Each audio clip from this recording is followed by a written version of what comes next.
Greetings. Greetings to all cats.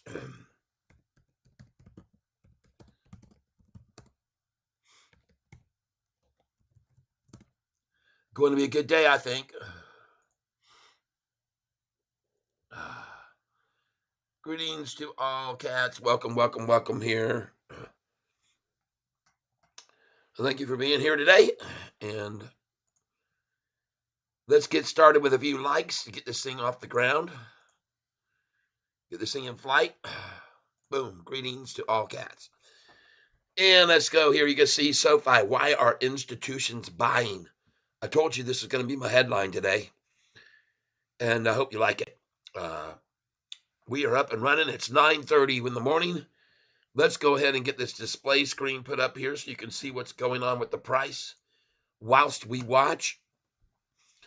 Display, bring it up to the top, right underneath my image there. Bam, we're in. Boom.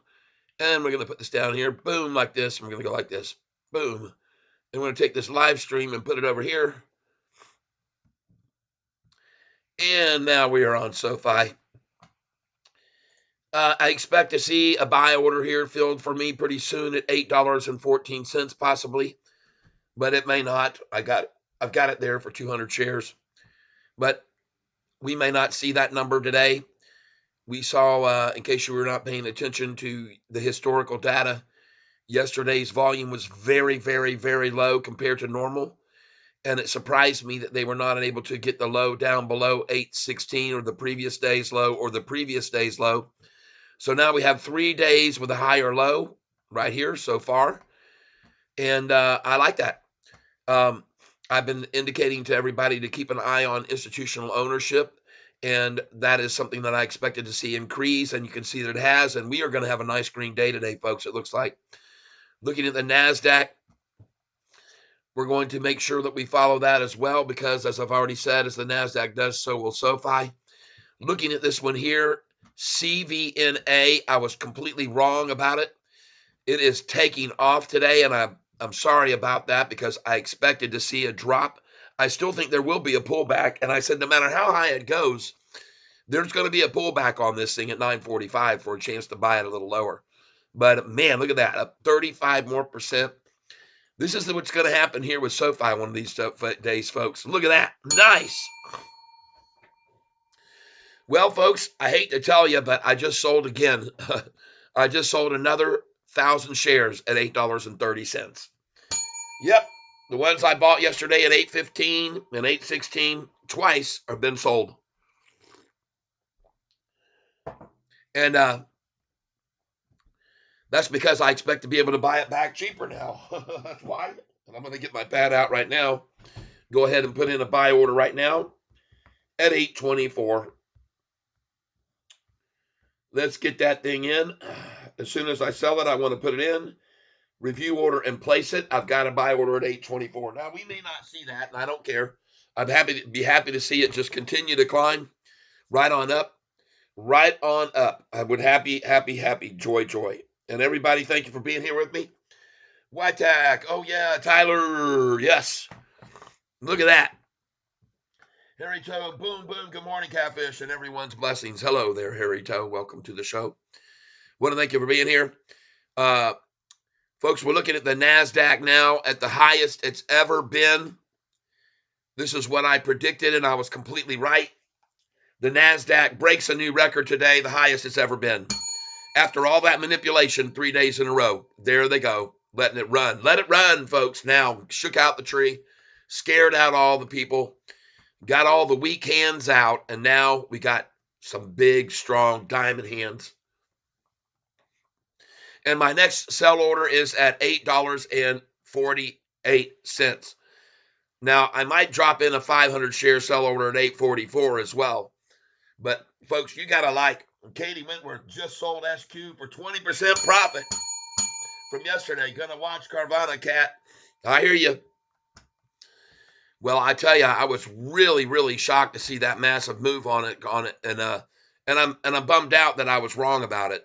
But you guys have heard me say many times before, I might be wrong. I could be wrong. And so here, I'm proven wrong. I'm heavily proven wrong about this stock today, and but I wasn't wrong about it pulling back yesterday. I was right because yesterday at the close, it was down about I think it was about $4 down from where I had seen it when you first showed it to me. So they did pull it back. They just pulled it back all afternoon yesterday, in case you weren't aware of it. But look at that thing soar today, up 40%. Wow. We need to see a day like this one day on an announcement, folks.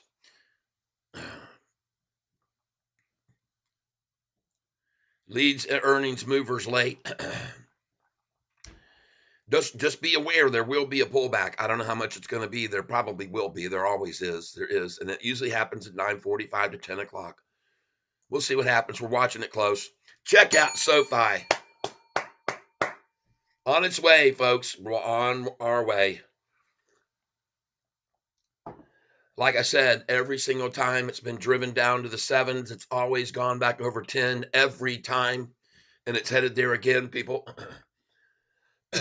Xavier, yo, hello, and welcome to you. All right. Yeah, I'm going to go ahead and drop a sell order in here.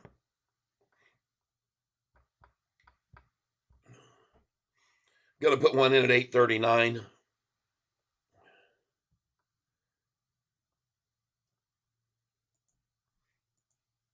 $8.39.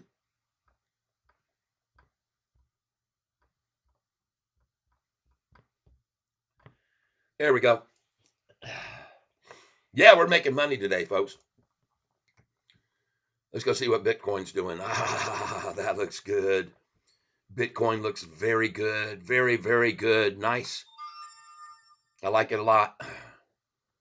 Oh, yeah. Running, baby. Running. Bitcoin running. 835. I got a sell order here. Position reduce. Reduce. 839. I'm going to do 500 shares. Review order and place it. All right. Because I believe that they will take it down from 840 today, not the normal. This has got to be devastating for all of the shorts to see this massive run up already here first thing in the morning. And folks, you ought to be glad that you got in on some of these stocks when you did. Let's go take a look at some of these other ones that we're watching across the board early. Let's take a look at them. 27 people here, man. Come on, hit the like button, everybody. Should be the first thing you do as soon as you come on this channel. Good morning, Gators. Gators Rock Tim T. Good morning, Katie. We've just sold SQ for 20% profit. Yes. Heirloom Cedar. Good morning, Heirloom Cedar. David R. All right. Good morning. Good morning to you. Good morning. Good morning. Good morning. Saw NU last night. They reported earnings after hours, and I bought it when it was driven down 6% last night. I bought it at $9.80 a share. And I owe my thanks to, as usual, Danny Dimes 10, who told me, hey, take a look at NU. It's down 6%. Why? I read the report. I can't understand why. I said, because it's being manipulated. And I jumped over there and bought it. Bam. Bought it at $9.80 a share. Bam. Look at that green now. Thank you, Danny Dimes. I'm calling him Danny Dialing for Dollars is what it is, the triple D. Danny Dialing Dollars. That's what he does. He's dialed in, Danny is. There he is now, speaking of the devil.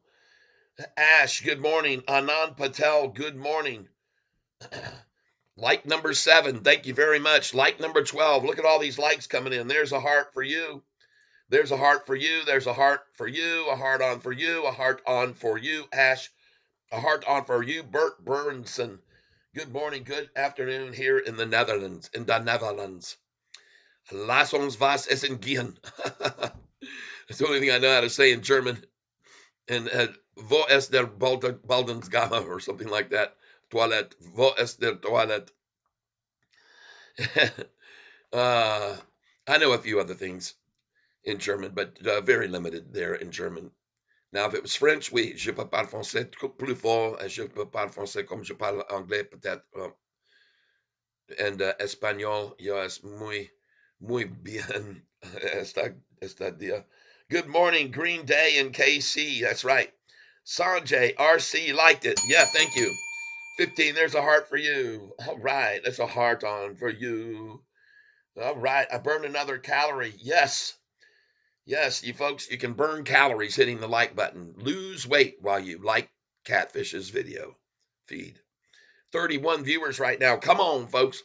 Hey, if you don't have any funds yet because you haven't made a ton of money yet on Sofi, you can contribute to my earnings here on this channel by just simply going over to your music provider, be it Apple Music or Google Play or Amazon or whoever you listen through, and find my name, Tyler, and my last name, Selph. And then you just click on my playlist and you hit play and you stream my music and I make money and you make money too. Now you might be wondering how in the way, wait a minute, Catfish, how do I make money listening to your music? Well, when you listen to my music and you stream it all day long while I'm talking here on this website here, what you'll find out is that that money that gets generated from your listening repeatedly and you're telling other friends about me, hopefully, and you like a certain song and maybe you download it on your device and I make 75 cents and all that money comes right back around full circle. Helps me buy a brand new laptop computer soon that I want to get and maybe create more, even better um, thumbnails and using graphics that I don't have at this time. And so there's all kinds of ways you can help by just listening to my music, folks, and streaming it while I'm sitting here talking to you today. Okay. And I got a lot of things that I'm actually kind of repeating some stuff, but folks, I want you to take a look at today's low. They're saying 816. Folks, again, they're broadcasting a number that was in the pre-market. That number was never achieved during the day, during after the bell rang at 9:30. I never saw 816. They're using the pre-market number again, but they will not show you, as of yesterday, they didn't show you the pre-market high yesterday. They didn't show you that. They wanted to just show you a lower high yesterday. They didn't want you to know that it had gone over $8.30 something cents in the pre-market. They didn't, and they never do. They don't want you to know that. They just want you to see what the low was in pre-market today. They want to make sure you're very aware of what the low is in the pre-market each day, but they don't give a damn if you find out what the high was in the pre-market. And matter of fact, they want to hide that from you, folks. I'm just telling you that because, in my opinion, Yahoo is shorting SoFi. Okay, I could be wrong, but I don't think so. And if it's not Yahoo that's shorting SoFi, it's the Yahoo moderators of the message board that are definitely, in my opinion, shorting SoFi. Because if you go to the message board, which is on conversations right here, and click that tab, you'll discover that they will let the shorts say anything they want. They can say anything that they want to bash and trash and smash. Undeniably, they will let them say anything they want without any backup or any facts or anything. They'll let them just throw out all kinds of FUD and ridiculousness to bash the price down. But if you try to put up records that show good stuff, they'll often say, oh, we're not going to allow that. Are you sure you want to post that? Are you sure you want to put that up there? Yeah, I'm sure it's going to tell everybody good things about the company. Rejected. Yep. That's what they do, folks. Yahoo. And I've already mentioned to you how many times when the price is rising, going up, that they will suddenly and mysteriously start delaying the time. That's right, folks. They won't refresh the time and stay with the current time. Suddenly you'll see a 15-minute delay and the price could be 8 or 10 cents higher than what Yahoo is showing you. I'm just mentioning this to you because you do not want to use Yahoo's pricing here to determine what the true price of the stock is at any given time necessarily. Because when it's falling, they'll be to the second. But when it's rising, they choose to delay. And I've seen this many, many times with not just this stock, but many times they used to do it on AMC and many other stocks that I've followed. I've seen them do this quite often. So what you really should be encouraged by today by looking at these charts here at 9:30 is that the lowest they actually were able to achieve during the daylight hours right there was 827. And yesterday's low, folks, was 814. And again, just so you're aware, that number 814, that was achieved twice during the day. Once was 815 where I bought it, and then because I'd already sold it at 830 and bought it at 815, and the next time they actually took it to 814, and I had orders there too. So now, as you can see, I did sell it again this morning at 830 like I told you I did, and I put my order in this morning at 824, right above that number. It's almost like they're listening to me. I have my buy order at 824. I also have another sell order in here for 500 shares at 839. All right, which I expect to see very soon. Now, even though I sold at 830 and expected to see that pullback all the way down, and you can see what the high was again here. They're showing 824 right now, but I need to refresh this and show you the real high, because the real high I believe was, yes, 837. So they missed my sell order by 2 cents at 839. I've decided to add another sell order at 839 because it's a pretty big gap from 830 to my 848 number. So I'm just going to throw one there at 839 and assume they'll then try to keep it from breaking 840 and then bring it back to around 834 or 835 from 839. So I'm adding a new number today. All right. David R., nothing is pure anymore. That's right. Nothing is pure. Everything is corrupted. Everything. Everything.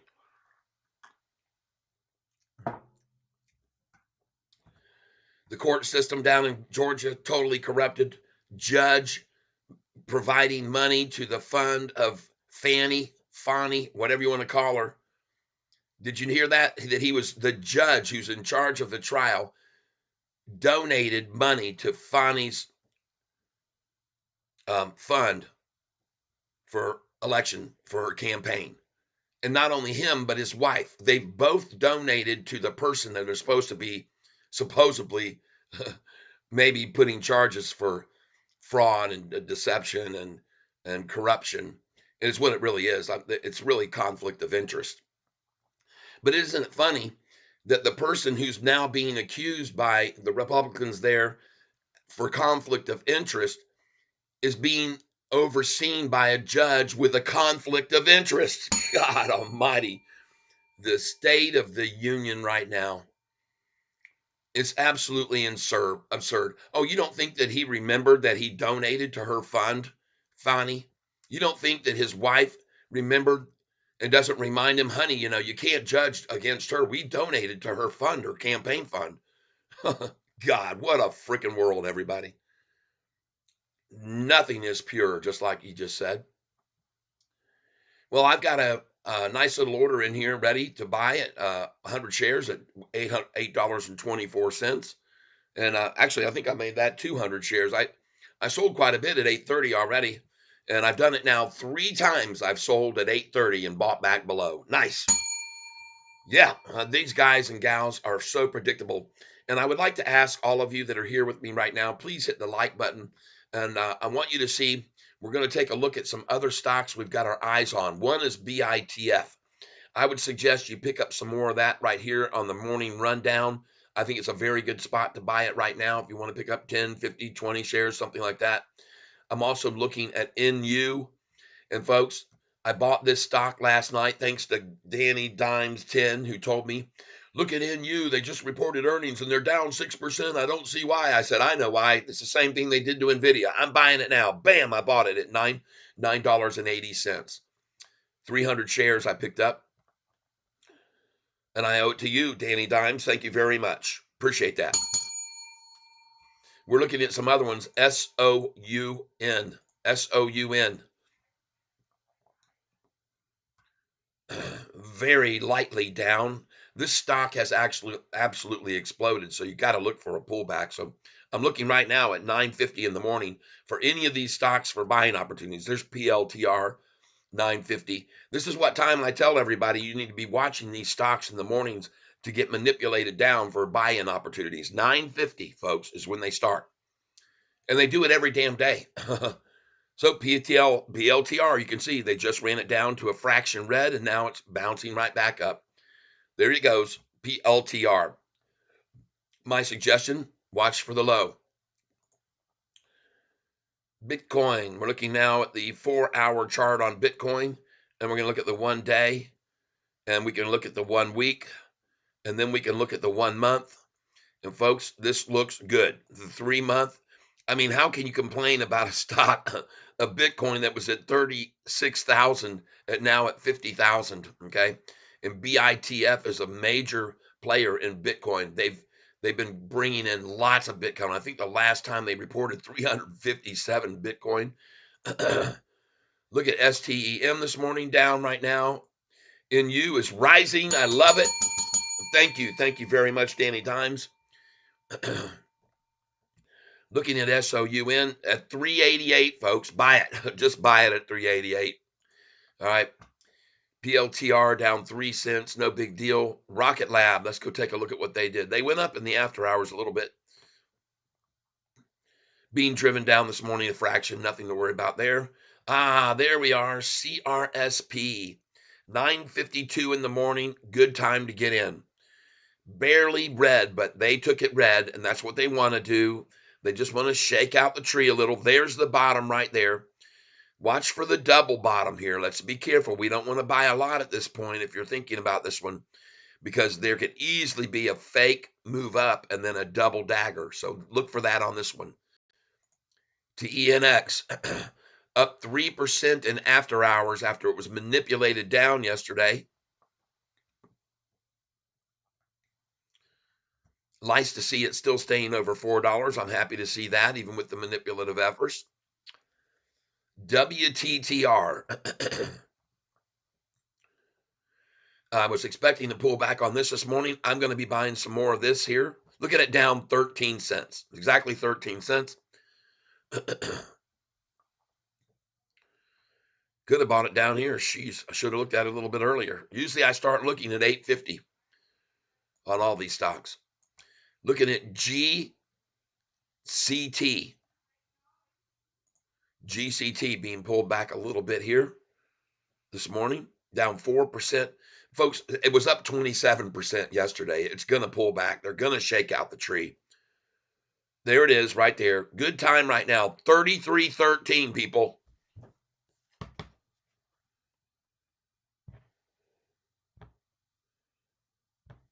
GCT.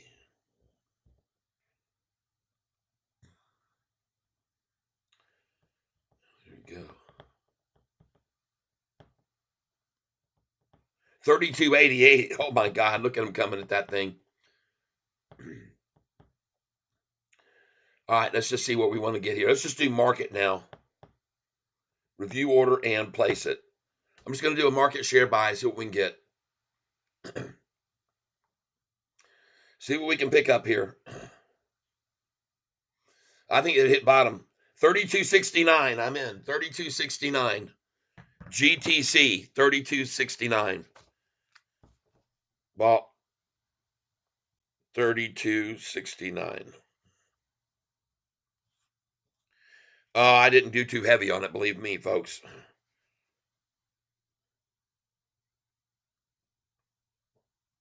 Just a little share order, 50 shares. Oh, wow, look at that, folks. Already at 33.21 when I just bought at 32.69. How do you like that? All right. I knew they would manipulate. See, it's just, this is what they do every day, folks. They shake out the tree. You get a 27% move up in one day, you can be sure they're going to try and shake it free of those weak hands that just came in, those newbies. I told you so. And I just picked it up there. Beautiful. That's a good buy. Folks, you don't have to do exactly what Catfish does here. You can just sit and watch if you want to. But it's 9:55 in the morning, folks. It's prime rundown time. And I just picked it up cheap. On the cheap. 32.69. We're up almost 80 cents already. God dang. Wow, you got to love that, people. Holy shorts come fast. Nothing is poor anymore. Nothing is pure anymore. Where are we now? I'm glad I bought there. I hope somebody else bought with me. 822. That's nothing, folks. Folks, I just filled again. Let's buy some more Sofi here. Come on. SOFI. Let's get it right here. I'll buy it. I'll buy 100 shares here. I got it 828 minimum. Let's lower that to about 823. Review order and place it. 100 shares coming in right now. See what we can pick it up. 821, folks. SoFi, 821. Thank you very much. 100 shares. Very nice. Let's do it again. Review order. And we're going to actually go again. Try 824 for minimum. Place it. Get it again at 821. Yes, we do. Another 100 at 821. That's 2 times. I want to thank you, shorts. I'm very grateful for you letting me sell this again over 830 and buy back below 820. That's crazy. How many times have we did that yesterday? Let's do it again. Let's put in a limit order this time of 819. 819, review order and place it. 819, we're coming in. Jeff frickin' Ching, everybody. Very nice. Thank you very much, Shorty. An 11-cent drop and buy it. Pop it. 819. 100 shares. Beautiful. Thank you very much. I appreciate that. Well, folks, I already see the low was already 816, and now I see it bouncing off of 819. Beautiful. Hoping for strong support at 818. Well, I'm here to support it at that price. You can see that for sure. You can see that for sure. I think I know where the bottom is. I could be wrong, but I don't think so. I love this, man. They're manipulating this stock. And look, folks, here's what I was trying to tell you before. They're too afraid to drive it any further because when they took it down to 810 the other day, 111 institutions came in on it. My belief truly is they are petrified to drive this thing back down any closer to that 810 number. I could be wrong, but I don't think so. Going again, I'm going to reduce it now to 50 shares. 50. Review order and place it. Coming again, baby. I'd love to see this thing fill at 818 like I did yesterday. Do it again. And there it is. Thank you, shorts. 818.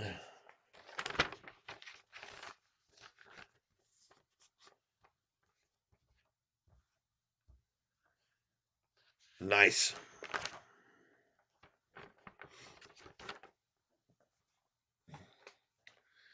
This is getting to become a real money maker for us, folks, on these daily trading. There we go. Put it down here on the sheet. This is my tracking sheet. All right. Sold again, another 1,000 shares at 830.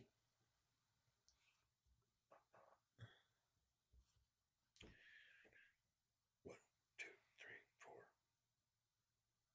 5, 6, 650, 750, 850, 950, 1,050.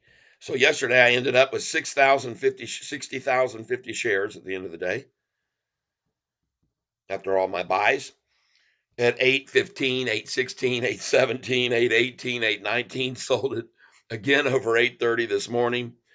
And this is a channel we're trading in, folks, that we're trading in this channel, and we're making very good money in this channel right here, okay? And it's so predictable, folks. It's just so patternized. And they're doing the same thing again today that they did yesterday. They're trading in this channel, folks. 10 cents up, 10 cents down, 10 cents up, 10 cents down. And when you're doing millions of shares at a time, it equates to millions of dollars.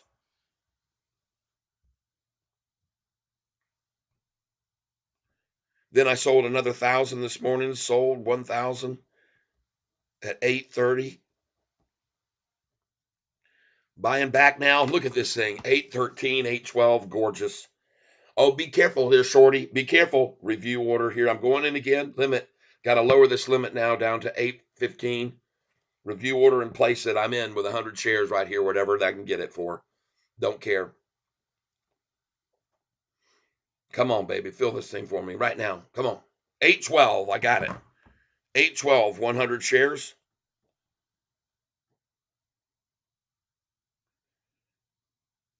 So 8.24. We got 100 there.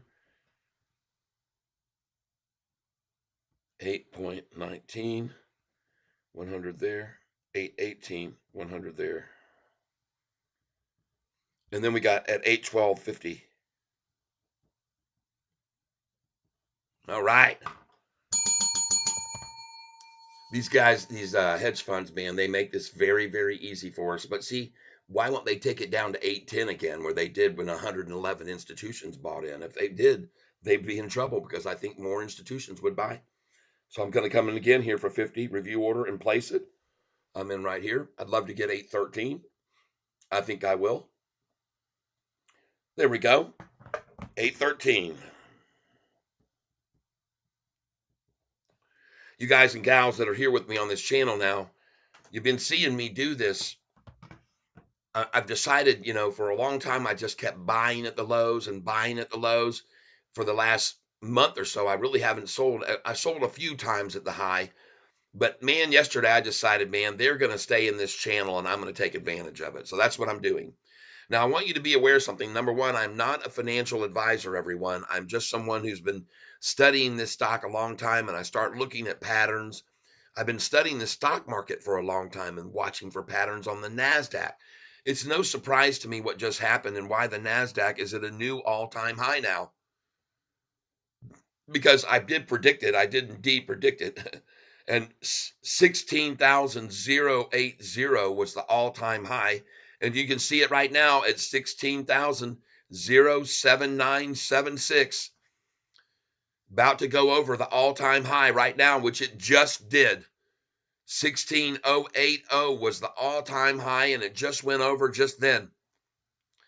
And it was even higher than that already today. They're trying to shake it out a little bit right now. Let's go see what the NASDAQ highest ever has been. And now we'll see it's a new record as of today. Amazingly, right after that total manipulation over the last 3 days, leading into yesterday's biggest gain of the year, by the way. The NASDAQ's largest gain of the year after 3 days of manipulation that I told you was taking place. And I told you, watch, we're going to go to a whole new high after this manipulation. 16,094. The highest it's ever been now is 16,134.22. That's the highest the NASDAQ has ever been as of today.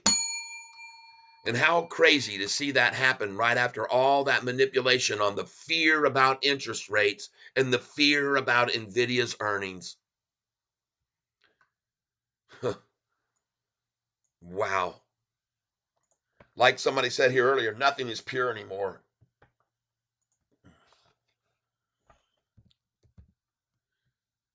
NVIDIA, let's go look at where they are now.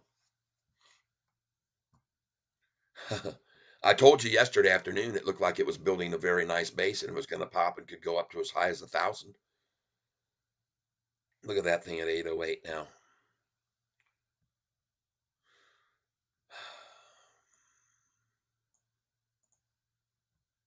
The NASDAQ driven down to the number that is just below the record high right now. That's all by design too, people, for sure. Back to the summary page. And there's the bottom. It was achieved. Good job. Nice.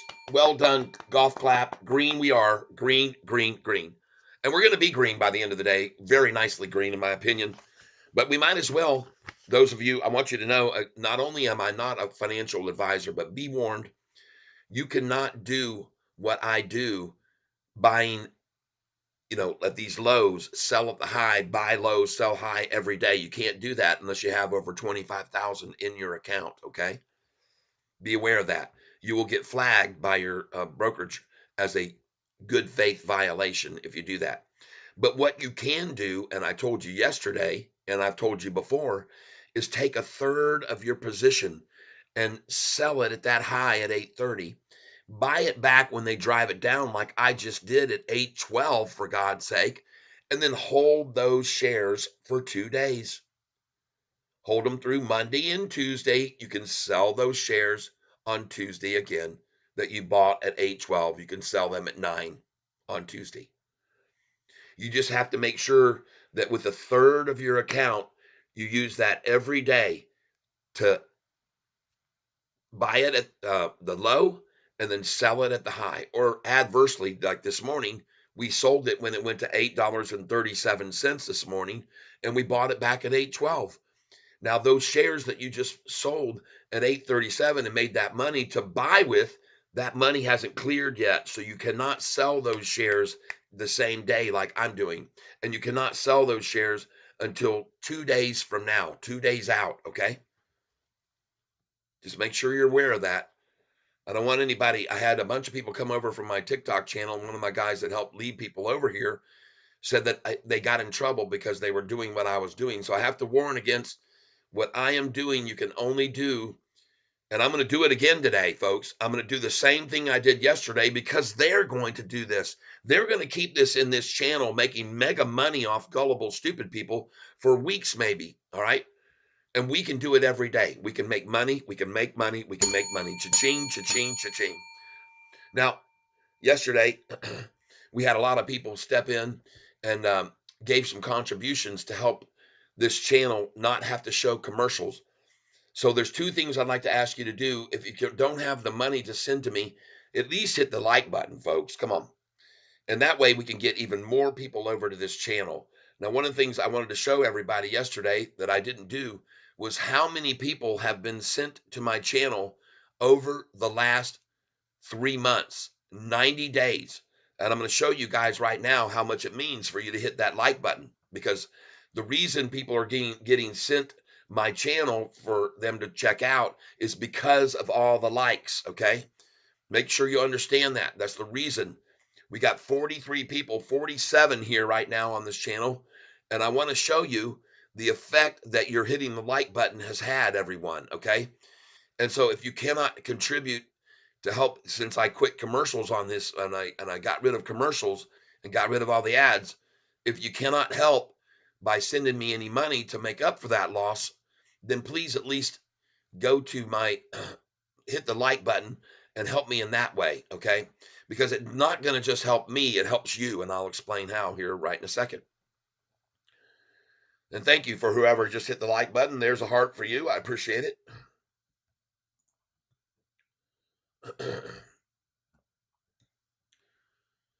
All right, I'm going to come over here and I'm going to go to analytics on my channel here. You can see now that I have increased my viewership has gone up to 1,604, I believe was the last time I looked. And but what more important than that, great news, your channel got more views from YouTube recommendations. You see that? There's the headline. Great news, your channel got more views from YouTube recommendations. That's happening because of you guys hitting the like button. All right. That's why I'm getting so many views. I'm going to come down here and I'm going to show you this so you can understand the relevance of it in a big way. How come it's so important for you to hit the like button, everybody? And that is because if you hit that like button, you're going to see what happens after that. And I'm going to show it to you right now. It's called impressions. And you see over the last 28 days, now I'm going to change this to 90 days. Okay. So folks, during the last 3 months, because of people like you hitting the like button over the last 3 months, YouTube has sent my thumbnail, which means my channel, to how many people? Impressions, it says right here, impressions. How many times your video thumbnails were shown to viewers includes impressions only on YouTube and does not include external sites like TikTok or others, okay, that I'm on. So look at that, folks. 648,000 people in 90 days have been sent my channel.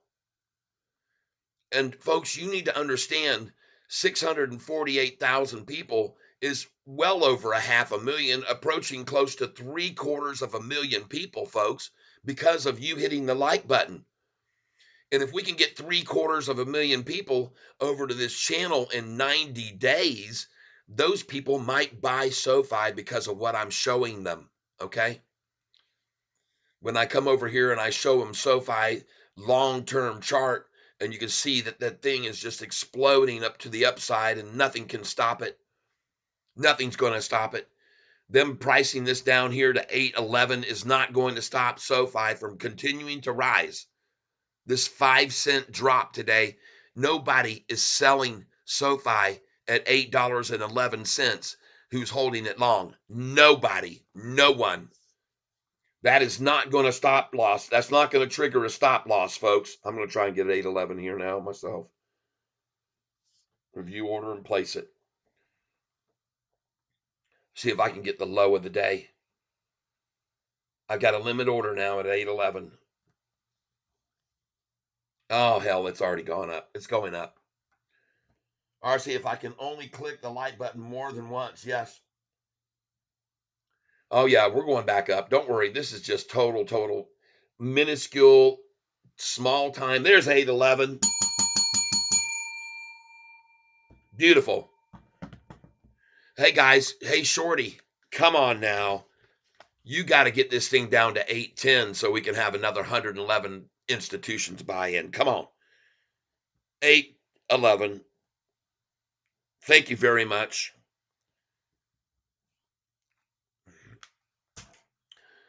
That's right. You guys don't know this.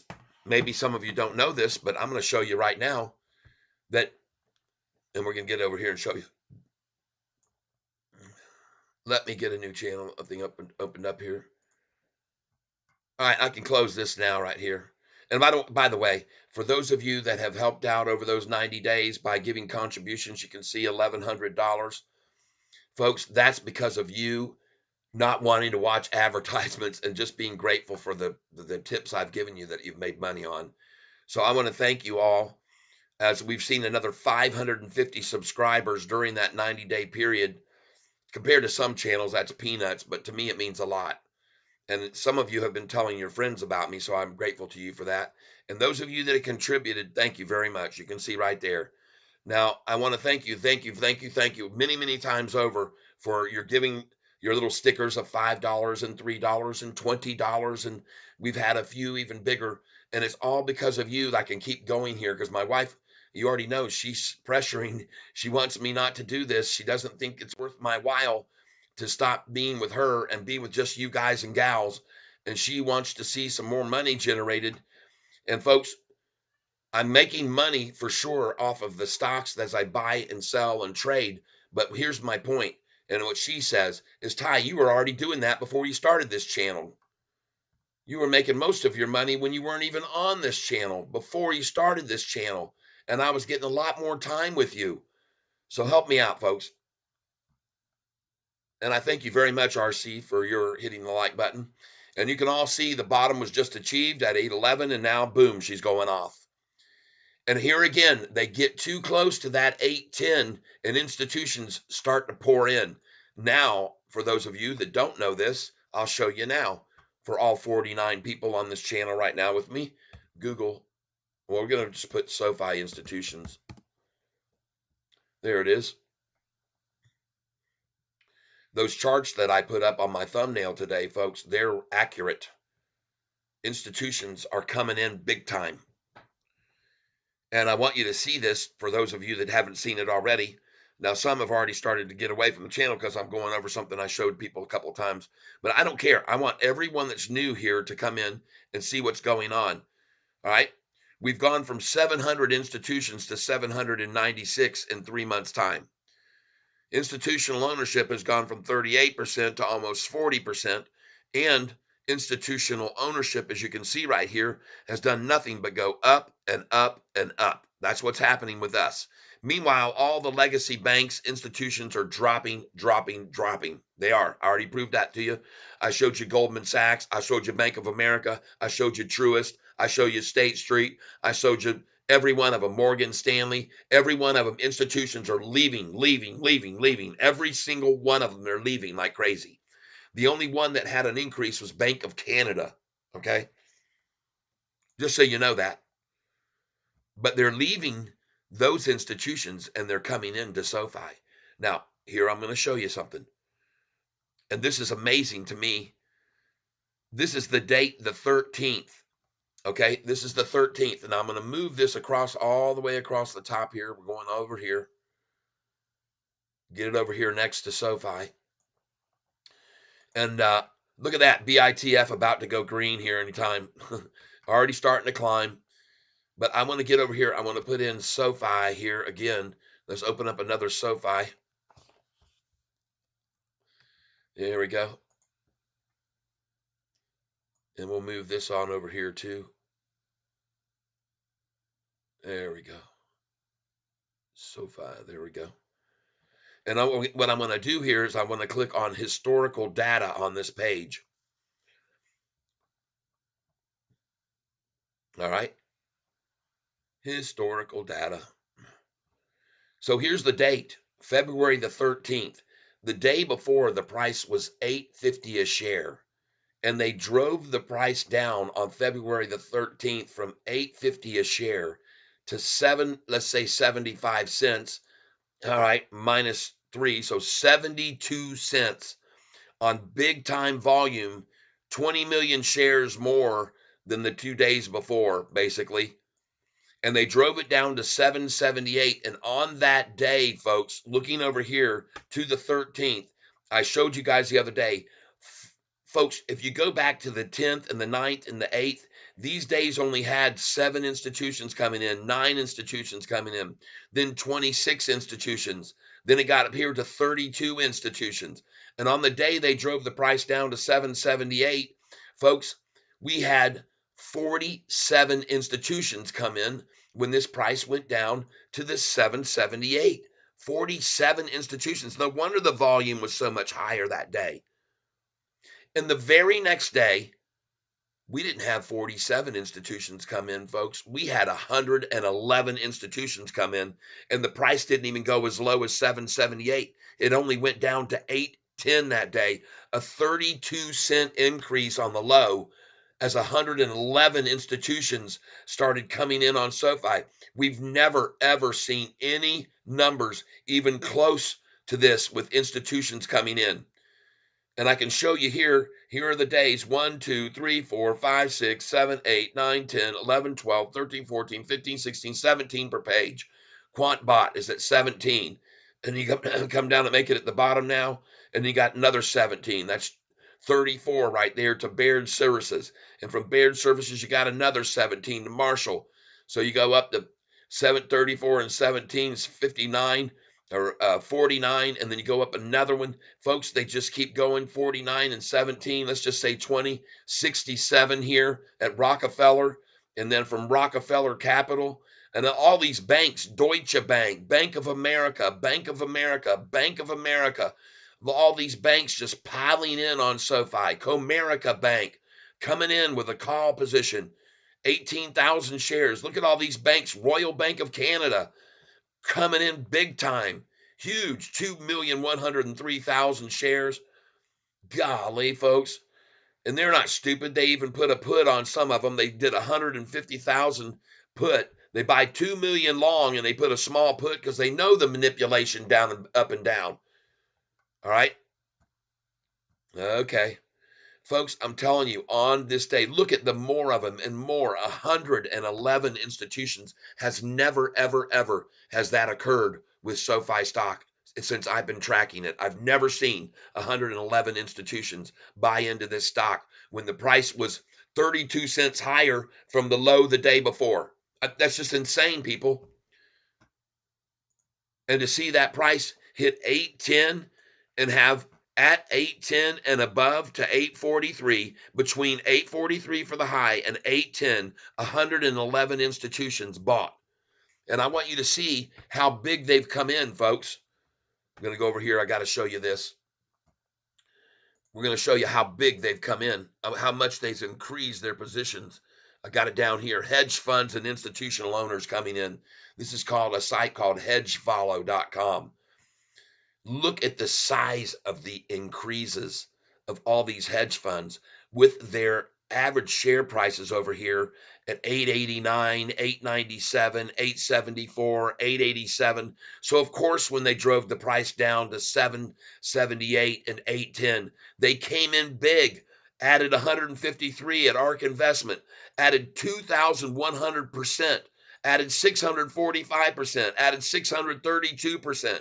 These are massive numbers, added 73,605%, people. Meanwhile, this one here, D.E. Shaw, is a shorter.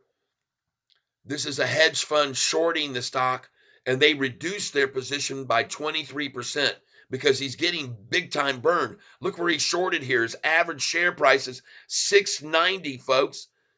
Shorted at $6.90. No wonder he dumped 23% of his position. Losing money, man. Geode Capital comes in, increases by 4.9. Dimensional Fund is a new fund, adds 3.88 million. All of these coming in long, folks.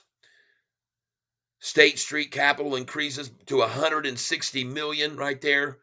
This one here increases by 42%, folks. What I'm showing you is all of these institutions and ETFs and hedge funds are making big bets on SoFi right now, and they're not the only ones, especially when the stupid shorts have run the price down and they realize, oh my God, we get it down to 810 and 111 institutions came in. They are screwed, people.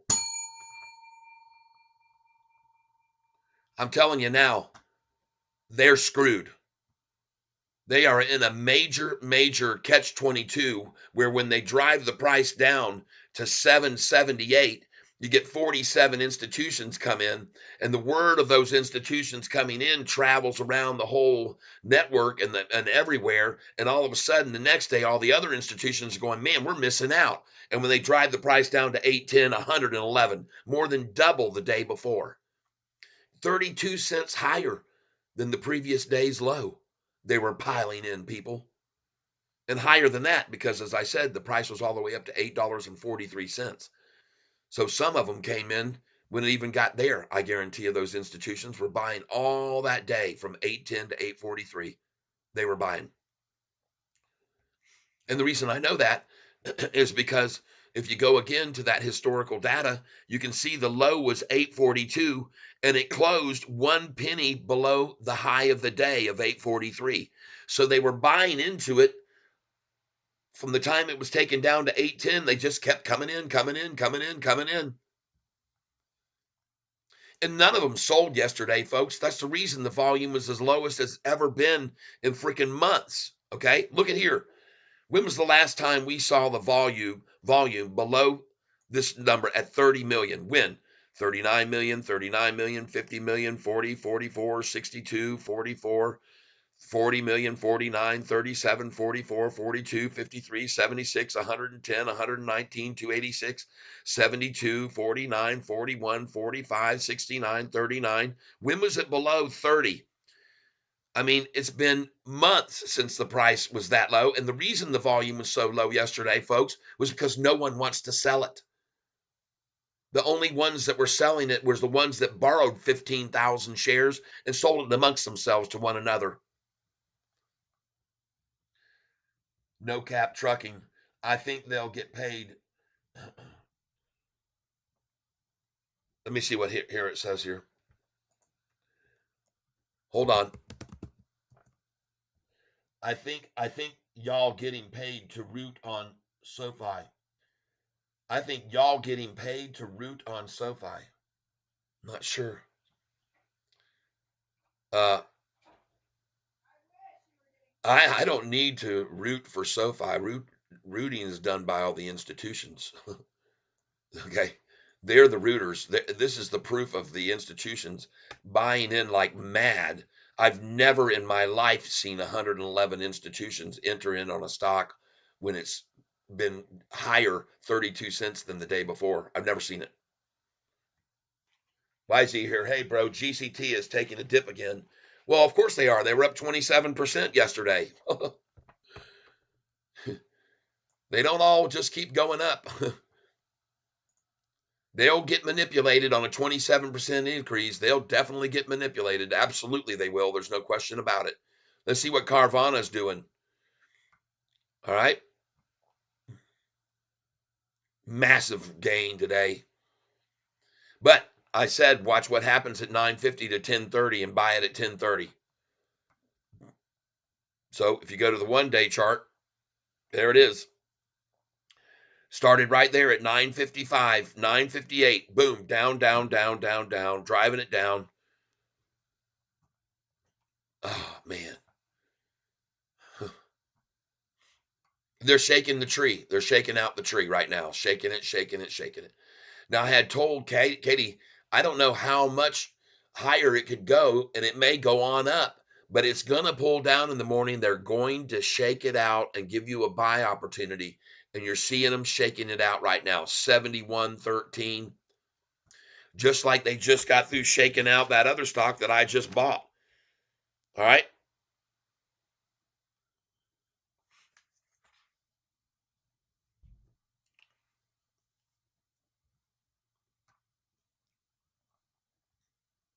I just bought GCT at 32.69.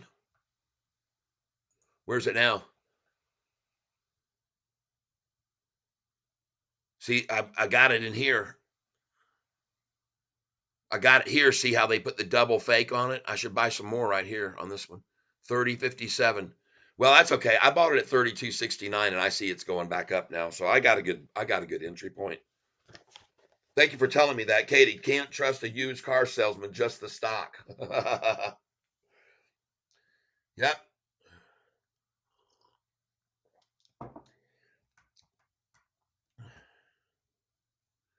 Yeah, YZ here. I saw that and I took advantage of it.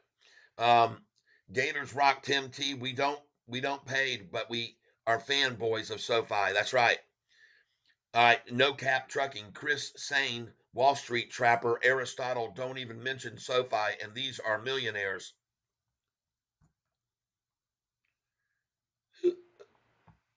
I think whoever this is, No Cap Trucking, is maybe he lost his cap. I don't understand. That's why he's No Cap. He is. What's he doing here? What's he doing here on this channel?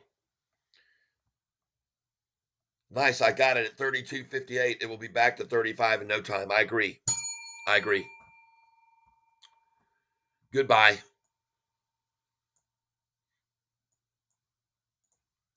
The NASDAQ is also down now to a little bit. But by the way, folks, the record high was achieved today on the NASDAQ, and I told you it would happen after the 3 day rundown. I said, don't worry, folks. This is just a big, massive shakeout of the tree. That last 3 days, I told you, was total manipulation of the market. And don't be surprised to see the NASDAQ hit a new all time high. And that's what it just did today. After 3 days of absolute 100% BS and manipulation that I told every one of you that it did exactly what I said it was going to do.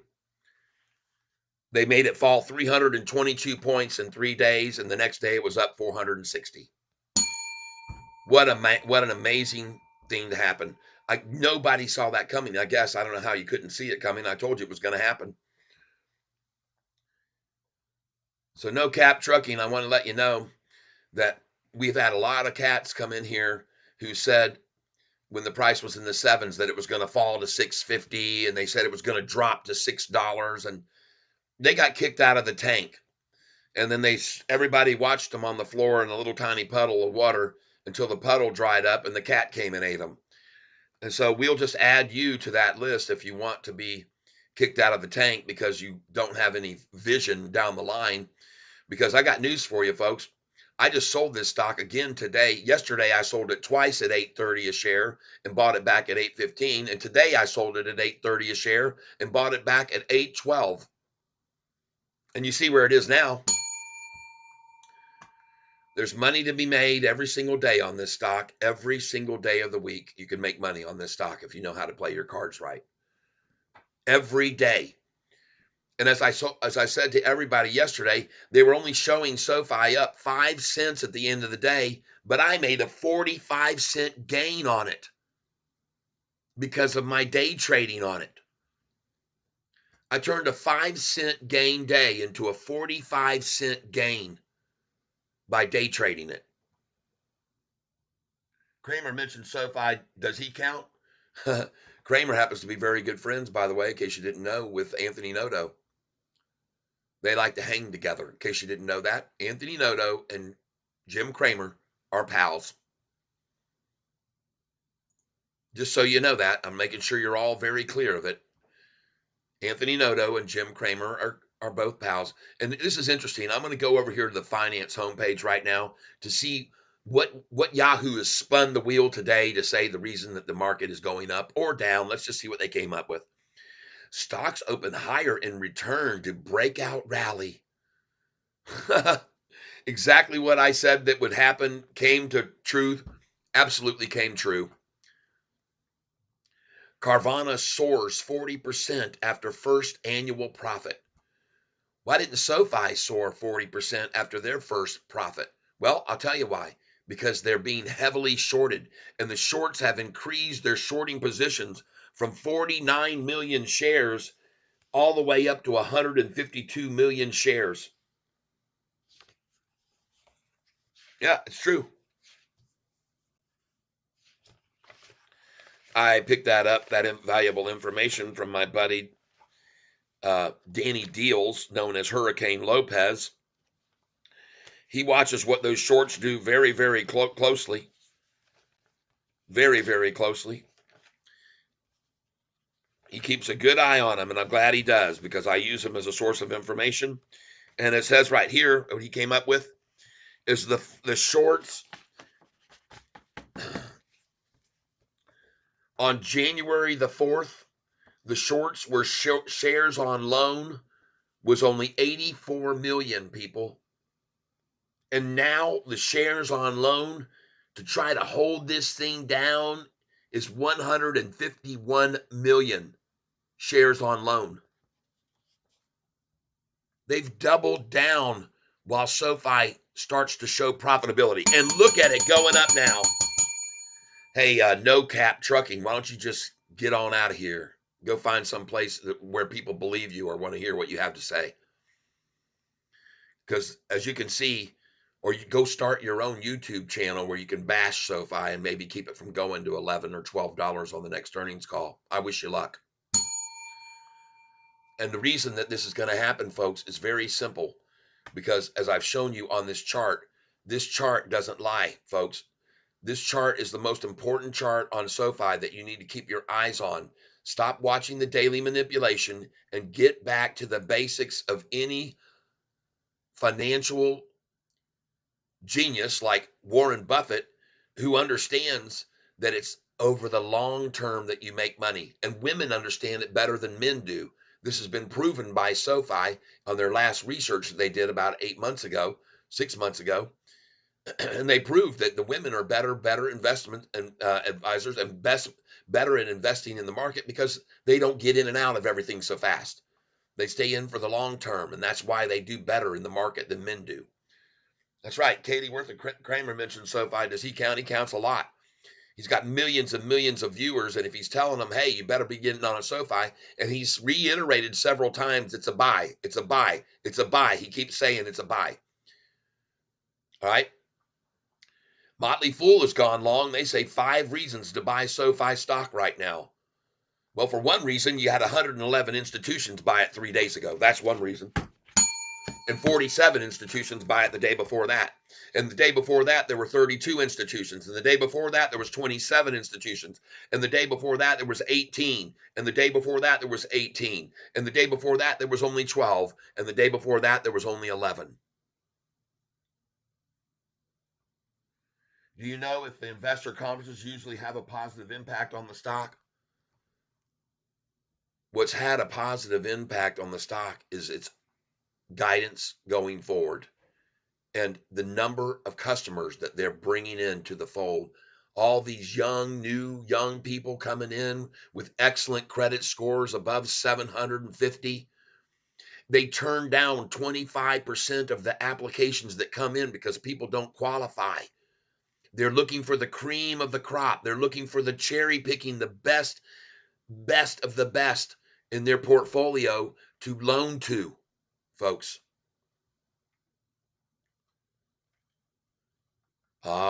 Look at it now, rising right on up. Tyson LaPointe gonna talk on Monday. Hopefully he will update guidance in the tech side and hopefully get a bump up.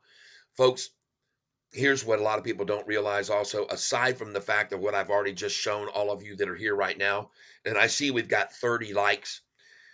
Folks, I want you to know, if I can get the other 26 of you that are here right now to hit this like button at the same time, we're going to see a massive number of people get sent to this channel. I showed people this morning earlier. This is over the last 90 days I'm showing you right here and now. Over the past 90 days, because of people like you hitting the like button down there, that has sent my channel to 648,000 people in the last 90 days. That's almost 750,000 people that are buying this stock, maybe because of me telling them all these things that are so true about the stock, including showing them repeatedly over and over that institutional positions have been gaining and building and buying. All of these ETFs are coming in like crazy, increasing their positions by hundreds of percents. Kathy Wood increases by 143%. This new one comes in for 48,000 shares. This one increases their position by 2,100%. This one increases its position by 645%. These people aren't playing around with this stock, people. These are Citadel. Ken Griffin increases his long position by 632%. Why would he do something like that? Why would Jane Street Group, they're like number 12 of all investors, why would they increase their position in Sofi 125? Why would Jefferies Financial, with a 1.5 star rating, come in for 73,000% increase? Well, I think they want to increase their star rating, is what I think, everybody. So every one of you, if you'll get over there and hit that like button right now simultaneously, we'll see more than 648,000 people on this channel in the next 90 days. We'll see over 1 million soon. That's how much it means for you to hit that like button. And if you hit it right now, I'm going to put a heart on for you right there. So please, come on. Let's do this. Hit the like button. And if I don't see you hitting the like button, that tells me that there's 25 people on this channel that are shorting and probably watching this going, God dang, this guy, we need to shut him up. He's too spot on, man. He's got this all figured out. I got it figured out, all right. I got figured out all day long. Sell it at 8:30, buy it at 8:11, sell it at 8:30, buy it at 8:14, sell it at 8:30, buy it at 8:15, and just do it over and over and over all day long and make tons of freaking money on it. Buy these things when they're driven down, folks. Take a look at BITF. I told you to get it when it was right there at 301. Now it's sitting at 304 and rising. I told you to buy all these when they were run down this morning. This one, STEM at 260. I told you, get it right there, 260. NU, I bought this last night at $9.80, thanks to Danny Dimes, who's here on the channel with us right now. A very big contributor to this channel, Danny Dimes. He comes in, he showed us all about CLSK. He showed us all about CLSK. He told us, look at CLSK, Catfish. And I jumped over there and I looked at CLSK. And now I go over and look at CLSK and the freaking thing is going through the freaking roof. By now, you should know every day in the morning after a double dagger, it's time to come in. Even on LYFT, I would buy that right now. Look at the 6-month chart on LYFT. Of course, it's going to pull back after a major spike like that. Pick it up right here, folks. Carvana hit its bottom right there at 1028, really 1030. And I told you that would be the place to come in on it. 945 to 1030. That's what I said yesterday. Chris M, number 29, like. Thank you. I hope you meant number 39 because we're at 39 now. There's a hard on for you. Well, there you go. Right at the time I said from 950, I said 950 they're going to start the attack, and there it is right there, 950. I said until 1030, and there it is, and there was the low, and you could have bought it just then. CRVANA, stock symbol CVNA. Nvidia now being hammered down right now. 1030, the algorithm kicks in even more right there at 1030. Kaboom! You can see it exactly. 1030, wham, down even more right there. 1030, boom, down it goes. Another down, working its way down. They're trying to get it to go red, maybe, but we'll see. Just watching it close. Should be no surprise to anyone at all to see Sofi running right back up now, because I have a feeling we're going to see the similar thing. And I warned the shorters about taking the price down to $8.10. I said, guys, you shorters, you better be listening to Catfish, because 2 days ago or 3 days ago, when you drove this price down to 810, you had 111 institutions pile in. And today they drove it down there again, and I guarantee you, institutions piled in again. And these aren't new institutions, folks. That's why we're not seeing the institutional change here from 796 owners. That's why we're not seeing that. Okay. We're not seeing that because they're just adding to their positions. They're adding to their positions. And we can see how many came in yesterday. Let's go take a look back here. Just amazing that on the day they ran the price down to 810 a share, 111 institutions acquired shares of the stock. Fan freaking tastic, everybody. Stocks open higher and return to breakout rally. Why? Why is it doing that, Yahoo? Why was it driven down 300 points in the first place? Was it partly because of you circulating rumors that everyone was scared of the market because the interest rates weren't dropped on the last, or is it because of you, Yahoo, trying to tell everyone was scared because of fears of Nvidia? Was it because mostly of you? See, Yahoo, you guys need to understand something. Yahoo is where most retailers go for their information on the stock market. This has been there's been several polls done to check this out, and Yahoo is the number one rated source for financial information among retail traders. Okay. So when Yahoo puts up a headline that says the market is falling because everyone's scared about the interest rate decision, and then they said the market is dropping because everyone's fearful of Nvidia's earnings, which I pointed out to every single one of you was going to be awesome earnings, and they were expected to see a 234% revenue increase. So I told you that none of that made any sense whatsoever, folks. It was all a big fat effing lie. And it was, and you could see that. You could see that. You could easily see that, because after those 2 days of manipulation down, and then that third morning of manipulating down, everything turned around, and the S&P 500 and the Dow ended up green by the end of the day. Over the last, from 3:20 p.m., they had they're all coordinated together. We're going in at 3:20. We're going to run this thing all the way down and down and down and down. But at 3:20 on Wednesday, we're going to change and we're going to run it up green. And that's what they did. And it was total manipulation of the market, everybody. And I told you it was happening. And you saw it and see it now. Everybody that's on this channel now, 39 likes right now. Come on, hit that like button, folks. Let's get it all the way up there. Let's get 750,000 people referred to my channel instead of just 648,000 that we've got now. Let's make it 700. Let's make it 750,000 getting sent my channel because of the information I'm providing in my content. And this information that I'm providing to you, that you're seeing by showing you these long-term charts. Folks, look at the 6-month chart. It tells you nothing but the 200-day moving average on this stock going up and up and up and up and up. It is not deviating from the upward move. And from this date right here on December the 25th, the nothing has happened with the 45-day and 50-day moving average, but up and up and up and up and up.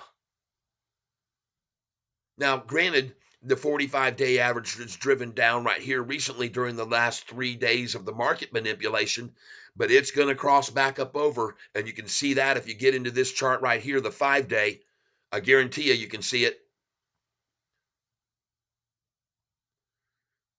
Now, I want to ask you folks, we're almost at 40 likes. There's 64 people on this channel. And I want you to see what's happening right now on this 5-day chart. Look at the turn. Look at the immediate change of that 10-day moving average line. And folks, here's what you need to understand about the 10-day moving average.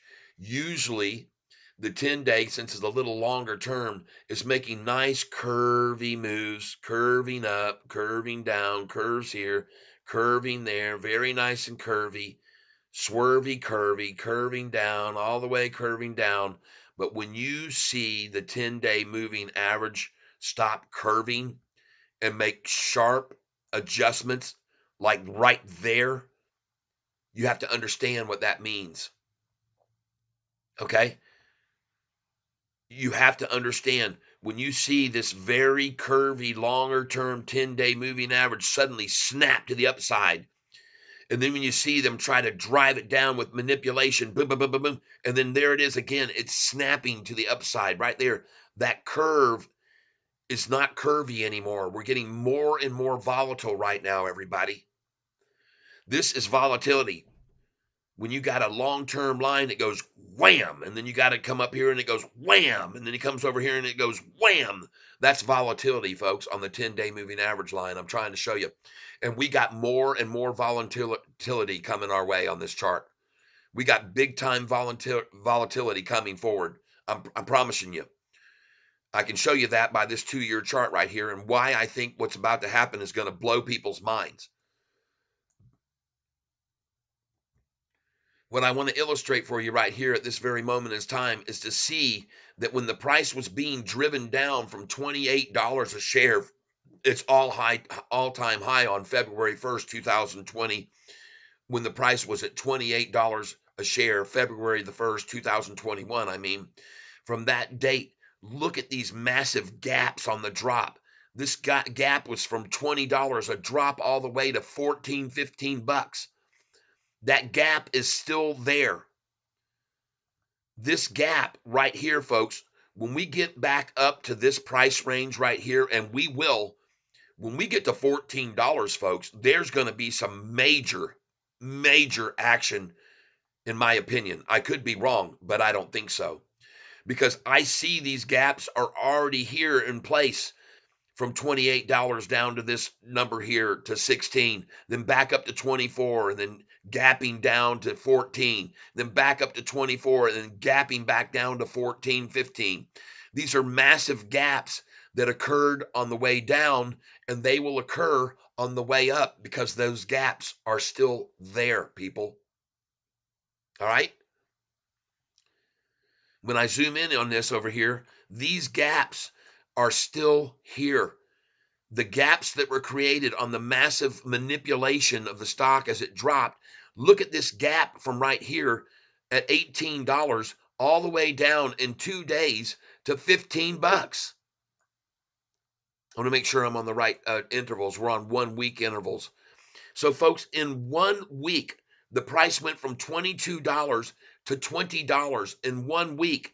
And then from there, it went from this price, $20, all the way down to here, 15 in 1 week. These gaps are still there, everybody. And when we get to 15, we're going to 20 just as quickly as we dropped in 1 week. That's my belief.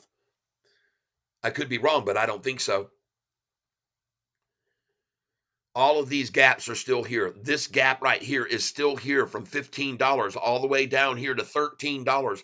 That gap is still there to be filled. Every one of these gaps. And now, folks, we're getting in the highway in the danger zone, because this gap right here, see this green candlestick right here? To me, it's the same green candlestick as this one over here. This green candlestick, oh, please let me show them this. Get it in the same frame. Come on. All right, here it is. This is what I was showing everybody yesterday. Look close. This right here would be considered the midway point, middle point on the stock. All right, January, February, March the 6th. Look at this candlestick here and this candlestick here. Look at this candlestick here and look at this candlestick over here. Look at this candlestick here and that candlestick that would have been there. Look at this candlestick here and this candlestick here. Look at this candlestick right here, this candlestick right here, right there. And then look at this big, huge candlestick right here, which was volume of, on that week, 641 million shares. And look at this candlestick here, 645 million shares. Folks, after that green candlestick there during that week, where does the price start to go? Right here. What's going on here? All right. J Rod, how much is the dividend per share, Tyson?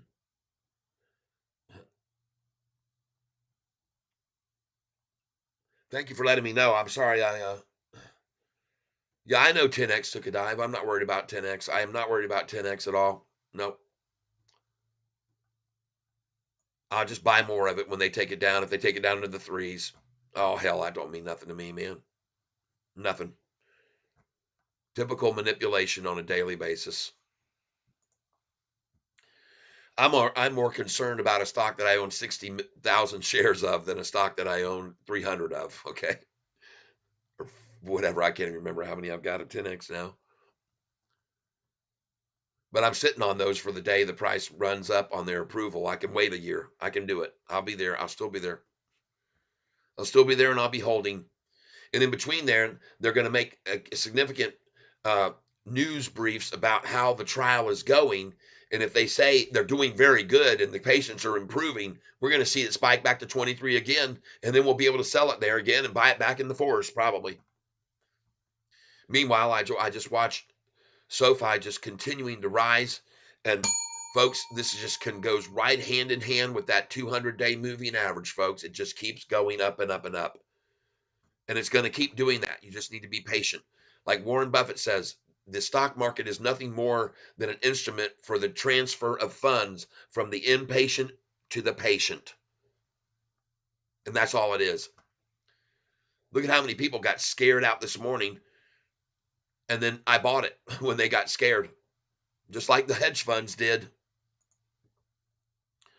Let's refresh this now, the headline, and see if Yahoo has come up with another reason for the market, whatever it's doing. I just love what they do. Look at the Dow up 160 points again, the S&P 500. Oh my gosh. I called this 100%. Everyone who's on this channel knows that I told every single one of you on this channel 3 days ago when the price had been driven down for a 3-day in a row period that it was manipulation. And I said to you, it's all going to get to a brand new record high. That's what I said. And there it is. New record high. New record high on the NASDAQ today. New record high on the Dow.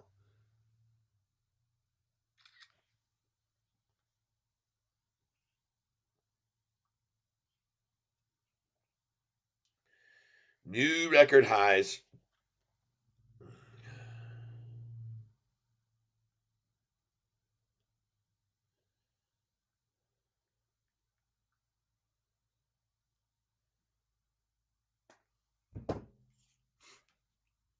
Who would have ever guessed?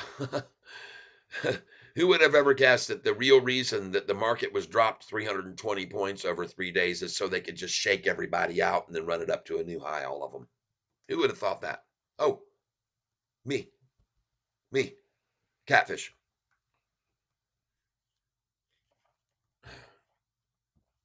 Tyson Turfy, 153 per share. J-Rod, nice. Thank you, J-Rod. Thank you very much.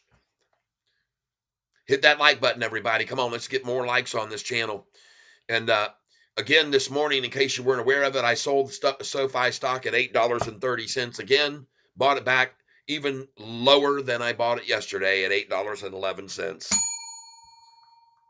But you noticed they didn't venture to that 810 number again, because when it went to 810 3 or 4 days ago on the 14th, 111 institutions accumulated shares of SoFi when the price hit $8.10. And today they pushed it down to 811, but they were scared to take it to 810 again. And I don't give a damn even if they did take it to just 811. I can guarantee you that on the day that I just showed you guys on that historical chart, when I showed you that, I can guarantee you that they didn't just come in when the price hit the very low that day of 810.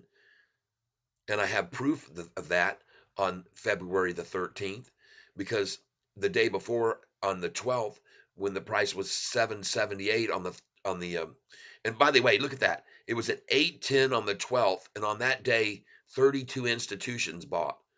Then it was at 778, and on that day 47 institutions came in. And the next day was February the 14th, back to 810, and 111 institutions added to their positions. 111 institutions. Just think how defeated those that shorted and borrowed massively, 62 million. They borrowed so many more shares that their borrowed share count has gone from July the 4th of only 84 million shares to now 151 million borrowed shares. And the price, they thought they were so conquering to get it to 778, but the next day 111 institutions came in and the price was 32-cent higher. And by the way, like I said, they didn't just buy it when it was at the low of 810, folks, because the price was the high of 843, and it closed that day at 1 penny below the high, because institutions saw the opportunity and 111 of them added, and they dollar cost averaged down. I can prove that to you, that they dollar cost averaged down, because these institutions that were adding 143% and 100% and 645% and 632% and 73,000% had dollar cost averages higher than the current price was at 810 or 8 to 843. So of course they piled in their dollar cost averaging down. And the only one, by the way, that actually reduced their position here is D.E. Shaw. And guess what? D.E. Shaw is shorting the stock, shorting SoFi. And D.E. Shaw has a shorted position with an average share price of $6.90. What an idiot.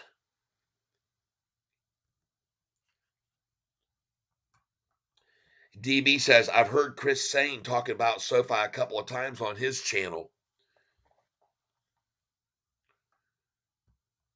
Well, I appreciate you sharing that with me. Uh, pardon my naiveness, I guess the word is I'm looking for. I don't know who that individual is, Chris Sane. I should probably know, but I don't. But what I do know is that SoFi is going to keep going up, especially when you see the shorts try to drive it down and get it down to $8 and below $8 and 47 institutions. And the next day they can only get it down to 810 and 111 institutions come in. That's why I'm showing everybody on the thumbnail today, institutions are accumulating like mad. And they are. Because why? Well, I can only presume that maybe they're looking at this chart that I just showed you guys. I'm going to go over here and open up SoFi one more time. Just give me a second here.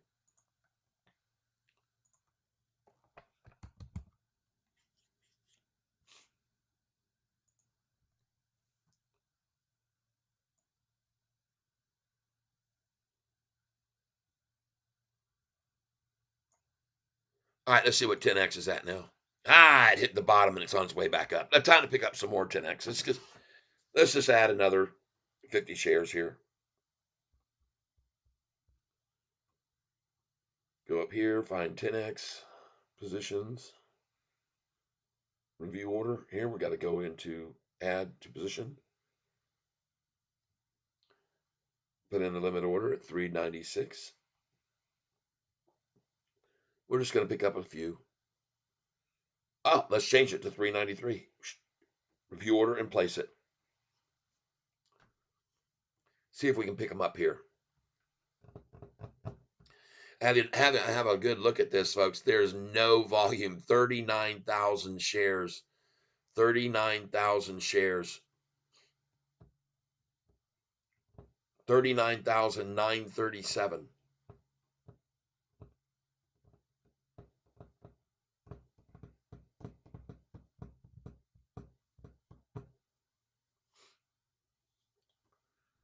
Come on, baby. What's going on? Why won't this order fill here? I got it higher, I thought.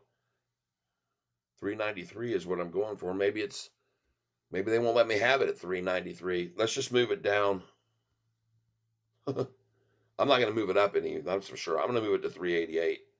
Actually, 389. Review order and place it. Let's get it back 389. Oh, look at that. As soon as I try to change the order, they filled my order 392.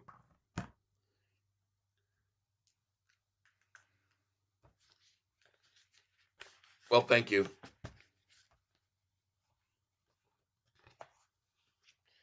$10X got some more, 392. 50 shares, 392. Well, that's okay.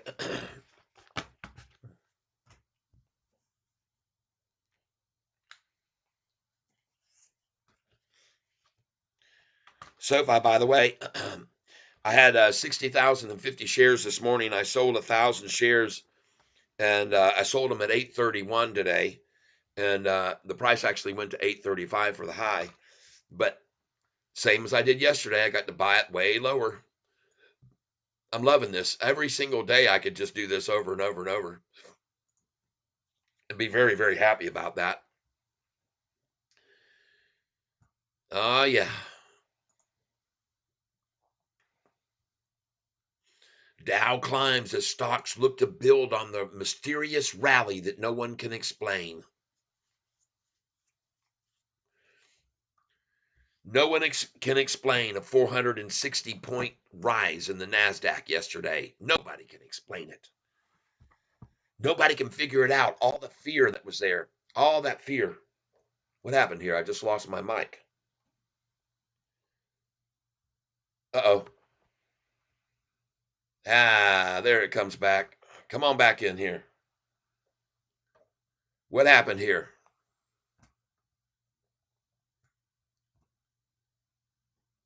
Check 1, 2, testing 1, 2, 3. My M audio is down.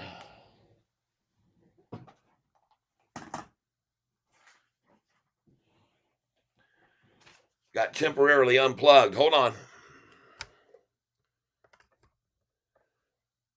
There we go. We're back. Put my pad down there and disconnected my audio mic device. My M audio device. Well, now, what will Yahoo come up with for a reason why the market suddenly retracted? I can't wait to see what they fabricate for a reason why it's falling back after a 400 and something point gain.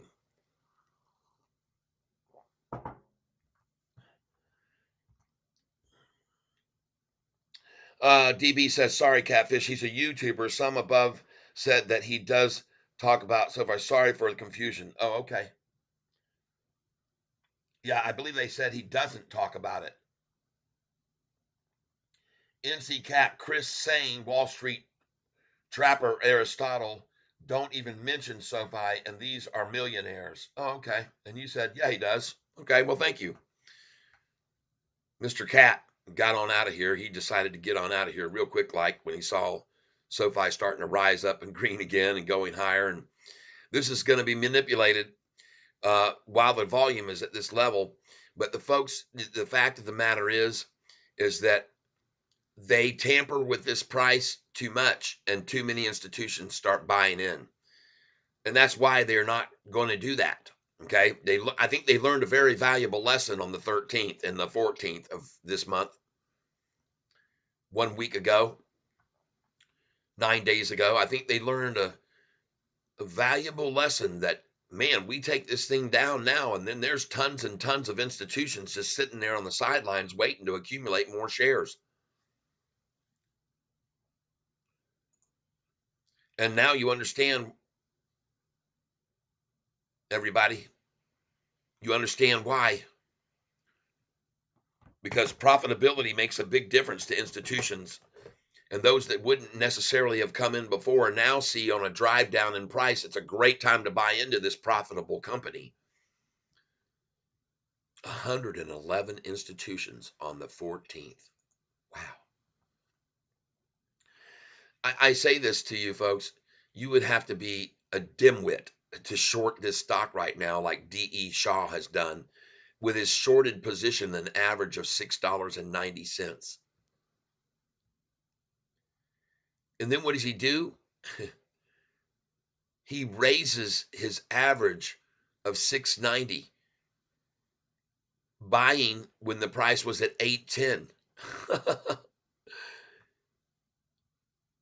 Actually selling, because he sold short at 810, okay, and probably even higher.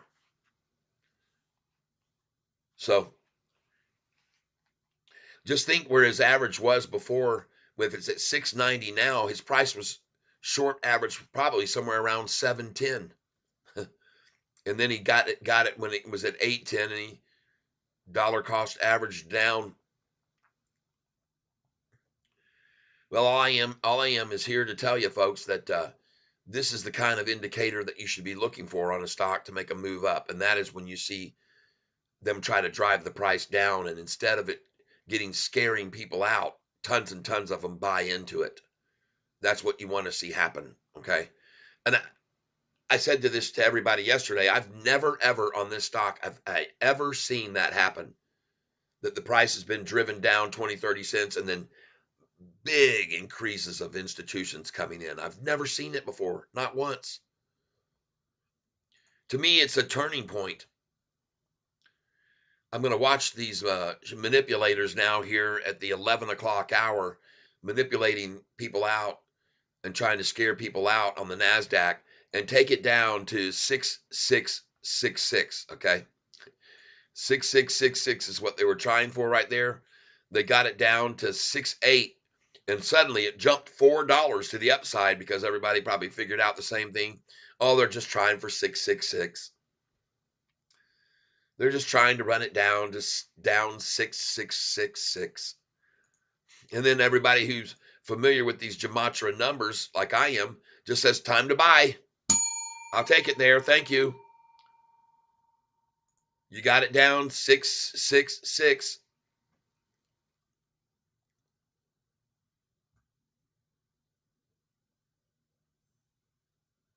Today's new record high, by the way, was 16,134. 16,134, an all-time NASDAQ record high.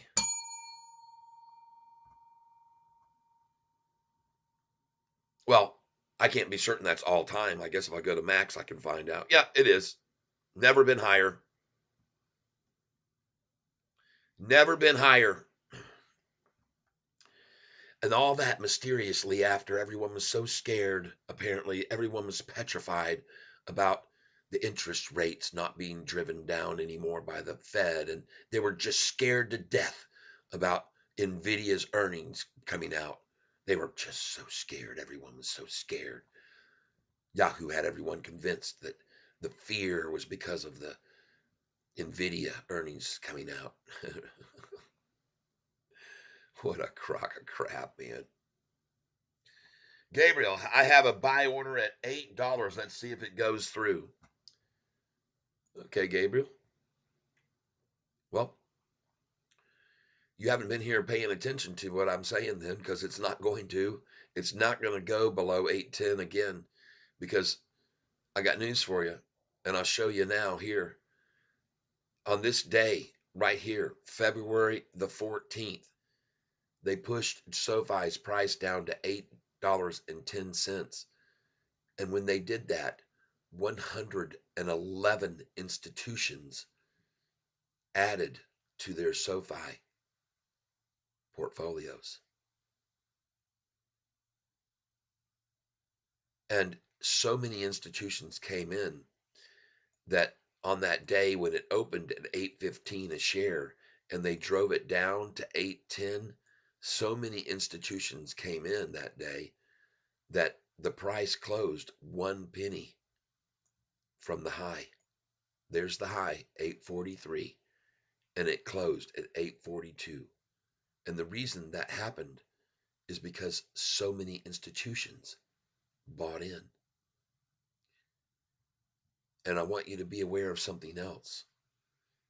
They've never gone back below 8.10 again. And today, the reason they stopped at 8.11 was because they are in fear that if they take it down to 8.10 again, another 111 institutions will buy up shares. And they can't have that because they need as many shares available in the open market to short with as they can get their hands on.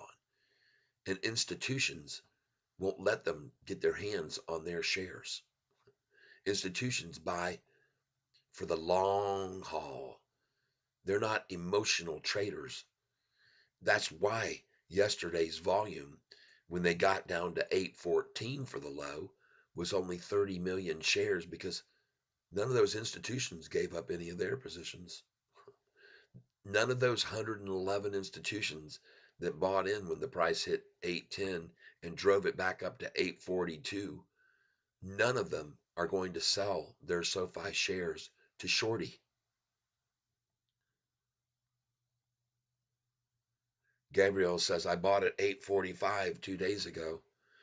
When I said sell this stock at 848 a share, you bought it at 845?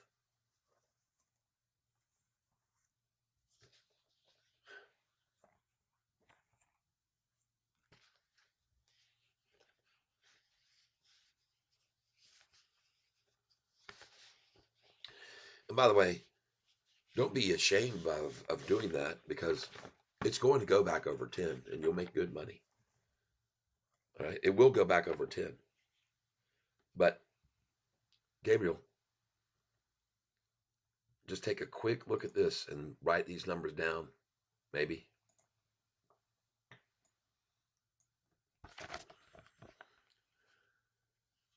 Sell. See, sell. Sell at 844 does not mean buy at 845. Okay. No. Nope. It means sell at 844 because 845 will likely be the high of the day and you can buy it back at 839 or even less. When I say sell at 848 and buy back here 841 to 843, you could buy it back for even less. When I sell at 855, it's because you can buy it back at 849 to 851. When I say sell at 865, it's because after you sell there, you can usually buy it back 861 to 856 or lower because they'll stop it at 866. When I say sell at 876, that's because they're going to stop it at 877. And you can buy it back down here at 866, 855, 849 even. When I have a circle around these numbers, that means sell bigger quantities. Sell 1,000 there at 887 because when it gets to 888, they're going to pull it back down here to 878 or 867 or 861 or 849 because 888 is their favorite number to attack it big time down from. When I sell at 892, it's a small amount, but you'll buy back at 888. And when I sell it at 898, you'll buy it back at 893 to 891 or maybe even 888 or 877 or 866 from right at $9, okay? But when it breaks over, you better sell it at 908 because then you can buy it back here at 901 to 898. And then you can sell it here. Once you've sold it at 908, You'll buy it there, and when you sell it at 9:12, because they're going to stop it big time at 9:13, and you have a huge sell order at 9:13, because then you're going to buy it back at 9:08 to 9:01, or maybe even these numbers. Okay, back at 8:98, and all right, and then you sell here, sell at 9:20, because you can buy it back at 9:14 to 9:11, or even lower. Sell at 9:24, buy it back here. Sell at 9:30, just like I sold this morning at 8:30, and I bought it back here at 8:12. I sold it at 8:30 two times yesterday and bought it back here.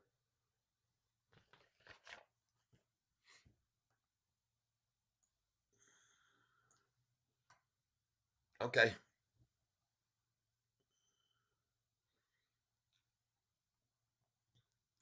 But uh, I want to show you something else. What happened in my live feed? I just did it again. Uh, Hold on, people. I made a mistake showing you that, and I closed out the whole freaking page. I didn't want to. Now I got to go down here to my channel, and I got to go to my live feed, and I got to load it up again. Made a oopsie there. Oh, there it is. What? Ah, there it is. Okay.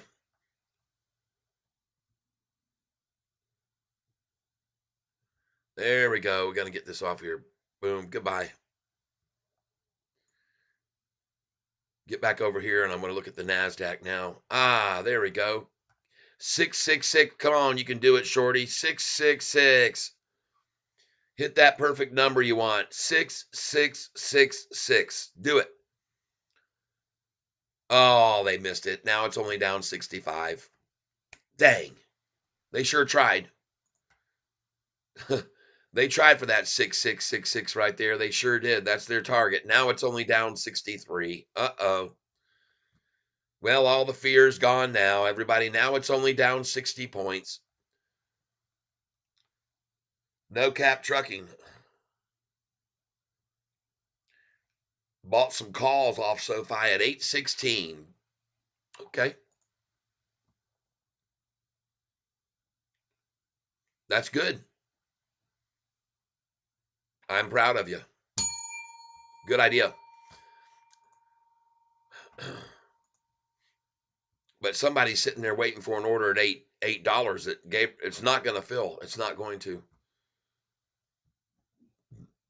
I could be wrong, but I don't think so. Yep. There they go again at it, trying so hard to get that number they can take a picture of, I guess, and put on the wall. Trying for 6666, folks, are so hard, so diligently trying to get that 666 there. Come on, Shorty, show your real muscle. Give us a 6666 here. Come on, you can do it. Do it. Show everybody how prominent and capable you are. 6666. Come on. They're really now it's only down 65. They just can't pull it off. No matter how hard they try, they can't get it. But isn't it funny to watch them try? Now only down 63 again. I like it, folks. I like to be able to point out these things so you can all be aware of them, all right? So you can be very, very consciously aware of the manipulation to numbers that they try to get to, which represent gematria. Now, I want you to know we've got 55 people on this channel. I'd appreciate it if you'd hit the like button for me. Here we go, folks. 666. Come on. You can do it, guys and gals. I'm pulling for you. Oh, now only down 62. Did you see that? A $4 pile in when they saw what they were trying. Now only down 59. It's over. You failed. You completely failed. You didn't get the 666. You didn't get the 6666. You bombed out. You piddled around with it, and you tried real hard. I tried to show everybody how good you were at it, but you didn't. You failed. So you made me look bad. Now only down 58. Sorry, everybody. I thought for sure they could do it, and they thought for sure they could too, but they failed. All right, let's get back to SoFi, which is rising now, I'm sure. Because as the NASDAQ does, so will SoFi. NASDAQ starts climbing again. SoFi will be right in its back pocket, people. You'll see. You'll see. Now, I know that SoFi is not a member of the NASDAQ. Okay. I'm very well aware of that they are not in the NASDAQ index. But for some unexplainable reason, they seem to be virtually attached to one another. And when this, you've seen me show you this, guys, many times in the past. All right. 810 then? Yeah. All right. Sure. You can put in 810. You're not going to get that either though. See, they're afraid to go to that number because the last time they did 111 institutions in. Why don't you just take my word for it and just buy it right here, and then you'll sell it over $10 in a few weeks. All right. Maybe this will give you a little bit more confidence. Let me show you something that'll build your confidence, hopefully. Because I'm here to build confidence.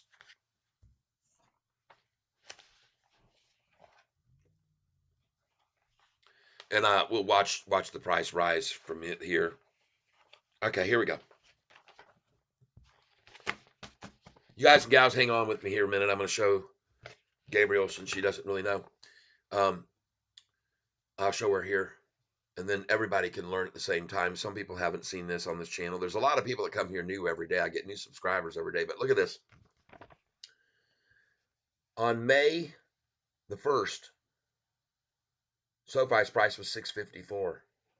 By May the 4th, 3 days later, they drove it down to $4.59, and by the 15th, they called an analyst and said, put out a target price of $2.50 on SoFi for us. And the price dropped to $4.55.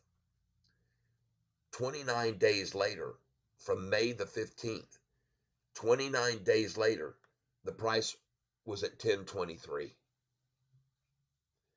9 days after that, the price was at $7.71 because they made phone calls when it hit this number to 3 analysts. They called Oppenheimer, they called Piper Sandler, and they called Bank of America and said downgrade the price to 6.50 and 7. They did. And then the price fell over 9 days to 771 on June the 23rd. 9 days from 1023 to 771. All right, on June the 23rd. Well, by July the 19th, which was 3 weeks later, the price was back to 1013. They called another analyst. Downgrade the stock, please. We need a downgrade. Morgan Stanley comes in, downgrades it. 9 days later, price drops all the way to $8.94. July the 27th, 9 days after the 1013 high, it's at $8.94. 3 days after that, the price on July 31st is at $11.70. 19 days after the price is there, it's all the way back down to $7.89 because it gets downgraded again. August the 18th, it's at $7.89. From August the 18th at $7.89, it's less than a month, 27 days later. And by the way, we just saw the price at $7.87. 27 days later, the price all the way up to $9.18 again. September the 14th. After September the 14th at $9.18, they took 66 days to scare everyone out, an attrition, a war of selling it down to $6.41. $6.41 on November the 21st. 66 days after 9/18. And then after November the 21st, Less than a month later, from 641, the price had risen to $10.16. 10.16. Right?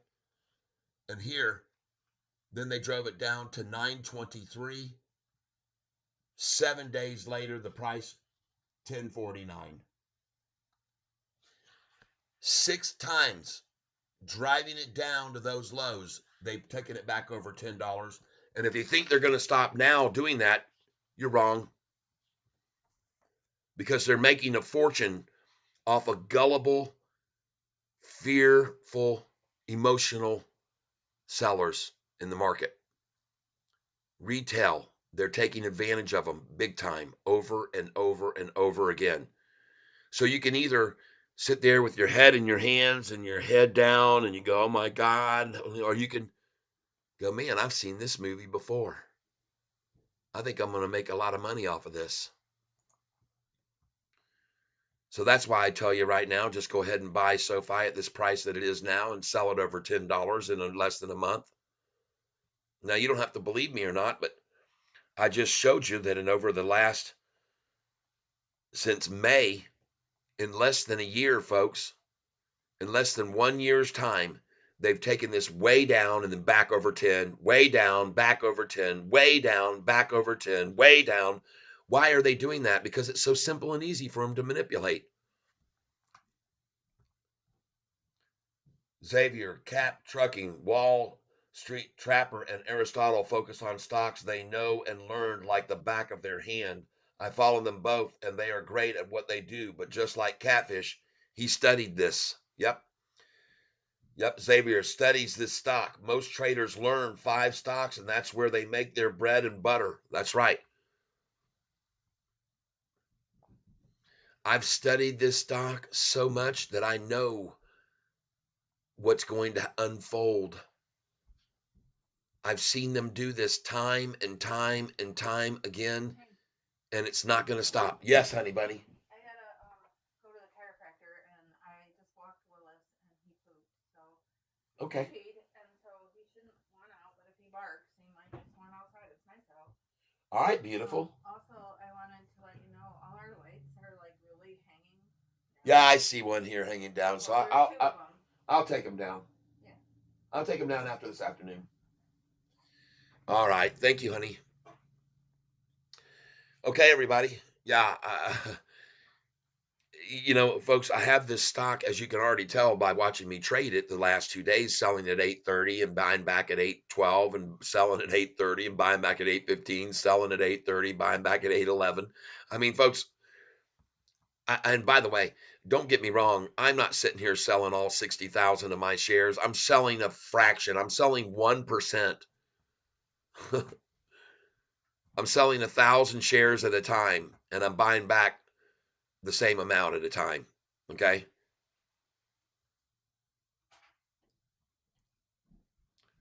So hopefully what I just showed everybody here on this channel will make perfect sense to them, and they can realize that this isn't just happenstance that the price keeps getting driven down into sevens and back over 10. It's not happenstance. As a matter of fact, I have another sheet here that'll really blow your mind. This is even more in depth. And here you go, no cap trucking. Okay. Check this out. If you had invested $544 and bought SoFi on October the 31st last year, and you got 100 shares of SoFi for $544, one day is all you'd had to hold it, and the price would have gone from $5.44 to $6.47, a gain of 19%. Then, if you would have held on to it and shorted at that price of 647, short sold it 8 days later, the price was at 494. You would have made a gain of 31%. If you had gone long at 494 on November 9th, 6 days later, the price was at 613, and you would have made a gain of 24.2%. If you would have shorted it on November the 15th at 613. By December the 28th, the price was at 424 a share, and you would have made a 44% gain.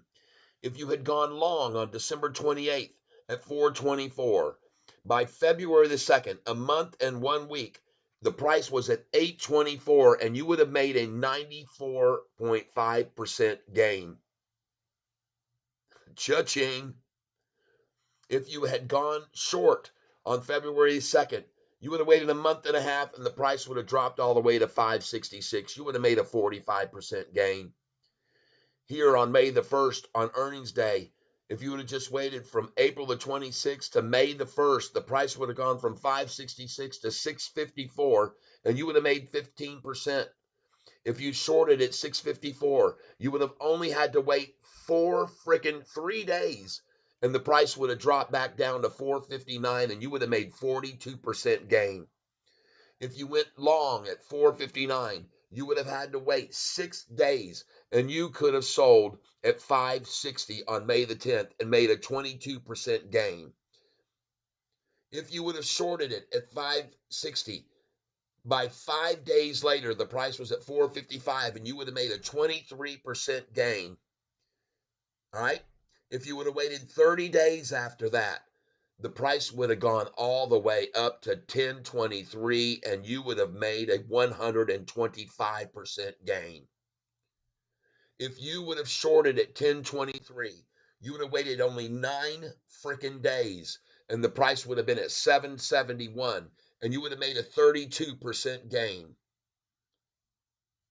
If you would have gone short or long at 771, you would have only had to wait 27 days and the price would have been at 1013 on an earnings call day.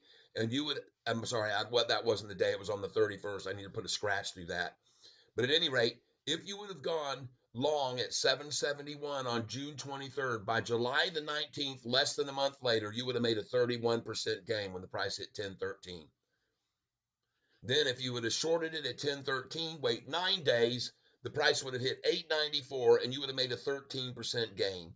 If you would have then waited 3 days and you had gone long at 894, it would have been at 1170 on earnings day and you would have made a 30.9% gain.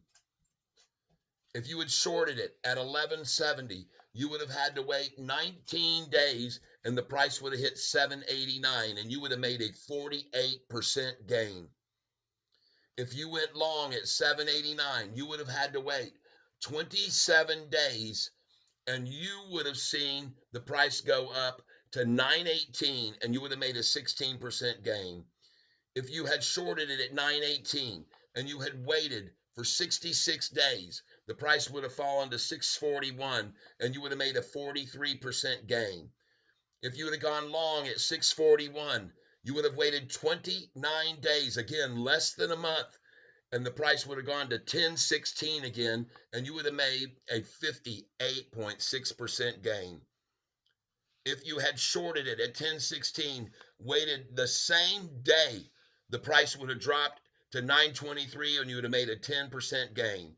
If you had gone long at 923, wait 7 days and the price would have hit 1049, you would have made a 13% gain.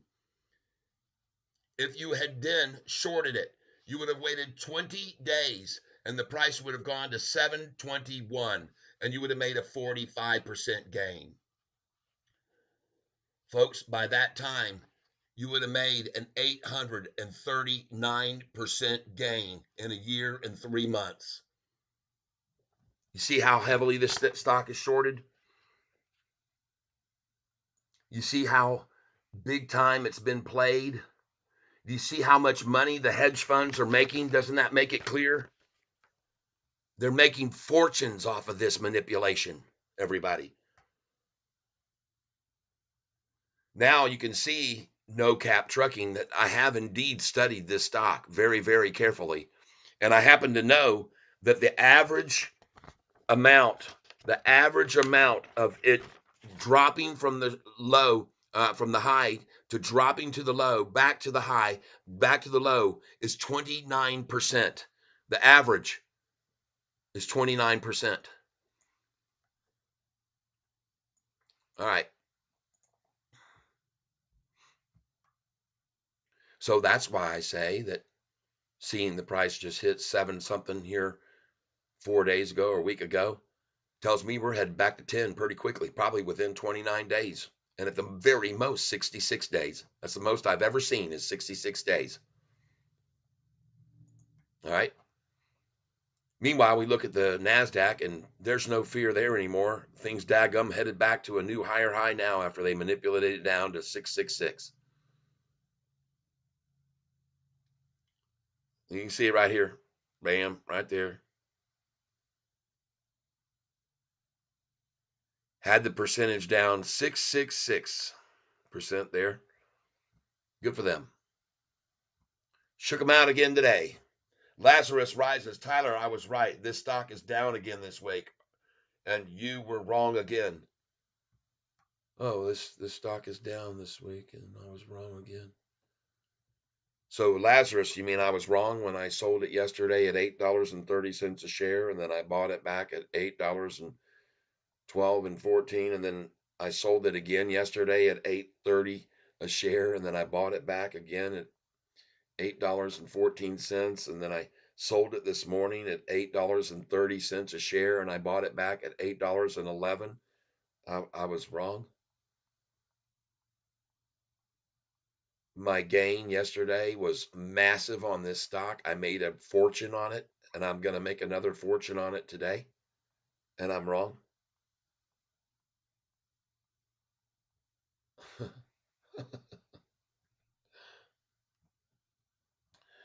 I'll be wrong like that every day of the week, folks. I will take that burden on my heavy shoulders.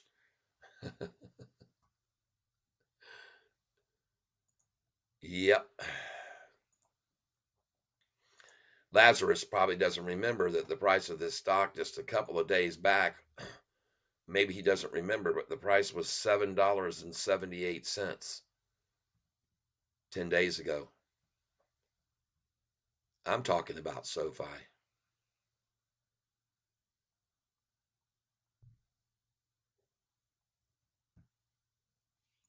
I'm talking about SoFi, and what I see is the last 5 days, they manipulated it down with the entire stock market. And they tried to fool everybody and make them think that the market was crashing because there was a big fear about interest rates. And they also tried to fool the entire market, telling them there was a big fear about NVIDIA. And I sat here in this chair and I told every single person on this channel that what was happening was complete and utter BS manipulation. And I told them all, don't be surprised after they run this thing down and scare everybody out with their lies and deceit that it goes to an all time high. And that's exactly what happened today. The NASDAQ went to an all time high today.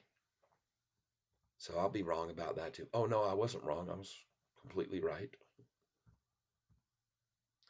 And hey, Lazarus, I got news for you. On the day that they drove the price down here to $7.78, on this day back here on the 6th, 11 institutions came into SoFi. On this day, the next day, 11 more. On this day, 18 institutions. On this day, 26 institutions came in. On this day, 32 institutions came in. And on this day, 47 institutions came in. That's exactly why the volume was at 44 million, 40 million, 44, 62, because the institutions were buying in like crazy on this low opportunity. All right. And another thing that you need to realize is they started coming in when the manipulation got to $7.45. That's why they started increasing every single day, and the price kept going up and up and up. And on this day, when they drove it down on that volume, the institutions went from 32 this day to 47.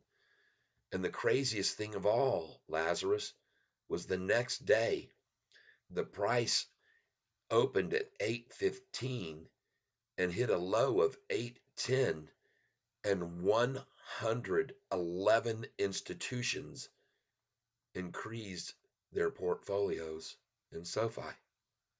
Lazarus, if you don't believe that, come over here to SoFi Institutional Ownership and come down here and look at how many institutions were in here on the 6th and the 7th and the 8th, and you'll see I was right. You'll see that I'm right, what I'm telling you. Look on the 7th here. 1, 2, 3, 4, 5, 6 as of Bank Caixa now. 7, 8, 9 as of Alpha Star. 10, 11, 12, 13, 14, 15 as of Avantex. 16, 17, 18, 19, 20 institutions on the 7th as the price started going up. And the next day on the 8th, it was 1, 2, 3, 4, 5, 6, 7, 8, 9 at Mitsubishi. 10, 11, 12, 13, 14, 15, 16, 17, 18 at Private Wealth. 19, 20, 21, 22, 23, 24, 25 institutions, 26 institutions there on the 8th. More and more institutions buying in as the price was rising. And on the 9th, you see even more came in. Just like I said, there was like 32.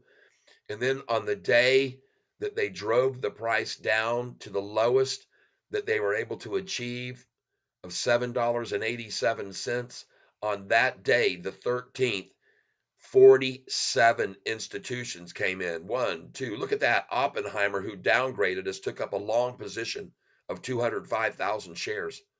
1, 2, 3, 4, 5, 6, 7, 8, 9, 10, 11, 12. That's peak 6, the second one 12, 13, 14, 15, 16, 17, 18, 19, 20, 21, 22, 23.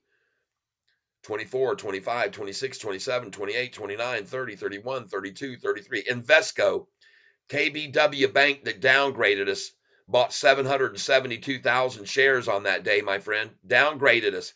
KBW Bank, Invesco. And they just kept coming in. This is all on the 13th.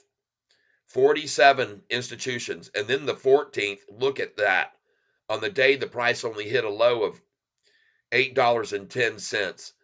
Right here, 1, 2, 3, 4, 5, 6, 7, 8, 9, 10, 11 as of LM, 12, 13, 14, 15, 16, 17, 18, 19, 20, 21, 22. And look at these coming in. State Street Group is a big time bank. Then you got 23, 24, 25, 26, 27, 28, 29, 30, 31, 31 at Garden, 32, 33, 34, 35, 36, 37, 38, 39, 40, 41. This is all on the 14th as a Bayesian. 42, 43, 44, 45, 46, 47, 48. Vanguard Group buying in. 49, 50 as a Prelude. 51, 52, 53, 54, 55, 56, 57, 58, 59. Rockefeller comes in. Deutsche Bank, 60, 61, 62. Bank of America, 63, 64, 65, 66, 67, 68, 69, 70. Bank of America again, 71, 72, 73, 74, 75, 76, 77, 78, 79, 80 on the 14th. 2 Sigma 80. Now we're at 81, 82, 83. Comerica Bank piles in. 84, number 84. 85, 86, 87, 88. Royal Bank of Canada, 89, 90, 91, 92, 93, 94, folks. 95 institutions. More have now filed. 96, 97, 98, 99. We're over 100 right there. 101, 102, 103 institutions.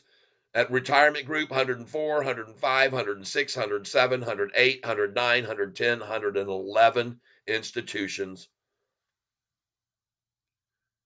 And there it is, 111 institutions on the 14th. Got it, Lazarus? And for those that don't know how to figure this out, the price on the 14th opened at 814, was driven down just 5 cents, and then 111 institutions added positions, and the price closed 1 cent below the high of the day. So not only were they piling in at 8.10, they bought it at 8.11 and at 8.12 and at 8.13 and 8.14 and 15 and 16 and 17 and 18 and 19 and 20, 21, 22. The institutions just kept buying it, baby. And this is why they're scared to death now to try to run this price down below 8.10 again, because holy crap, man, that's a lot of shares that they could have borrowed that have now been put into institutional pots, and they can't get their hands on them anymore. And they know that.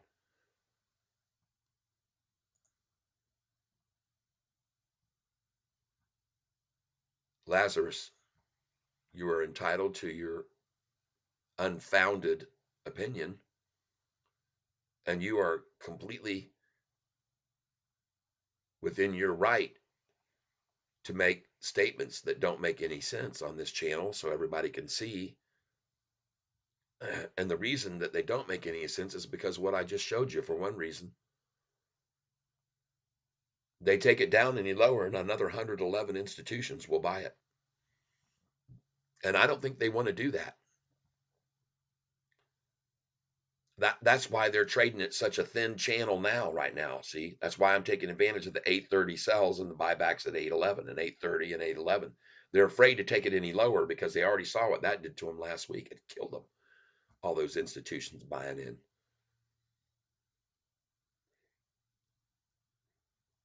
Yep. SoFi will be lower than $9. Chances are next week. You're probably right. It might be lower than 10. On the next earnings call, it might be lower than 13, but it might not. Everybody.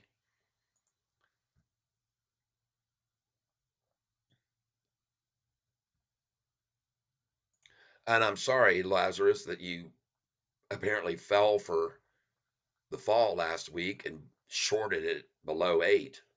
And now you're here on this channel trying to keep others from seeing what I'm showing them. But what I'm showing them is this, the proof is in the pudding, my friend. The proof is in the pudding. And right now, the pudding is so delicious that 111 came in and bought some SoFi pudding when the price was at 8.10 last week, up to 8.43. 111 institutions adding.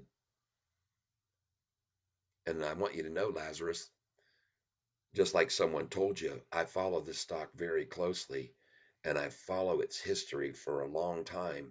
And that's why I own over 60,000 shares of this stock as of today's date. All right. Because I follow the history of it and I've seen how many times it's gone below 10 and back over it. And I know that they're addicted to doing that with this stock.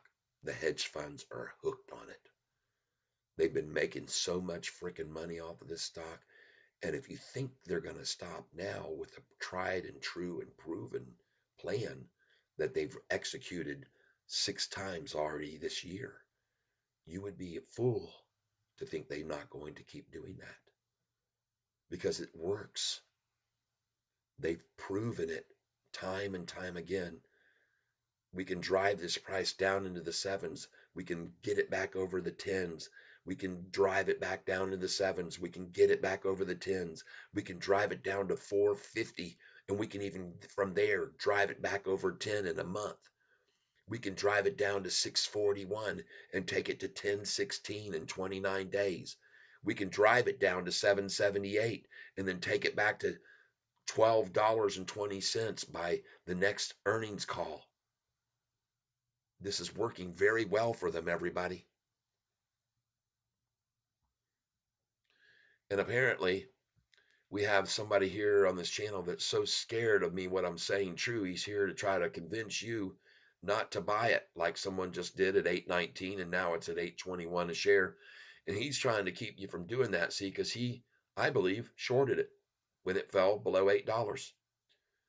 And there's many others, including this guy I just showed you, D.E. Shaw, right here, who's in the same boat that Lazarus is in. He has an average shorted position of $6.90. No wonder he got wise and dumped 23% of his SoFi holdings because he can't afford to keep losing. Folks, he's got $17 million. He's shorted this stock at $6.90. Everybody, he's a fool, if you ask me. But the world is full of fools. The world is full of people like Lazarus that don't have the intelligence to look at a 6 month chart and understand what that means. The world is absolutely full of idiots that don't know how to read a 6 month chart. Here you can see why I'm telling you that he's so foolish. Because every single one of these lines that you see on this 6 month chart are doing nothing but rising right now. Make it very clear to each and every one of you that it does not behoove you to look right down in front of you on the roadway, but it behooves you to look down the road. When you're looking right down in front of you on the roadway and trying to keep the car between the two lines, you're doing this like this. You're sitting up on the steering wheel and you're going like this. But when you look way down the road, then you can see, the vision is clear and you don't have to move the steering wheel at all. You can just barely move it. It stays right there because you're looking way down the road. So here's the long road. There's the long road and it's going up, folks. I'm interested in finding out what the heck happened to my 200-day moving average line I had in here. I'll go to my indicators and add it again. Moving average. Change this date period to 200. Change the color to green. Save it. Where the heck is the 200-day moving average? Huh. Try it again. Indicators. Moving average. Maybe they don't like me showing you this, folks. Maybe they want you to remain naive like Lazarus. Maybe they don't want you to see this 200-day moving average line. Save. Huh.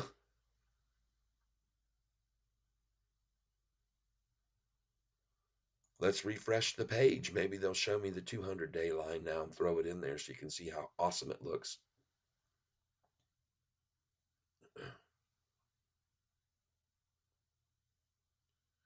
I guess Lazarus beat it. He's out of here.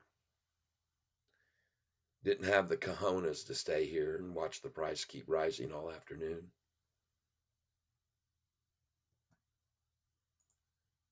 Look at that thing go up. Yeah, 14 is so soon, folks.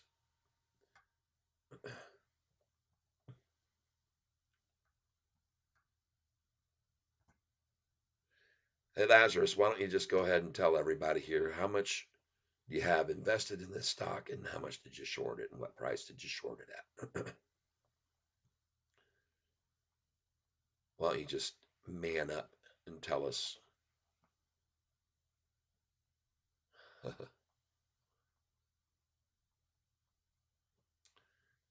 Come on in, the water's fine. Look at all these buying and buying. Look at the price, it can't be denied. It's just rising and going up and up and up. Come on, Yahoo, show me my 200-day moving average so I can show Lazarus and so he can get on the right ship and come with Sofi to 10s, 12s, 15s, 17s, 19s, $20. Where's my 200-day moving average, Yahoo? What are you doing? See what I mean? Yahoo. They've been here. They monitor my channel. They see me showing you the 200-day moving average, which was down here and is now going up and up and up and is up here. And they don't want you to see it anymore. They're sick of me showing you, everybody. Let's do it again. Moving average, 200-day. Let's make it green. Let's see right here. We don't need that. Save.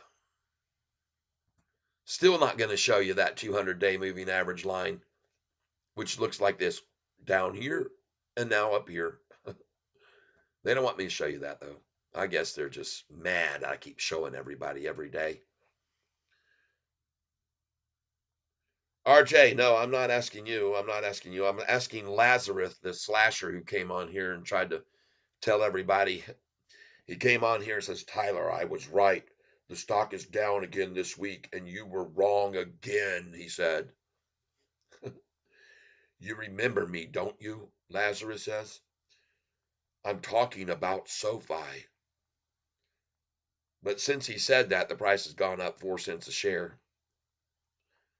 And he says SoFi will be lower next week, everybody. He's very confident of it, although everything I'm showing you proves the exact opposite. And by the way, Gabriel, did you go ahead and buy it when I said to get it at 8.19? Or are you just going to sit and watch and wait till it gets to your price at 8.10? Nope. I don't think it's going back there. Never again.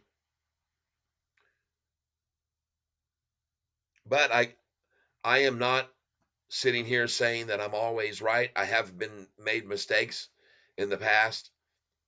I have looked at the charts and they've fooled me before. But I wasn't wrong when I told you to buy this stock this morning here in the 290s BITF. Look at STEM about to go green. I told you it was a good time to buy that this morning when it was at 260. I said it. I bought NU yesterday at $9.80 thanks to Danny Dimes. I'm grateful for you telling me about it, Danny Dimes.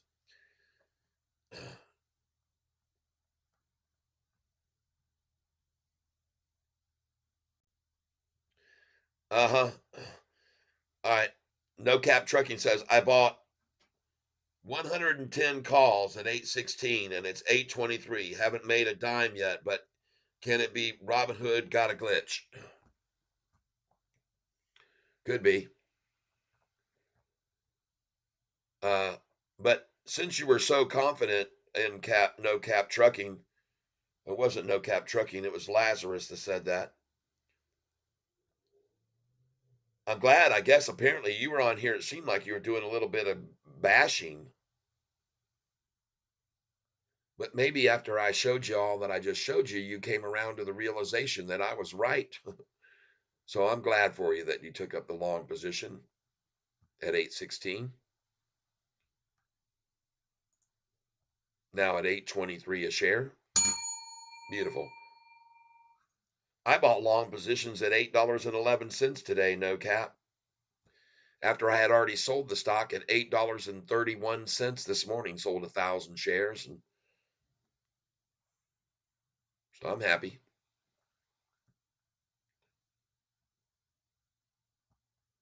I'm very happy to see SoFi. Now, if I take a look at the historical data, I'm very happy to see SoFi now have a low of 810, 814, 811, but seeing the high go from 835 to 835 to 837. I'm very happy to see that. And I know that the shorts aren't happy to see that. I can tell you that right now. They are not happy at all to see the highs going higher here.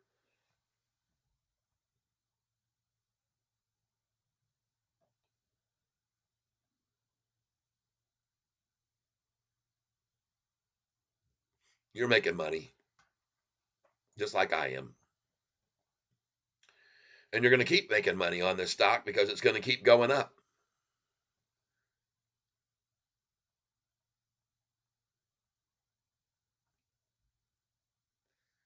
Friday, 12 noon. Let's go see what the lunchtime low was on SoFi today. The lunchtime low yesterday was 814. Lunchtime low. No, I'm sorry. That was day before yesterday was 814. Lunchtime low yesterday was $8.23.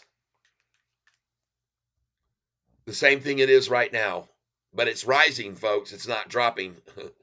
All right. 223. Lunchtime low. 8 point. Did I just see 822? Yeah, 822. We'll give them that. 1 penny less than yesterday's low. Oh, that's horrible. What's horrible about it is to see the price rising. And what's horrible, even more horrible, is to see this low right there, then this low be right here, and then this low be right here. Ugh, that looks bad. And what really looks bad about it is this right here, after this low here, this was a double bottom there, lower than where we are now. This was a double bottom here that was higher than this double bottom here. And this was a double bottom right there, which was higher than these two double bottoms. And so this looks very, very bad for them. Very bad indeed. And now we see the price rising to 824, on its way to 830, and on its way to 840 and 850 and 870. How do you like LAES? No, we've talked about it here before.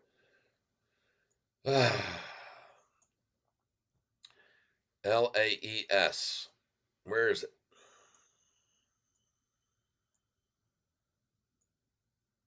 Not even watching it now.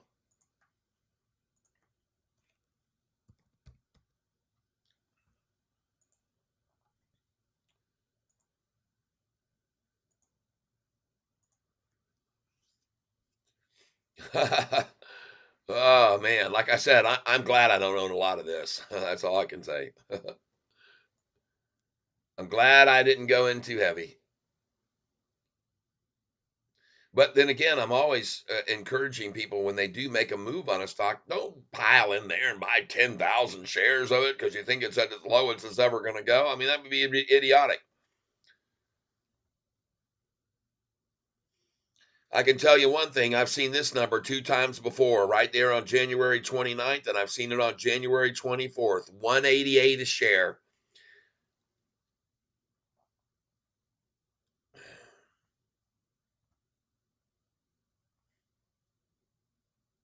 And I've seen it way higher than that twice in between those numbers when it hit that twice before. So I expect to see it to do it again.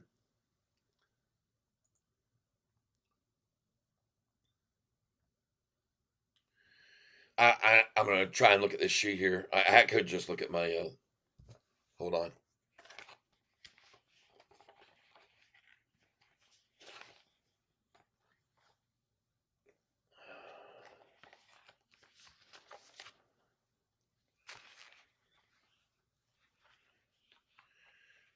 I can tell you one thing. I'm not going to buy any more of it. I'm not going to try and average down, dollar cost average down. Not yet.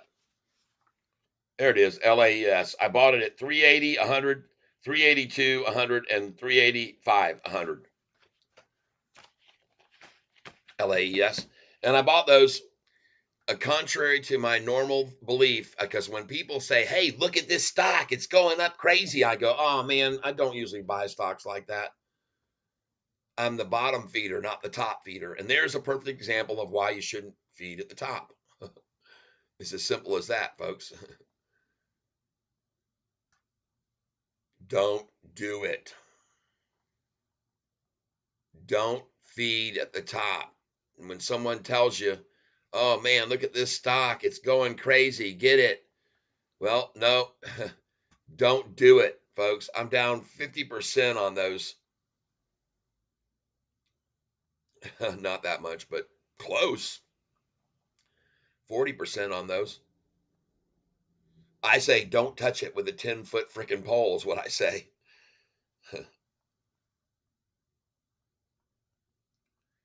Yeah, it might be and I'm saying here, I've seen this number right here before. We've seen it right there, 188.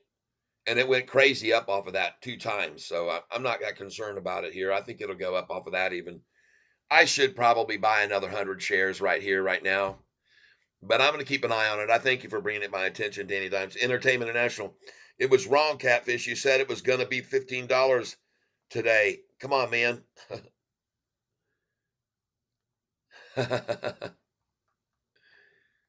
I said what was going to be 15 today. That's pretty funny. I thank you, Entertainment International. I appreciate you saying so. You know what though? Yeah, when somebody told me about this stock on this day when I bought it, I told you I don't usually buy at the highs. I don't like doing that, but you got me convinced. I'll go ahead and get some of it. It looks like it could be breaking into new territory. And one of the reasons that I liked it the most was because of this major manipulation down. And I saw it start to make its move up. Then I saw manipulation and what it looked like accumulation to me before a nice big run up. But I was wrong.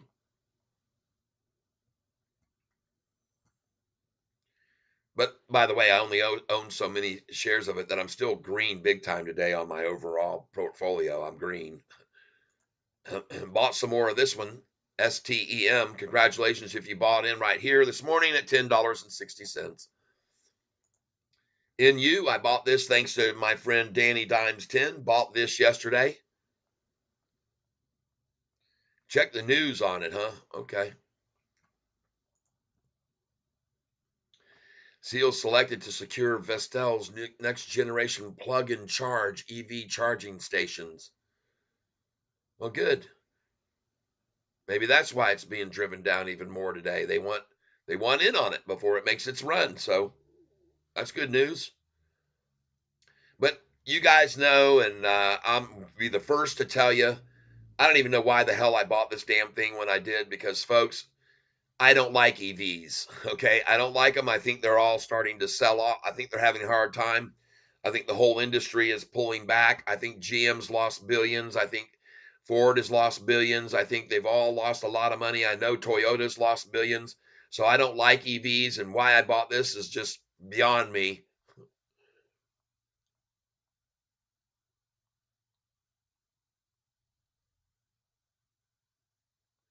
All right, I hear you.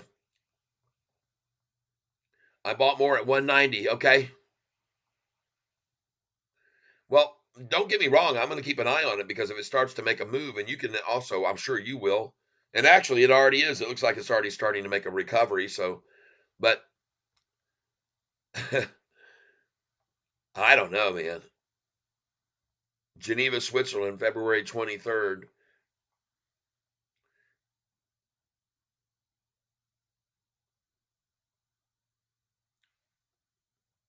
Yeah, I'll get some more. Let's average down. I made enough money off of Sofi today that I can certainly do that. Let's get it right here.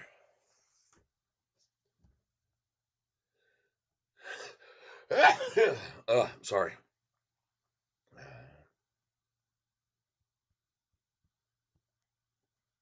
Let's get some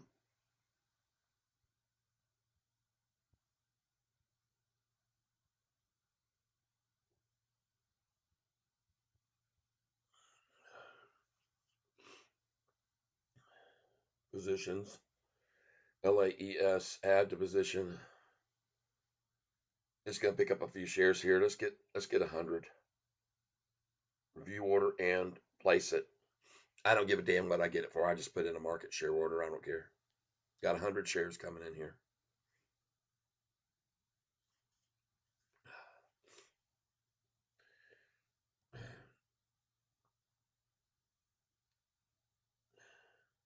Yeah, they all have a plan. There we go. 195. Thank you very much, whoever just sold me this at half what I bought it for the first time. It wasn't half, but like I said, it's close. LAES 100 at 195.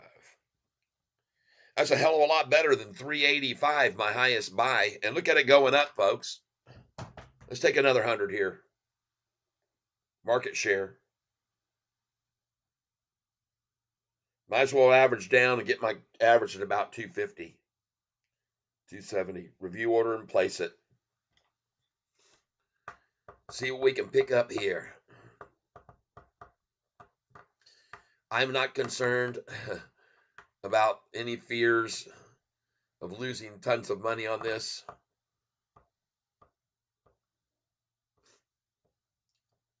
One more time. Got it. Thank you very much, whoever just sold me for $197 a share.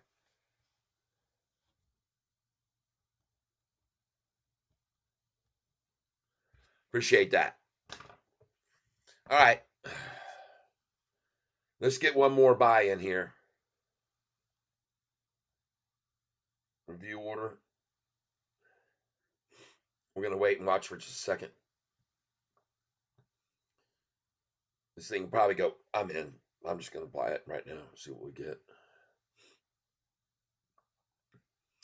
See if we can pick it up. Want to thank you all for being here. I see this as he does, as Danny Dimes does, as a good averaging down. If you came in on this earlier, I see it as a very good opportunity for you to pick up some more shares. And I'm glad that you brought it to my attention. I appreciate it. 198 now. Well, that's good. Bought it at 195, 197, and 198. That's encouraging. The interesting thing is, first time I bought this, I bought it at 380, then 382, then 385. And I said, well, that's encouraging. Oh, whatever. Sofi needs your bell, huh? All right. Is it time to ring it? Oh, ding dong, the shorts went long. This is our new Sofi song. Ding dong, the shorts went long today. Ding dong, the shorts went long. Found out we are all King Kong strong, yeah. Ding dong, the shorts went long today. Sofi, it grows and grows and grows and grows and grows, we know. And this is why we sing and we ring the bell, yeah. Ding dong, the shorts went long. This is our new Sofi song. Ding dong, the shorts went long today. Yeah. All right.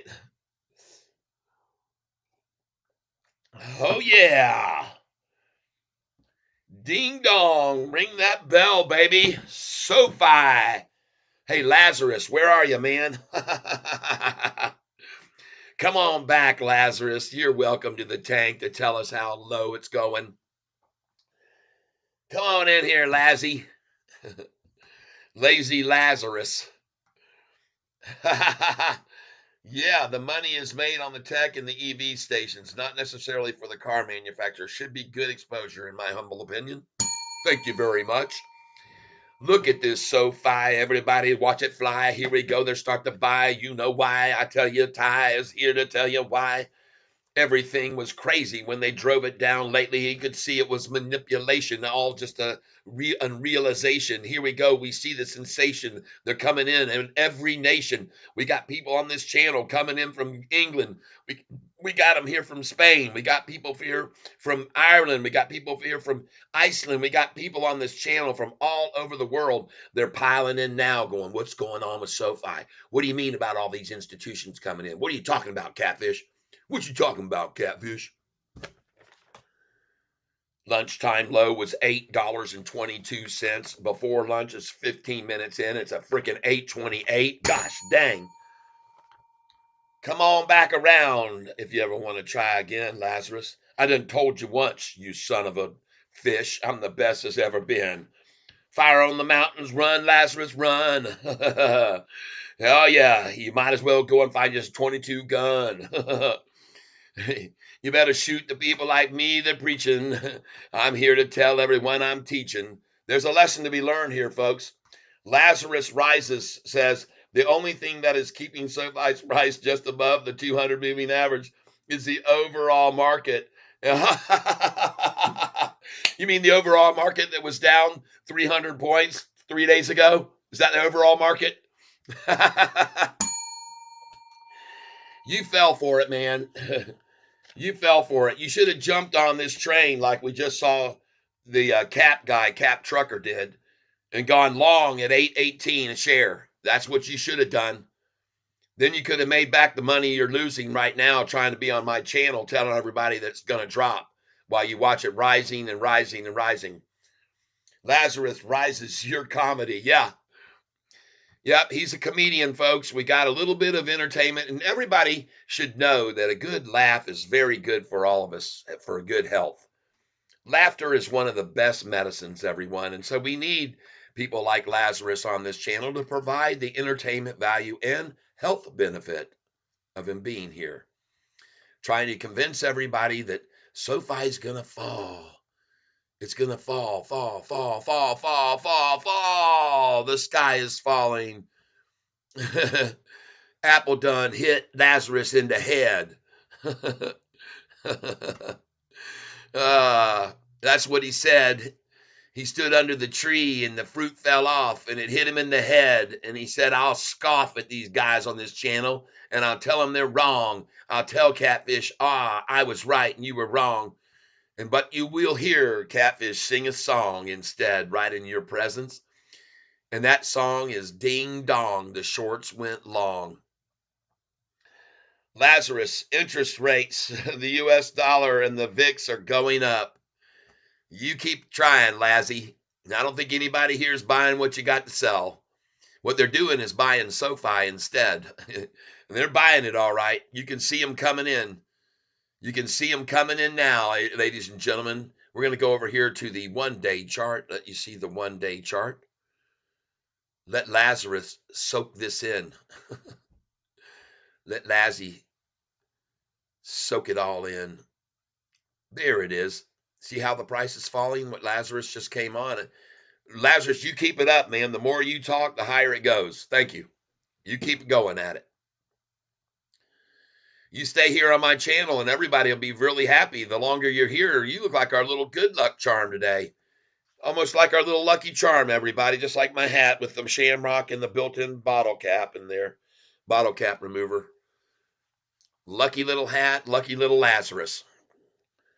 Let's keep him in the tank, everybody, and watch the price keep rising as long as he's here.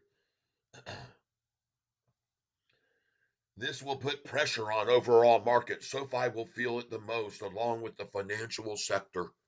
Well, Lazarus, I've already shown everybody that you're right about the rest of the financial sector. Let me show you, and I'll show all you new people here on the channel what's so cool about SoFi is when you look over here at institutional ownership on the SoFi chart, all you see is a massive number of institutions coming in, coming in, coming in, and rising and rising and rising. See that? There's SoFi.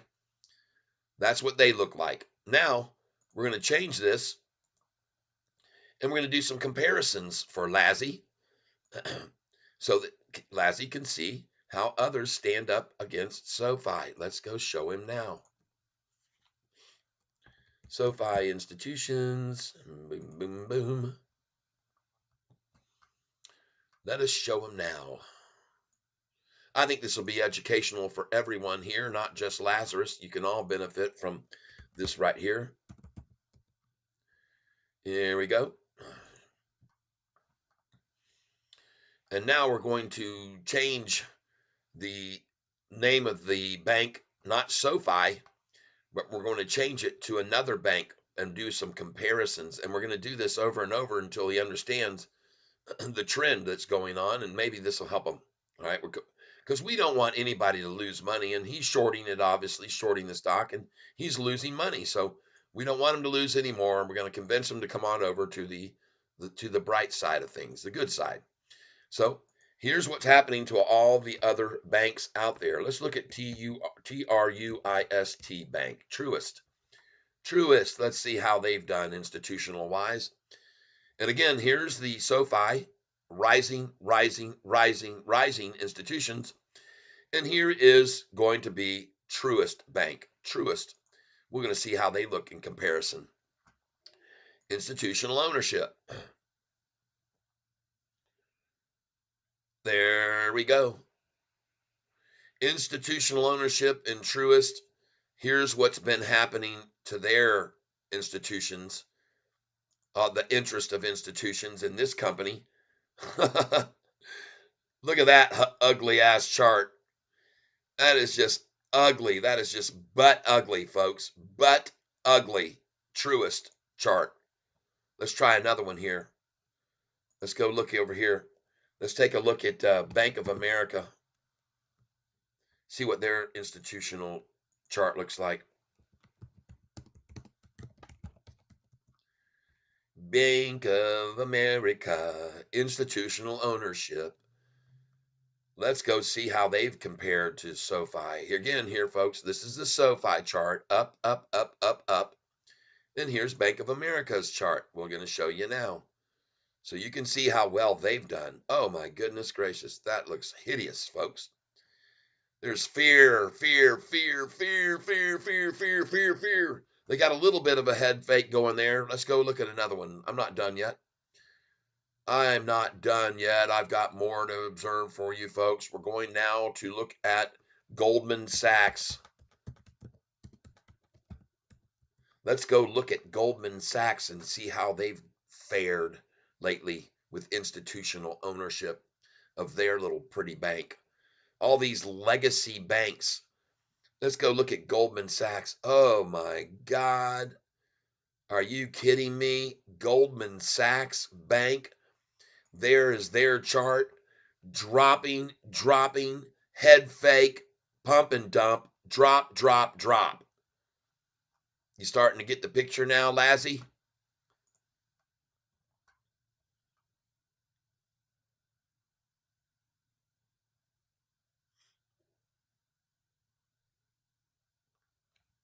I don't need to be on anybody's payroll. I'm just showing everybody that you see these people that are here with me. They told you already I've done a lot of research and I have a lot of reasons to believe that institutions are vacating the big legacy banks and they're coming over to SoFi because we are taking over the industry. And what I'm showing you right now should clarify that I'm absolutely correct.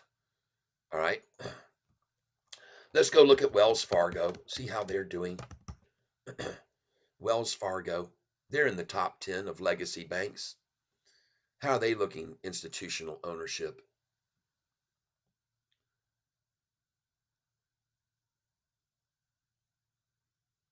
Let's go see what Wells Fargo's done. Oh, they look absolutely the same as all the rest. Horrible. Down, down, little pump up, down, down, down, down. Little tiny increase now, but they're collapsing, folks. All of them are losing, losing, losing, losing. They're oozing and losing and losing institutions. STEM, I called that one, folks.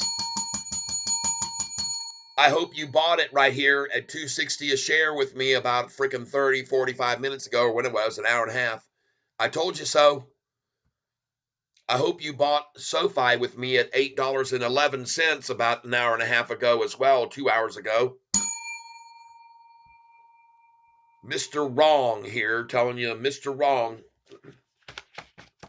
Lazarus, good thing he came over to tell everybody how wrong I was. Ever since he's Lucky Lazarus, let's call him Lucky Lazarus. In cap trucking, man, I bought 110 calls at 816. Why haven't I made a dime? Can you explain, please? I need answers. No, I don't know. I don't know why. Maybe you made a mistake and you didn't change it from your call to a put and you put a put in on it. That's the only explanation I can have. Maybe you made a oopsie. 54 people on this channel to discover that institutions are pouring in on SoFi more and more and more and more and more and more, while institutions are selling out of all the legacy banks, vacating as fast as they can get out of those legacy banks because they're losing money, laying people off, closing their doors. You're right about that part, Lazarus. The banking industry is suffering, and they're suffering because of SoFi. There's the SoFi Bank right there. SoFi Bank. It's a mobile bank. SoFi Mobile Bank.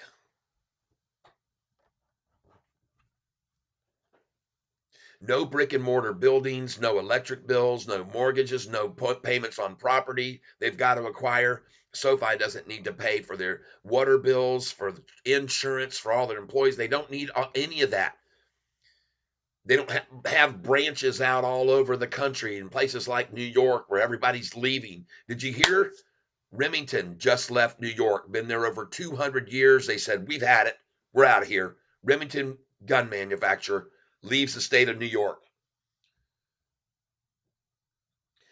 Katie Winworth, there you go. See, more information for you brought to you by one of our members. Only 4,200 employees with SoFi.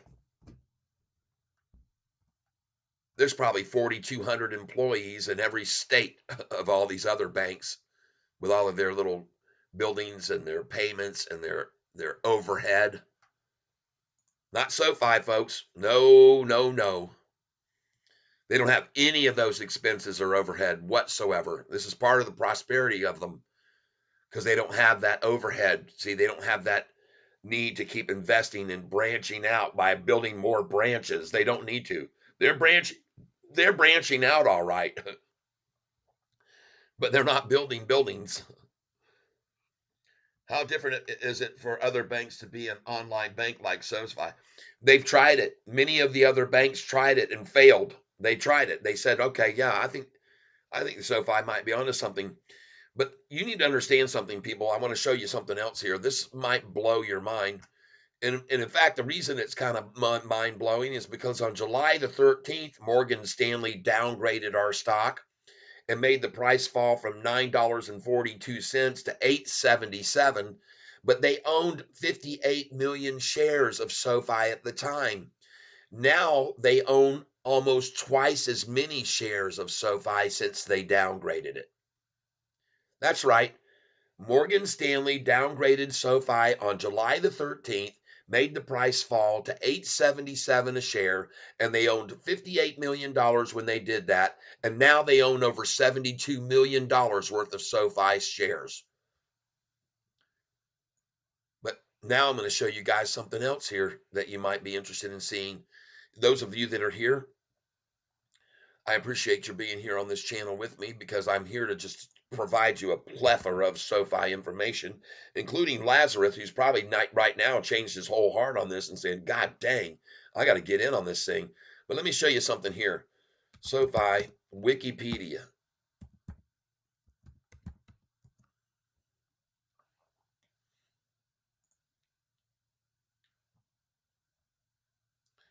I appreciate you hitting the like button, everybody. But depending on our expiration date, your gains will go up a lot with the stock price or a few dollars at trucking, okay? Gamma is low, says Wyatech. You're getting some help from one of my members on here, Cap. Okay, no cap trucking. Someone's here giving you some information. Katie Winworth, Uncle Bruce was comparing employees in other banks this morning. Wow, cool. Uncle Bruce. Here we go, folks. We're going back to the history about SoFi and when they started in 2011, was founded in the summer of 2011. Now, here's the most interesting part about this. It says on October the 2nd, 2013, SoFi announces that it had raised 500 million in debt and equity to fund and refinance student loans. It says this total funding amount came from 90 million in equity, 151 million in debt, and 200 million in bank participations, with the remaining capital from alumni and community investors. Here's the catch-all.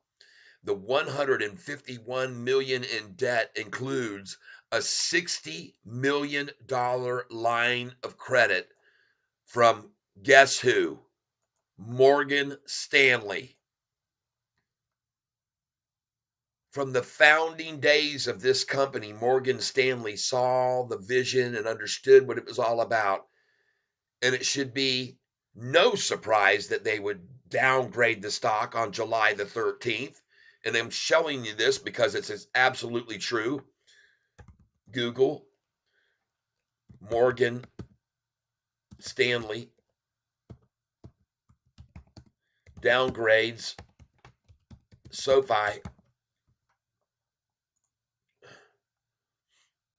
Morgan Stanley, July. It was not just January 31st. They did it again in January, but they did it on July the 13th. There it is. Morgan Stanley downgrades SoFi July the 13th, 2023. And by the way, when they made the price fall from 942 the previous day down to 877 or 878, then 2 days, 3 days later, the price was at 1170 a share. Just just so you're aware of this, if you go over here to SoFi's chart right here, you can put in down here, you can put in Control F and you can put Morgan Stanley, Morgan, Morgan Stanley, Morgan Stanley.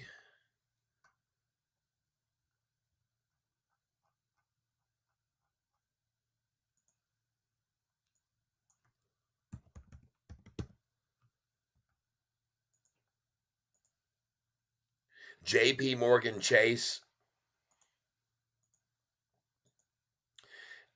I'm very I'm very interested to see this. I'm amazed actually. I don't see them popping up here anymore.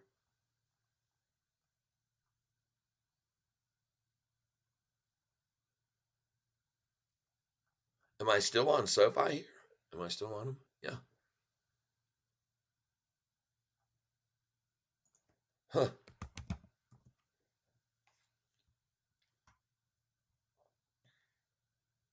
Institutional ownership.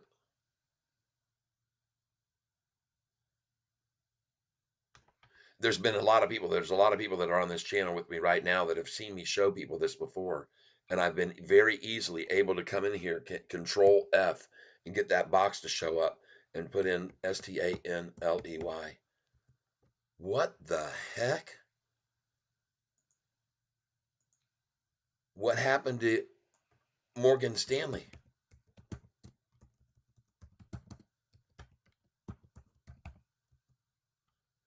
Huh.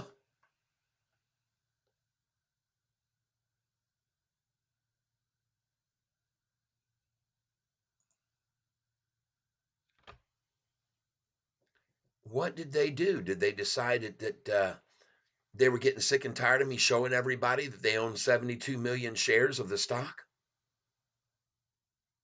Did they sell all out and come in as JP Morgan Chase?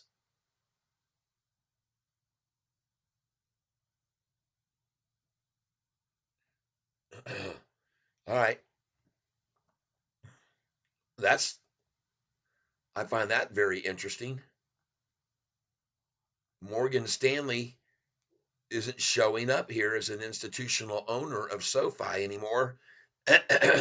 And again, folks, you guys that have been on this channel for a very long time with me for months and months have seen me report this to people over and over and over and showed you that Morgan Stanley owned over 72 million shares of SoFi stock. Huh. And now suddenly they're not there anymore.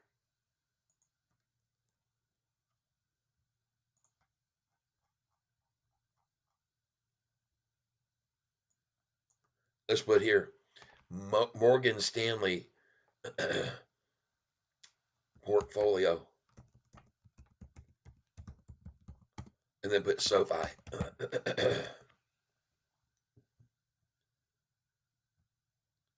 Morgan Stanley reduced their ownership of SoFi last quarter by 27%, but they still own 8 million shares,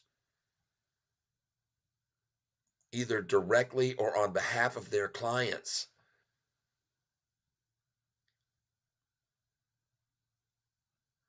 Huh.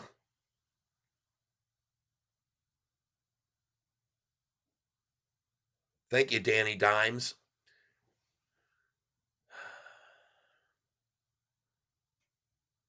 Well, you guys know I've been exposing these guys and I've been exposing it to all of you. And there are a lot of people that come over to this channel from all walks of life.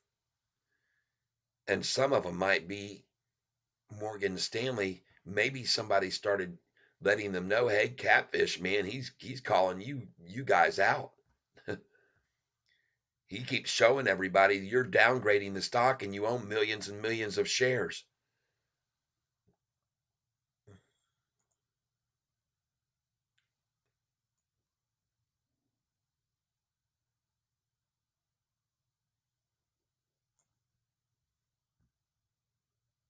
I just got sent this by Danny Dimes 10, popping it up on the screen right now. It's a link that he just provided.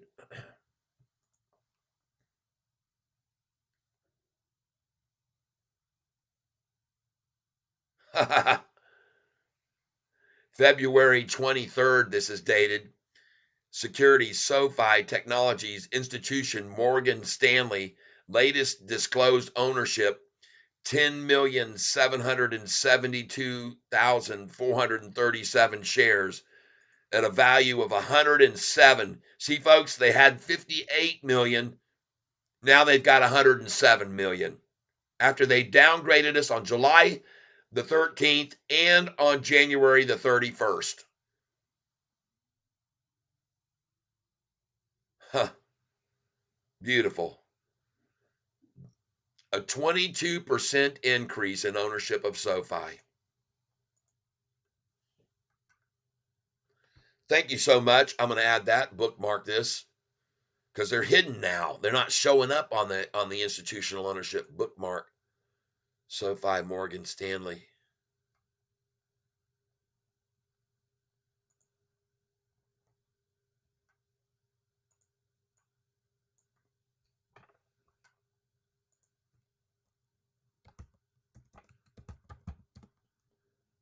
Save. Thank you very, very much, Danny Dimes 10, for exposing again the date of this, folks, February the 23rd.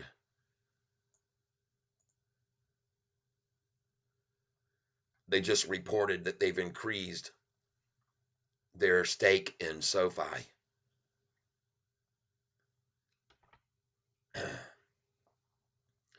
See, when they made that downgrade on July the 13th, I thought to myself, wait a minute. I'm pretty sure I looked under institutional ownership and Morgan Stanley was on that list and they owned a lot.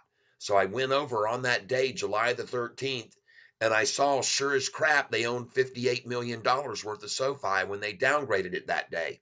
And I posted it on this channel and I told everybody, look at this bunch of BS. Morgan Stanley downgrading the price on July the 13th and making the price fall 20 something percent. It was about 14% that it fell. It wasn't that much, but they made it fall and then they bought more. They bought a lot more. They now don't have 58 million. They've got freaking 107 million dollars worth of the stock.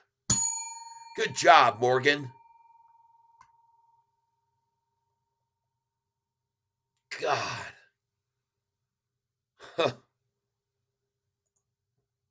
Man, see how that works?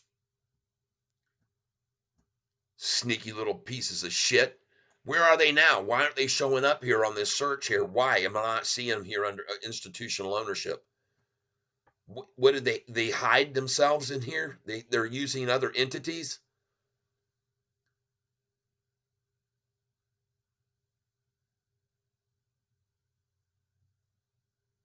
They don't want you to know. They don't want Catfish to be able to show people anymore that they're downgrading the stock like they did 2 times in the last 6 months and that they own a boatload of it.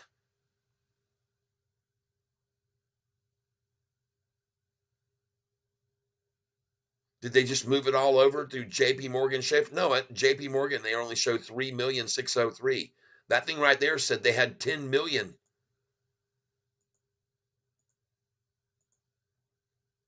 Wow.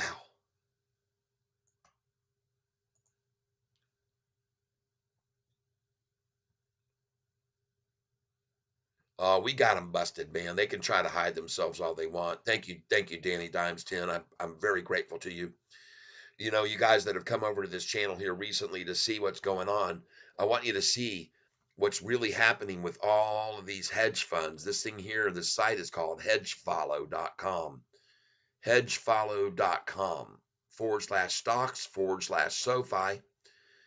And what do you see? Do you see hedge funds running away from SoFi since the price was at 10 and now gone down in the sevens and eights? God, no. You see them smiling. Every picture, look at them smiling away. Look at Citadel, Ken Griffin's big old smile on his face. Just increased their positions by 143%, by 2,100%, by 645%, by 632%, by 125%, by 73,000%, by 4.96%. D.E. Shaw, who is shorting and has puts on the stock, I showed you yesterday, has an average share price of $6.90, and he's putting shorts on the stock with an average of 690. He's shorting and his average is 690. He's losing lots of money, and that's the reason he reduced his position in SoFi by 23% because he's got 17 million shorted on this stock at an average of 690. Everybody,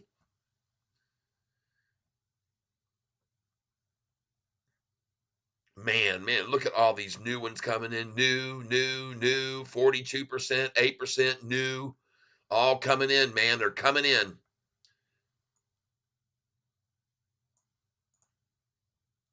Dang, look at that thing go, baby. Yes, yes, yes, yes, yes.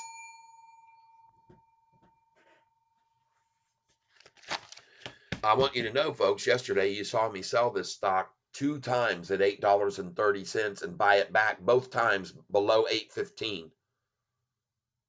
And I did it again today. Nice. You guys, if you stay here long enough, you'll start to figure this out. You'll start to figure this out. And you'll go, gosh dang, man, this guy, he's got these sell orders in at these numbers. And I should have taken a picture of them. I should have. I should have. Well, you can do it right now, folks. Put them in now. Put your sell orders in at these numbers on SoFi and buy it back cheaper every time.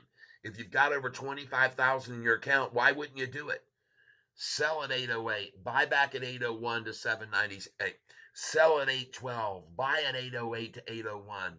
Sell a bunch at 820, buy it at 814 to 811. I just did that. Sell at 824, buy, what does it say? 819 to 821. Shit, it should say 811 there. Sell it at 830, buy it back as low as 824 to 821 or 811 again, which I did.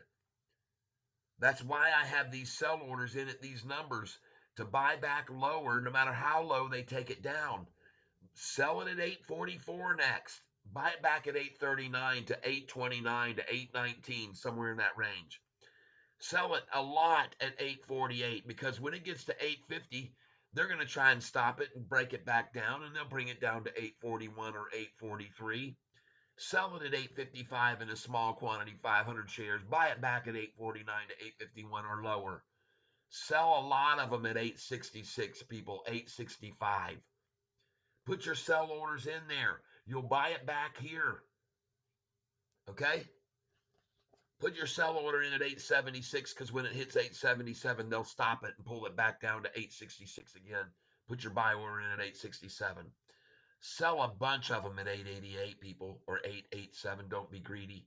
Buy it back at 878 or 867 or 861. You could easily do that. I've seen them take it from this number, 888, down to that 861, 856. Many times I've seen them do it from 888. Sell them again at 892, 500. Buy it back at 888. Sell at 898. Buy it back at 893 to 891. Then you're going to sell it at 908. You're going to start over. You're going to buy it back at 901 to $8.98. And you're just going to repeat this. Sell it at 912. Buy it back at 908 to 901 or lower. Sell it at 920. Buy it back at 914 or 911 or even lower, 908, even 901. Folks, I'm telling you, they're going to keep doing this through all these number sequences, through the nines, through the tens, the 11s, the 12s, the 13s, the 14s, the 15s, the 16s. I've got my sell orders in of all of these shares I own all the way up to $39.98, everyone, for a very good reason. And that is so that the shorts can't borrow my shares. All my shares that I've acquired are for sale right now, except the ones I bought today. And by this evening, later on, I'll make sure those go up for sale at higher prices.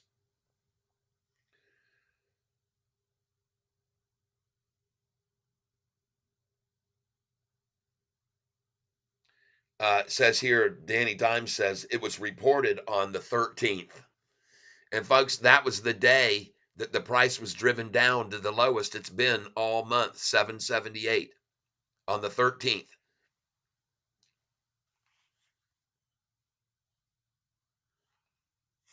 Doesn't surprise you to see Morgan Stanley filing in there and buying up more Sofi on that day. Show it to you right here, folks. Here's the date, the 13th. The price hit 778, and Morgan Stanley came in and bought a boatload of it.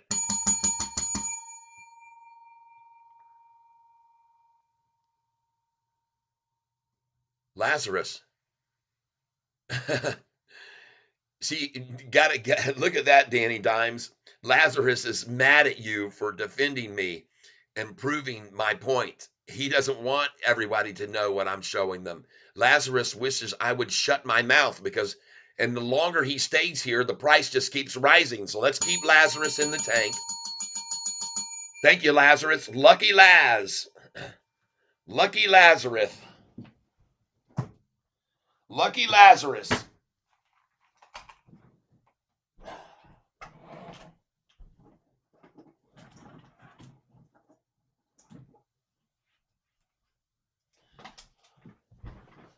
Lucky Laz. Thank you, Lucky Lazarus.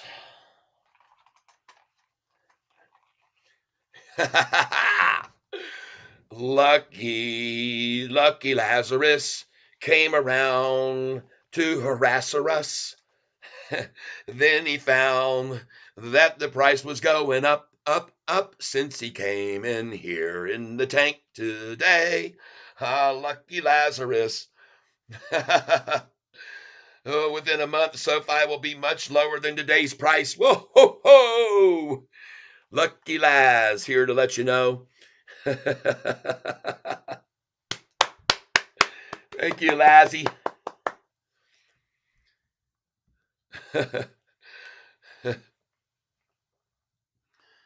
There we go.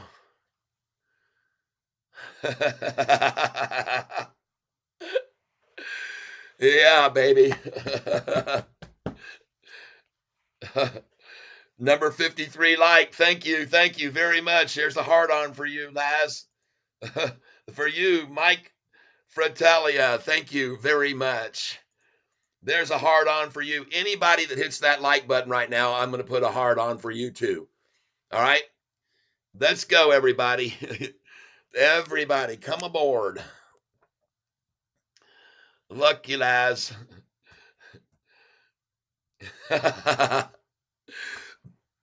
Man, that's the luckiest thing to happen to this tank in freaking weeks, folks. Lucky Lazarus coming in here.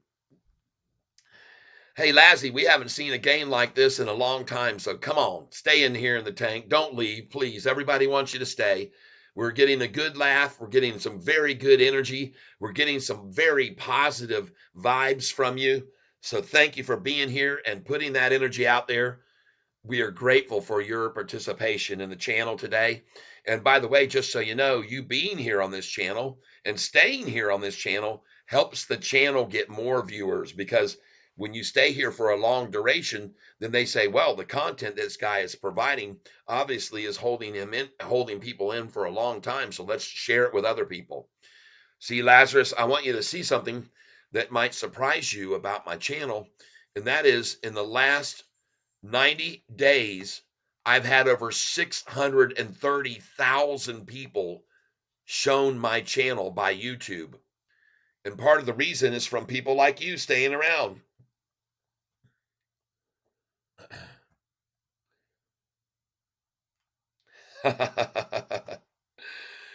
Lazarus, the guy that told you when the price was 818 that it was going to be falling, wants you to know what a con we are with the price at 830. He doesn't want you to be fooled. But you notice how deliberate he is and how he's remaining here. There are probably another 1,000 people talking about SoFi right now on YouTube. But he wants to be here on this channel because I guess nobody's showing you the kind of information I am that are making buyers out of everybody instead of sellers. He's here to try to make you a seller of the stock because that's what I don't know, maybe he's paid to be here. Yeah, con man Connor. That's why his name is Connor, by the way. Conning. He cons and cons and cons. He's just a connoring, crazy connorer. Here, my dog, he's happy too. He's in the background going, man, let me out. I got to go to the bathroom. So you guys just hold on a minute. I'll be right back. I got to let this wolf dog, let my pit bull out to go to the bathroom. So just give me a second. I'll be back. And hopefully Lucky Lazarus will still be in the tank with us. All right, so let me get over here and let me put my image up here, King Cat. Here we go. What are you doing? What are you doing? What do you want? What is all this barking about? Gotta go outside. I see. Go ahead.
everybody. It's time to get back to talking here, Catfish Tyler. I'm gonna get my way out of here. Thank you for being here with us on the show today. Here's King Cat now, and bye, everybody. All right, hanging out here with you guys today with my lucky Lazarus joining the channel, and I got my Shamrock hat on. I got my beer bottle cap opener right over here for the fancy beers with bottles, which I don't use. All right, here we go. I'm going to put this up here. Oh, my goodness gracious sakes. Well, all we can say, everybody, is thank you, thank you, thank you to anybody who gave us shares this morning at the low. And what looks so bad for these shorts now is what we got happening today, folks, right now in front of you, in case you didn't know what it was. And let me get over here and get this channel up here where I can see what I'm doing. And I don't see what I'm doing on my YouTube. I see I'm still live streaming, but I don't see YouTube up here at all. So just give me a second while I refine this and get the chat back up. I don't know what I just did. I do not find YouTube over here, and I'm not. Am I seeing it over here? Yes, there it is. There she is. There she be. Lazarus Born Jr. I like prison. It's where I met my boyfriend. Lazarus, you're cheating on me again. Conway says, off the class. Thank you, Danny Dimes. I have no idea. Sanjay says, I have resistance at 832. Well, that's why I've sold it there so many times and caught in this channel. But, folks, it looks like it's going to break above this time. Get on out of here and go on that past 830. You can do it, and there's no reason why not. Those shorts have a problem. They've got institutions buying like crazy. They got all these ETFs. They got all these fund managers, and everybody can see it on Hedgehog and see where all these funds are going. Everybody's getting the picture. BITF was a great buy today, wasn't it? At $2.97. Cha-ching. And take a look at what was it? STEM. STEM. It was a good buy today, too. They ran it down hard. I'm looking at the longer term chart so you can understand this thing has resistance right here at this number. Many, many times it's resisted here and gone back up. So I think right here at this number, we're going to see, and you can see the volume there at this level of resistance. The volume is spiking, folks. All right.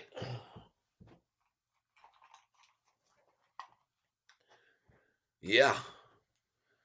Get on back over here. 47 on the channel right now. I want to thank you for being here with me, Lazarus. I like prison. It's where I met my boyfriend. RKLB earnings on Tuesday after the bell. I like it a lot. Ah, yeah. RKLB. Tuesday. That looks good, man. I like it. What's Bitcoin doing? It must be going up. Looking at the 4-hour chart. Bitcoin going tear it apart. Oh, yes, that looks good. That looks very good. I like that a lot. See, here's what I like about the Bitcoin chart I'm looking at right now. You got a very severe down. You got a less acute angle. You've got an even lessened acute angle. And then you've got an even lessened acute angle. And look at the lessening of this acute angle, of this unacute, non-acuted angle. If I were to see the repetition of this, or that there, then I would think, okay, she's just going to drop back down here to the red. But this is different, folks, right here, what we're seeing. That's what I see, okay? I'm just showing it to you. I'm a chart man, guys and gals, you all know that. I'm very, very much into charts. And I know the charts don't lie. I've been trading too long not to look at a chart like this and realize what this means. This is freaking cup, handle, drop, and pop going on right here, right now. Cup, handle, drop, pop. Watch what happens here at 106. 106. I could be wrong. but I don't think so.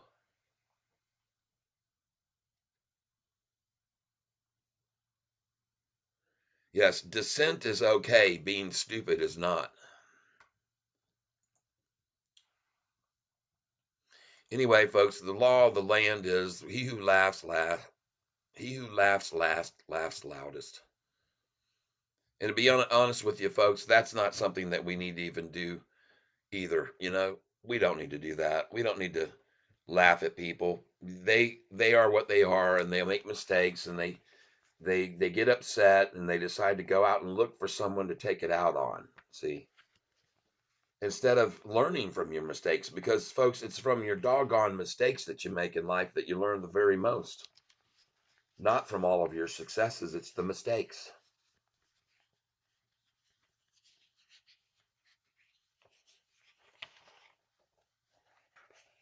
If I were to count all the days that I made money in the market, which is the majority of the time because I'm not in long term, as you see, I'm in and out, I'm in and out with the amount of shares every day, and I make just plink a little money away every single day. That's what I do here on this channel.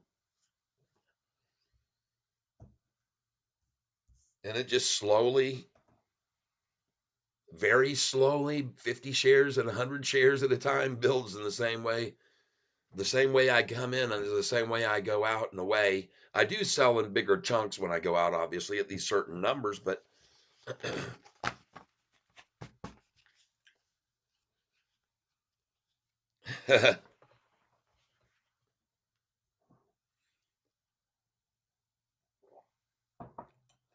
uh, what Lazarus doesn't understand either is that amongst this great family of investors that we have here on this channel that hang together and take advantages of trends, and we live, we look, and we learn. People have so many times come over to me and said, Catfish, man, go look at this stock. And I've told you, man, this thing is on fire. Man, it's up 45. Man, it's up 75%. And I like that you show me these big movers of this nature, but what do I generally 9 times out of 10 say about those companies? I say, stay away.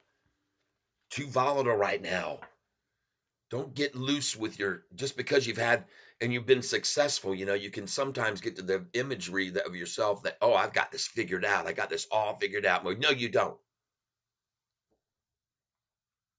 Even I don't have it all figured out, but I have most of it figured out.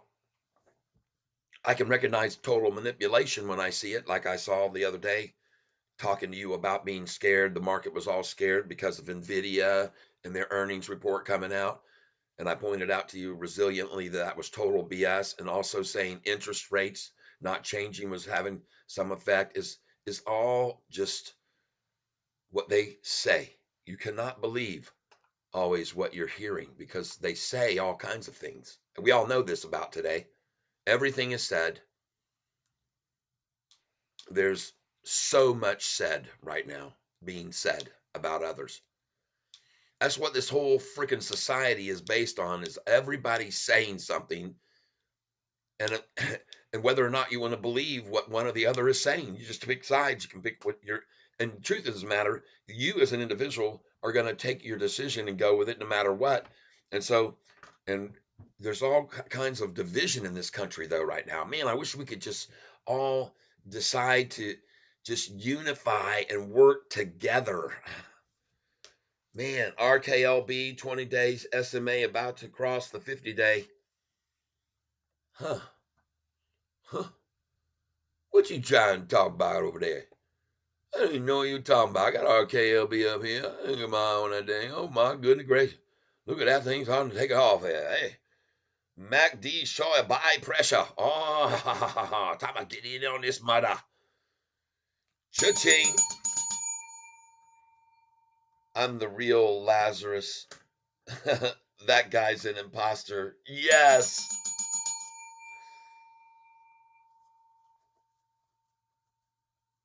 Sanjay, 871. Seems intraday 828 is an important level. I have some sells at 832 as well. I decided to be a little more reserved. I put in 839. I usually don't sell even between 830 and 848. I don't. But I will sometimes sell at 844 because they like that number too. In you, folks, look at that. I bought that last night. Thank you, Danny Dimes. Danny dialing for dollars. Triple D in the tank.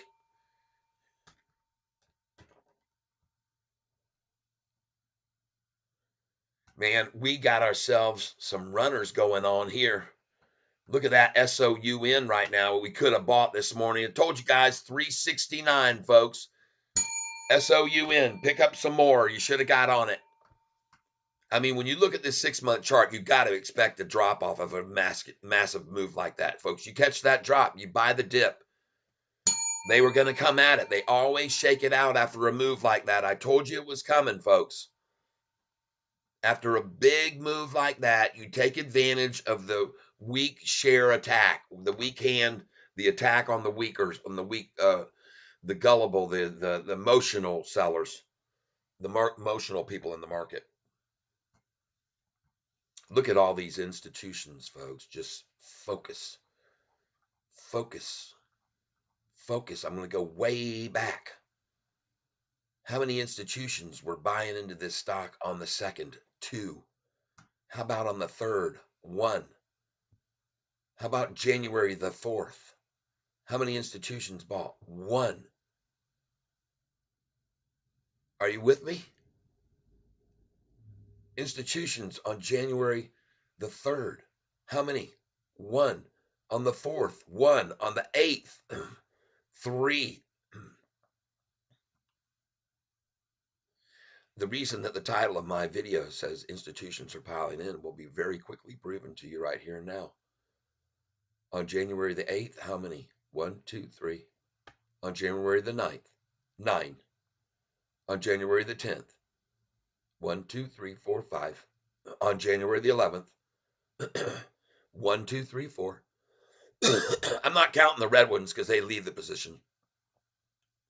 In my belief, I could be wrong, but I think these are all shorters dumping completely 100%, 100%, 100%. I could be completely wrong. I don't know that for sure. I don't know. I have no way of knowing. But I'm only counting these, the green ones here. These here that are mostly positive positions they're taking up. So there's 1, 2, 3, 4, 5, 6, 7. I'm counting the ones only going up. 8, 9. And now we're on the 18th. How many were on the 18th? See? 1, 2, 3, 4, 5, 6, 7, 8, 9, 10, 11, 12, 13, 14, 15, 16, 17, roughly 17, 18. 18 on the 18th of January. The 19th. 1, 2, 3. Look at that. Fifth Third Bank. 1, 2, 3, 4, 5, 6, 7, 8, 9, 10. 9. The 22nd. 1, 2, 3, 4, 5, 6, 7. 7 on the 22nd. All right. Are you seeing how small these numbers are?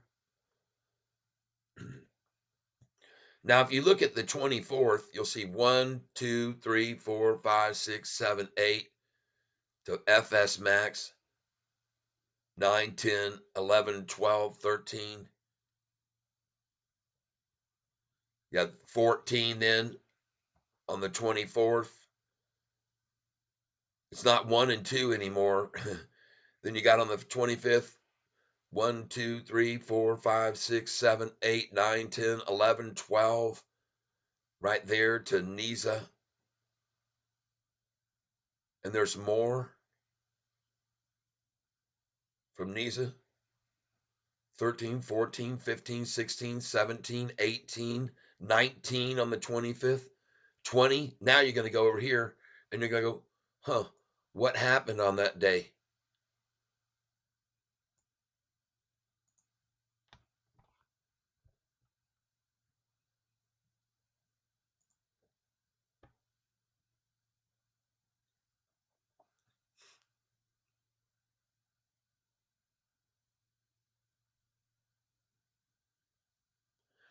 19th and 20th, man, that price was falling. That was a Friday right up here at 841. February 16th, 826. February 20th. There's over the weekend, the long weekend because of the holiday.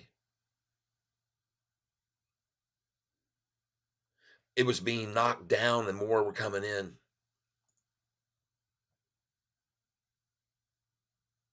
I'm tracking this, folks. On the 25th, what happened on the 25th?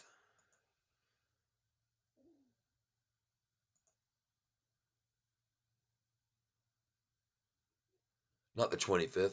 What was it?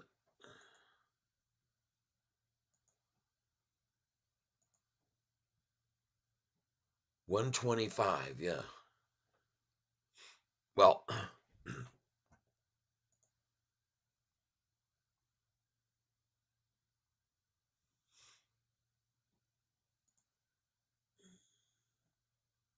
there it is.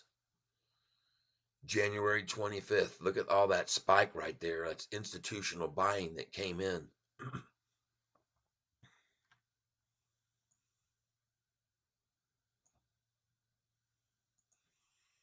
Hang with me, folks.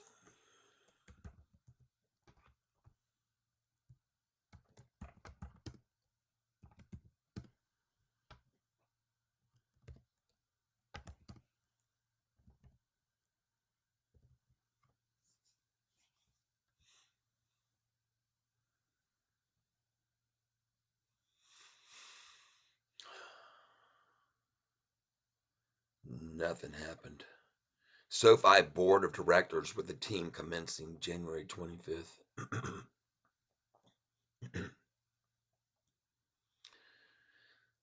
SoFi Stadium, LA coach Harbaugh bolt up. SoFi Stadium, welcome to the LA coach Harbaugh bolt up. No. Don't see anything. That's kind of interesting, isn't it, to see a nice surge like that in the pop on institutional buying in when there wasn't really anything going on, breaking news. I don't see it.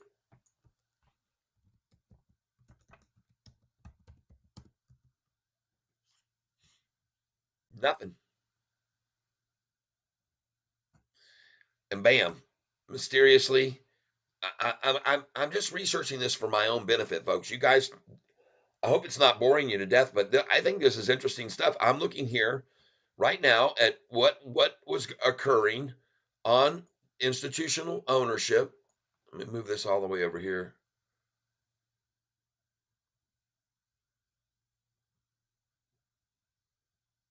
The dang thing go to?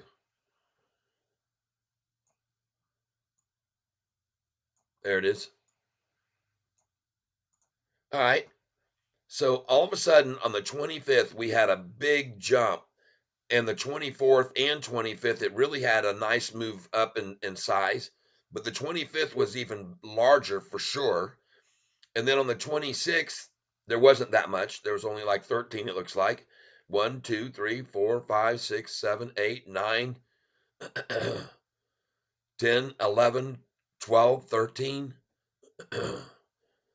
13 that took up all of them, none of them declining. Every one of those on that day, on the 26th, went long. Every one of them longs because they'll say puts on them when they're there. Okay, let's go to the next day, the 29th. 1, 2, 3, 4, 5, 6, 7, 8, 9, 10, up to CLSE 11, 12. 12 on that day, on January the 29th. February the 1st, 1, 2, 3, 4, 5, 6, 7, 8, 9, 10, 11 on the 1st, February 1st. February 2nd. There was more than that on the 1st. No, that's right. Now we're going to go up to February the 2nd. 1, 2, 3, 4, 5, 6, 7, 8. 8. February 5th, 1, 2, 3, 4, 5, 6, 7, 8, 9, 10, 11, about 12 on February the 5th.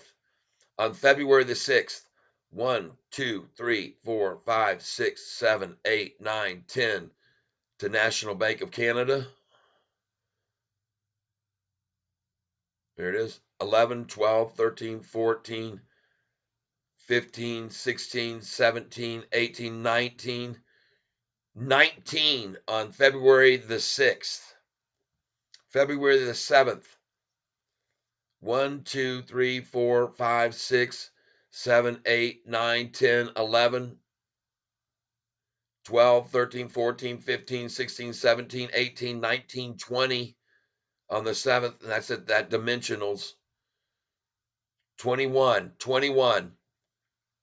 And then on the 8th, 1, 2, 3, 4, 5, 6, 7, 8, 9, 10, 11, 12 at Brown on the 8th, 13, 14, 15, 16, 17, 18, 19, 20, 21 at Atami on the 8th,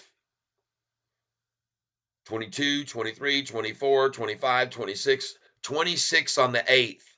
What happened on the 8th?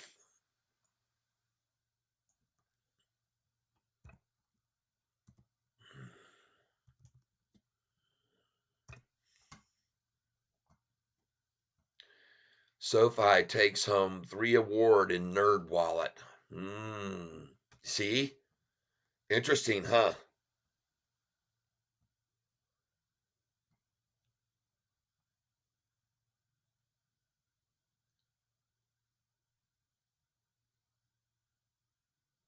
That's very good, Danny Dimes. Thank you for letting me know all this. I do what I can out here. Danny Dimes says RKLB 2 ownership, 383 total, 3 short. Nice. It's friggin' I like it a lot. Hmm. Yeah, I'm into RKLB. You guys know that. I have a small piece of the RKLB pie as I watch SoFi now start to fly. The time is 1:20. I don't know why, but I think that this thing is about to go through the sky. That's right. You're here on the channel with Ty. I'm telling you all, I don't think it's a lie.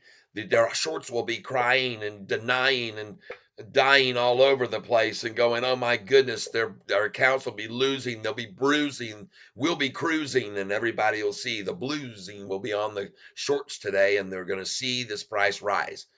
And I'm going to start to talk in rhyme, and I'm telling you the time is for SoFi to be flying here today. Oh, yeah, you got to have some of these if you want to believe. Got to stay in the game. It'll go insane, folks. This thing's going to explode. It's going to explode. I keep telling everybody this. I just feel it. The energy, the vibes. It's just going to go up and up and up. Don't listen to the naysayers, all those people, prayers, thinking that the price will go back down. But SoFi's got momentum. It's got a shift. It's got a different flow to it. It go to it. You know what I mean? It grow to it. That's right, everybody. Catfish Tyler. I have the name Singing Stock Guru because I will get in the groove with you. You know what I mean? That's what we do here on the channel. All the crew, everybody says, hey, let's get screwed. Let's have some fun. Let's get undone. That's right. Let's watch it run. Let's have some fun. Everyone. Woo! Bam. I'm crazy. I know it.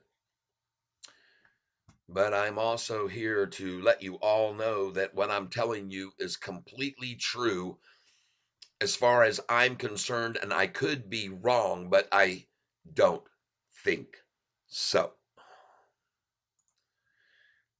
Was I wrong when I told you that it was all just a run around? What you saw, they hit the ground, they hit it hard, they tried so hard to get the shorts, they tried real hard. Today they failed it. a higher price than they really wanted to sacrifice. You see, it's rising, it's going higher. You can see this doggone thing's on fire. There's everybody, it's on their lips. It's sometimes on the shooting basketball hips. Yeah. Uh, I'm going to refresh the page here for a second.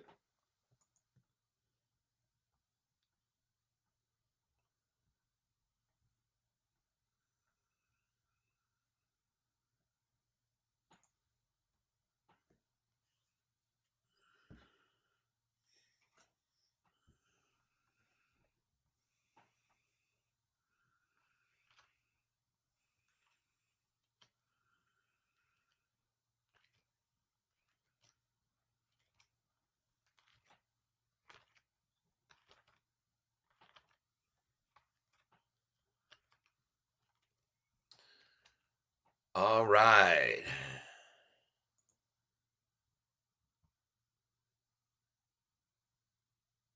We're back up. We've refreshed the screen. We're getting more up to time. We like to not get the delay to be so long in between me talking and what you're hearing.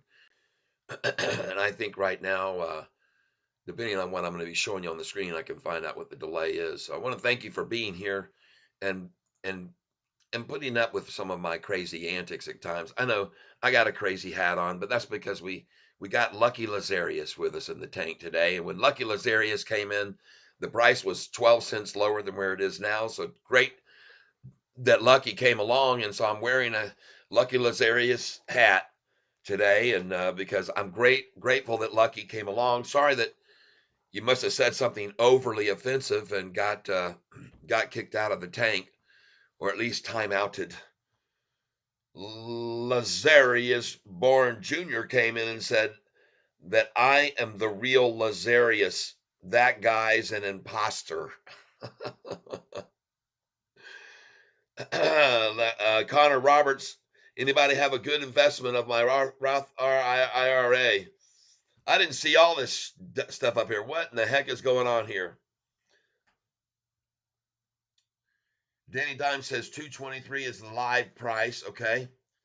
Even 2 Sigma wasn't just taking profits. Can't blame them. Even 2 Sigma was just taking profits, and you can't blame them. Yeah.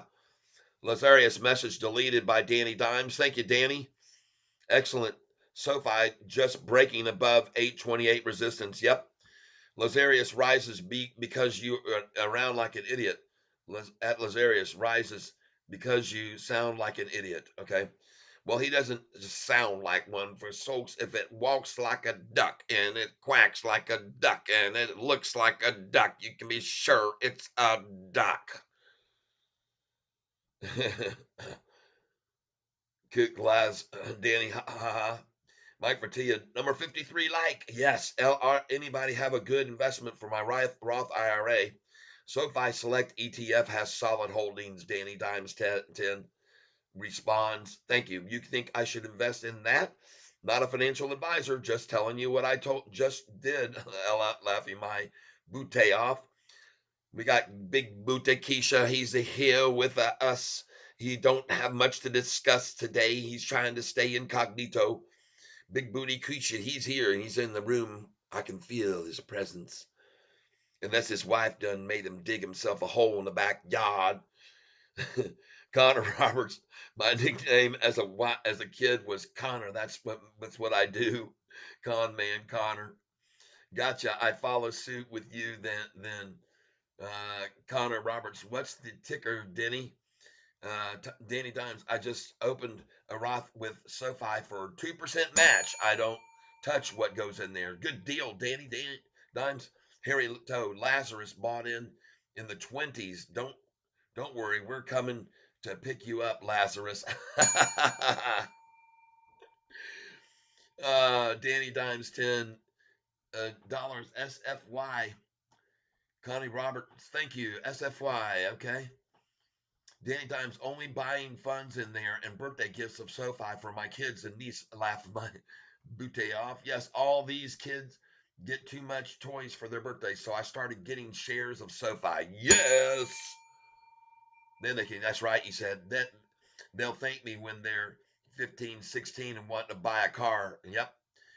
Daggum right. Sorry, guys. Lazarus got away from Looney Bin. You got been seeing him let go some small bust a little Nutsville. Came on to say sorry, guys. Lazarus got away from the Looney Bin. You guys seen him? Let's go Sofi. Connor Roberts off the class, man. He came and he was gone. He'll come back. Sanjay H71. I have resistance at 832. Lazarus rises. Message deleted by Danny Dimes 10. See, Lazarus, you understand is if you want to bargain and talk with us like a person, then we'll let you hang around. But if you're going to say silly stuff, then we won't. We got a lot of moderators on this channel because we have so many like you come through here swimming into the tank for a little while. They just pass through and they get swallowed up and then they get passed out. RKLB earnings on Tuesday after the bell. Like it a lot. All right, so now I'm caught back up to where I saw it before. I'm the real Lazarus. That guy's an imposter, says Lazarus Born Jr. I love it. Ching ching. Stanje, let's see.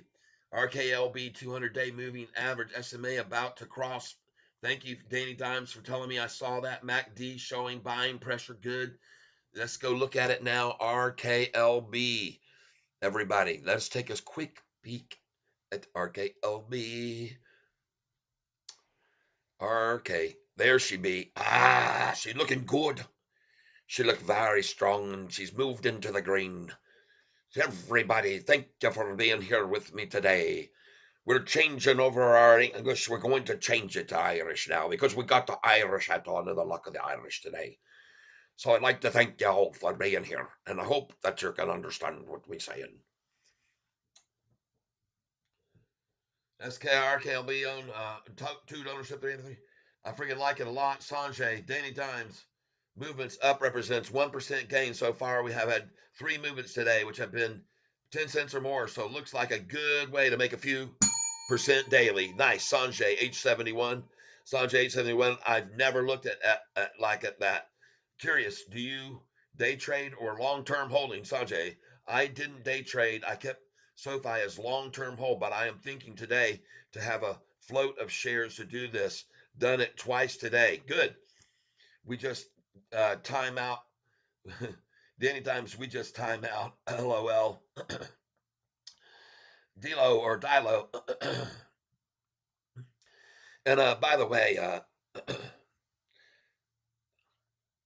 when I see people's names that I'm not sure the pronunciation of, I don't want to missay someone's name. I mean, if someone looked at my name, which is Tyler, my short Ty, and they called me T, I would get like, "Hey man, my name's not T, my name's Ty."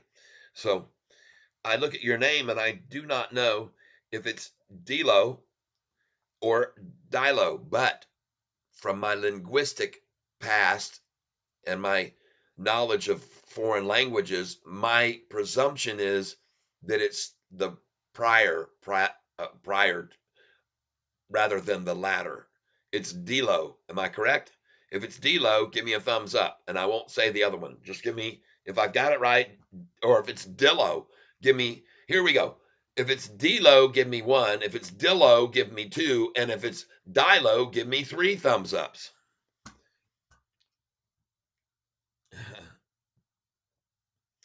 He says, I seen that Lazarus guy on Tanner's channel. That's Tanner's friend. Ah. The volume seems kind of low today. Oh, it does? Thank you for letting me know. We will try to increase volume output. Check them a 1, 2. That should have increased it now. Are we all right? Are we better? Thank you for letting me know, Tattoo Chance. Here I've been to 500 people on this channel, and no one says, hey, man, why are you talking so softly? Hopefully that just improved it right there. It certainly turned it up in what I'm hearing.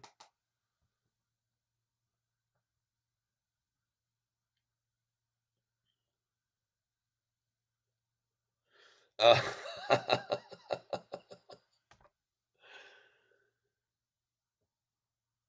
yes. We do have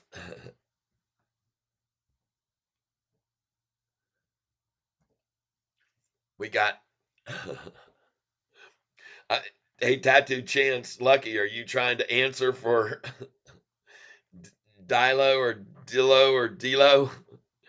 You're saying Dilo, I guess. You approve for Dilo. You think the same thing I do. Dilo. One thumb is Dilo. Two thumbs is Dilo. And no, one thumb is Dilo. Two thumbs is Dilo. And three thumbs is Dilo.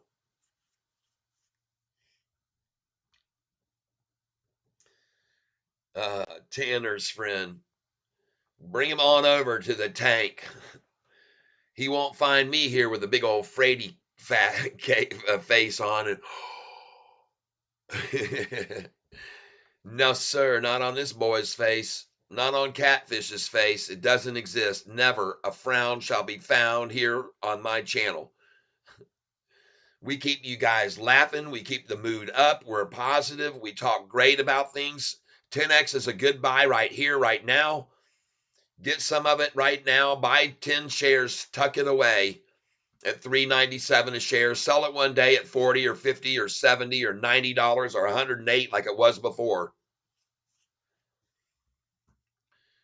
Buy it right now. Just you got some spare change. If you made some money off SoFi like I did and sold it at the high again today, it's folks, there's a channel they're trying to hold it in, and that's 830 and down to 811. 830, 811, 830 and 811. Take advantage of it, folks. Come on.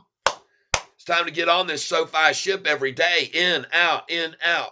If you've got $1,000, sell $300 worth of it at that high in the morning whenever it hits that, and then they drop it down, and then you, bam, come on in on it with me. And then you can do that every single day with a third of your account value. Every single freaking day. And you will pay high taxes because when you day trade, you will pay twice what you do the normal trading of holding a stock for a year. That's the first thing you need to be aware of. You're going to pay a very high percentage in tax, but if you're making a boatload of money, then you should have no problems paying a lot of taxes. The more taxes that I have to pay, the better. Same thing could be said, I'm sure, for Donald Trump, or the more taxes the guy's got to pay, the better. And you know what I mean. You only have to make your tax payments on your income.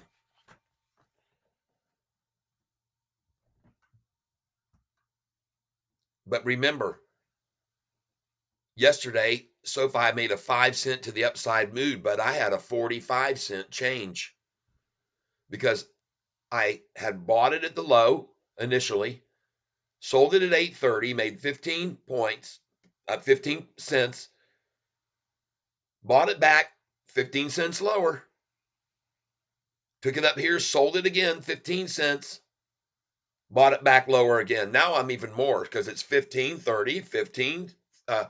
Now you're at 60, right? 15 again. Did it this morning. Now you're at 75 and 15 here. Now you're at 90. You made a 90-cent move, folks, on this stock over the last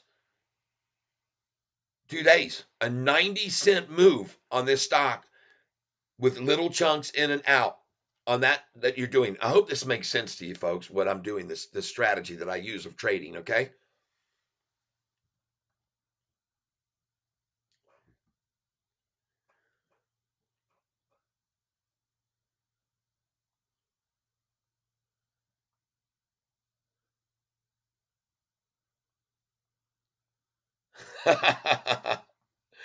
Dildo tester, like my brother says. That's funny.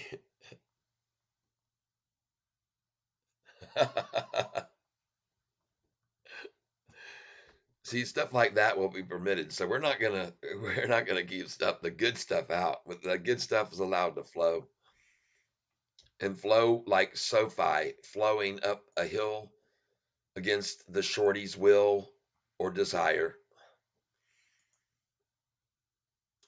How did I end up doing on this one? Let's go look at the 1 day. Hey, all right.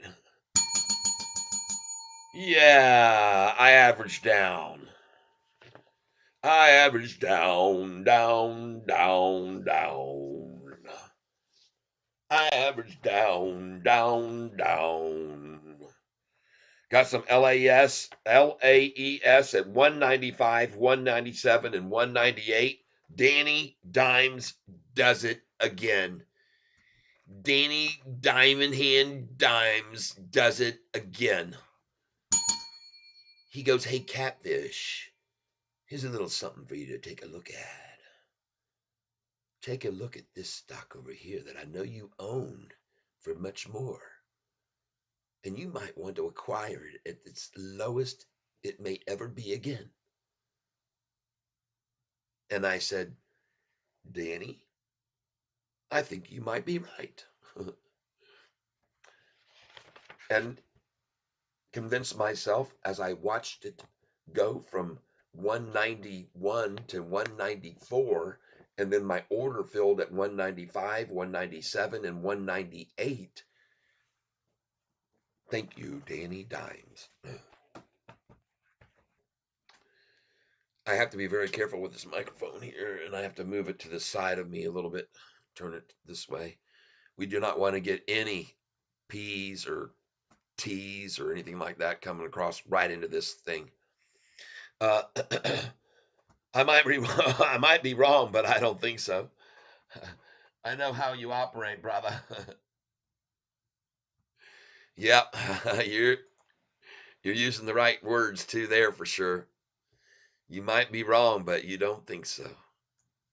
I'm definitely going to look into making some shirts. If any of you guys have any screen uh, connections, silk screen, let's get us some shirts made. Catfish on them. I've got a logo already for it, and it's going to say on the front, "I might be wrong," or "I could be wrong, but I don't think so." On the back, as the fish is swimming away.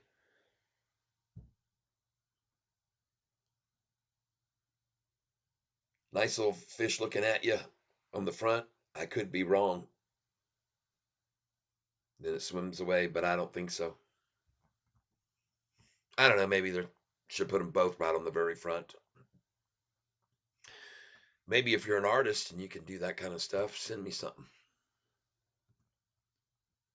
We've got people from all walks of nature on this channel. I know that. We have people that are from all walks of nature doing all sorts of things. We get new people that come over and hit the like button, and more subscribers every day, and we're grateful to the good Lord above that more and more people are seeing that this Sofi is about to make a move. And the indicator is all the institutions, folks. Going back over to institutions, you guys just saw me tracking institutions and trying to see if there was anything happening to correlate with a big surge in the institutions coming in.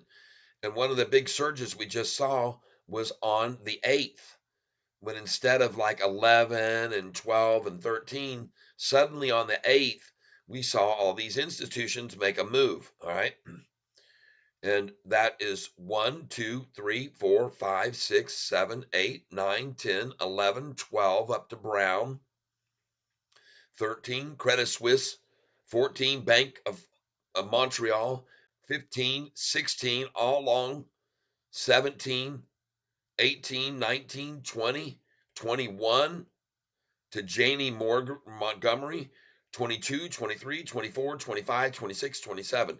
27 it jumps to on the 8th, because I looked up the story on the 8th of January. SoFi received Best of Awards from NerdWallet. So these institutions, they liked that, see? They liked that. And they said, "All right, let's get some more." These weren't new institutions, folks. They're already held. They just raised their percentages. Look at the percentage, up 212%.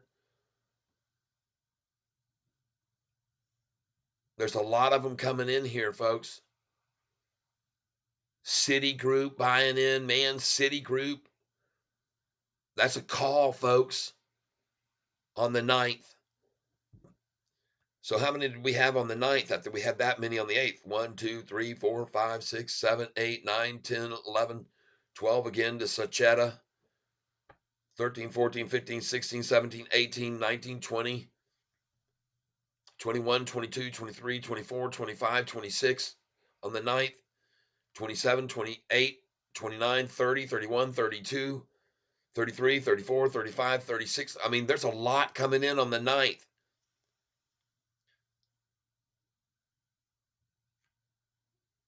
Huh.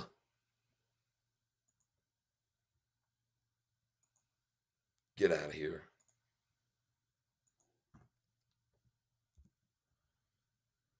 Now I'm looking at what happened on the 9th.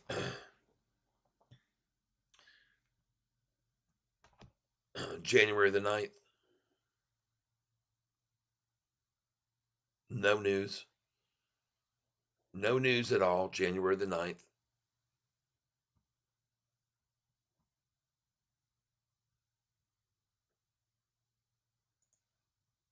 Okay.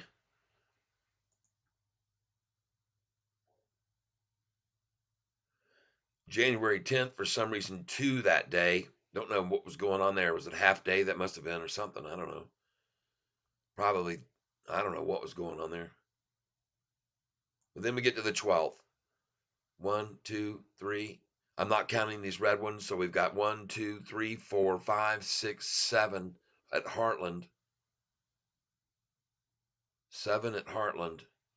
8. JP Morgan Chase. 8, 9, 10, 11, 12, 13, 14, 15. State of Wisconsin Investment Board. 16, 17. Zion's Bank Corps. 18, 19. Treasurer of the state of North Carolina. 20, 21. Oppenheimer. 22. And that was where it stopped here at 19 on the 12th. But then we get to the 13th, the day that SoFi hit the lowest price of 778 and had gone down nearly 70. It went down 72 cents that day on 62 million shares as the increase in institutional ownership skyrocketed on that day on the 13th. I'm doing this again because this is what my headline says in my thumbnail, and I'm explaining institutions are piling in now. Because on the 13th, we saw 1, 2, 3, 4, 5, 6. Look at Prudential 6, 7, 8, 9, 10, 11, 12. That's at peak 6. The first one, there's 2 of them there. 13, 14, 15, 16, 17, 18, 19, 20, 21. This is on the 13th at Belmont Capital. 21, 22, 23, 24, 25, 26, 27, 28, 29, 30 as of American International. 31, 32, 33, 34, 35, 36, 37, 38 as of Carolinas. This is all on the 13th. 39, 40. BlackRock coming in big time. 41, 42, 43, 44, 45, 46, 47, 48, folks. Institutions taking up long positions, all taking up long positions, increasing their value 24 to 23, 28, 20, 22, 26. On the day of the 13th, when the price hit the lowest, they were just coming in like crazy. 48 institutions. BlackRock came in big, increased their percent value 23%. BlackRock on the 13th, when the price hit the lowest, and they knew it. Everybody, please hit the like button so others can get shared this information.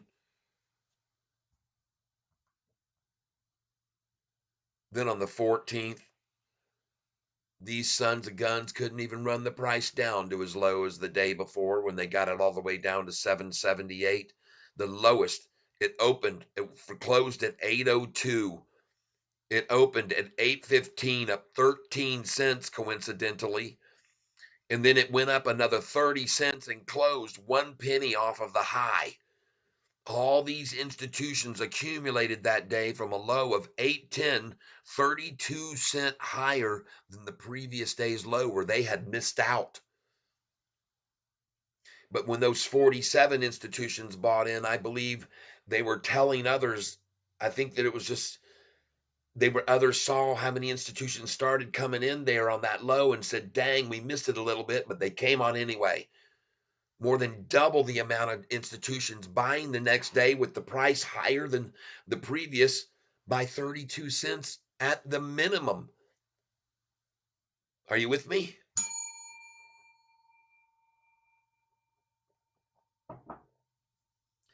This is, in my opinion, the pivotal point in SoFi's trading, which I've never seen this kind of support institutionally ever before. And this is why I'm here.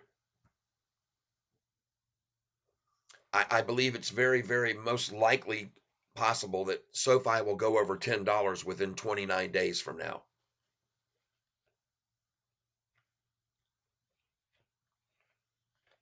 Because I honestly believe that now, as we come through and we're halfway through the first quarter, we're going to find out that at the end of this quarter, people start buying in anticipation of the second in a row of profitability.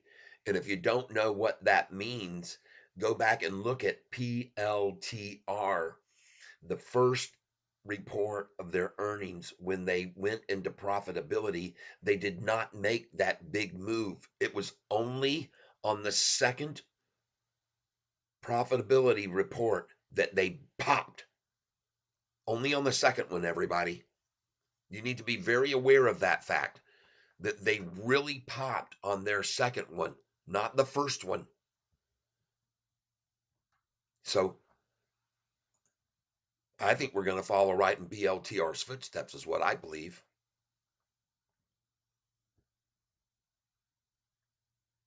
And the reason that I say this to you, no cap trucking, is because of so many times and I think I just showed it, so many times that this price has gone down. The price on May the 15th, just to reiterate for you guys again, the price on May the 15th on this stock was at 455 a share. And in 29 days, the price had gone to $10.23 on June the 14th. All right. I have all of the days of every high and low and the percentage gain from each high and each low and how many days it was in between each high and each low and each high and each low and each high and each low. And folks, it is amazing. Here you go, real briefly, just as fast as I can throw it together. Price was just like I said at 455 and within a month was at $10.23. The only reason it fell after that was the very following day after June the 14th. On June the 15th, they came out with Oppenheimer, Piper Sandler, and Bank of America downgrading the stock. Interestingly enough, their downgrades were to higher numbers than their previous target prices. But they were all three called downgrades when in fact they were raising their target prices, all three of them, because they had fallen so far behind it when the price jumped from $4.50 all the way up to 10.23, 455 to 10.23, a 125% gain on the stock, right? Well, then 9 days later, the price was at 771. What do you think would happen after three analysts came out and they all downgraded the stock? Did you guys just see me showing you right there on the institutional ownership that I was just showing you? Did you see me just call out? There's Bank of America right there. Yeah, Bank of America downgrading us, buying up, buying up. SoFi right now. Interesting, huh? Anyway, so 455 29 days later, 1023. 9 days later, 771. 27 days later, back to 1013. 9 days later at 894. And just 3 days later, 1170. All right. This is when it started to come unglued for the shorts. They were freaking out when that happened because many of them still had shorted positions in the fives and the sixes and the sevens, and they're holding them to this day. They haven't sold them. They're doubling down. Short loans shares on borrow right now, 152 million. Used to be only 89 million on the 4th of this January, last January. They're doubling down. They got themselves in a trap here. And looking at this price going up this afternoon must be very, very scary for those shorters that are left, the few that are left in there shorting the stock. There are 796 institutions, and only 33 are rowing the short boat. 796 institutions, and only 33 in the short boat. All right. They're the only ones in the shorting only boat, 33 of them out of that many institutions going long. So I ask you, which boat do you want to be in? Do you want to be on the doggone boat that's got a massive amounts of hundreds and hundreds and hundreds of rowers? Or do you want to jump into a boat that has 33? I think most people want to get in the bigger boat, especially when the waters get rough. I don't want to be one of those little dingy mothers. You know what I mean? I want to thank you all for being here with me today. I want to thank you very much. We're having a very good time showing everybody. If you want to back up this video now, about only 10 minutes, you'll see how many institutions. And if you want to go even more in depth, go back 30 minutes and start the video and see how many institutions are now coming in on this stock. That's why I have this for the headlines today.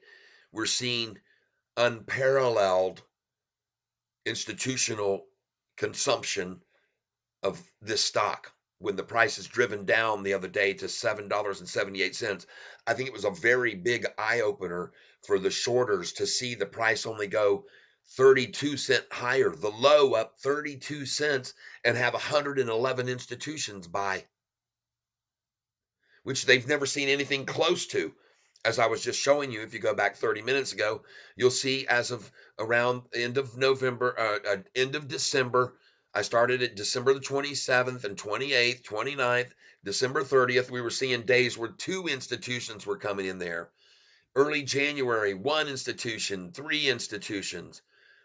I went all the way through January 1st, 2nd, 3rd, all the way through up. Through up.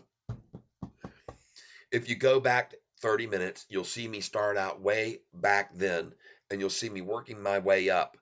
And you'll see that now we have a landslide going on here, folks. This is getting completely out of control. Believe me, these many institutions, you got to pay attention to what the institutions are doing, people. And when you see the institutional start rising from 2 to 3 a day, into 5 to 10 to 15 to 25 to 33 to 47 to freaking 111. You got to understand, folks, this is different from what's ever happened before with this stock.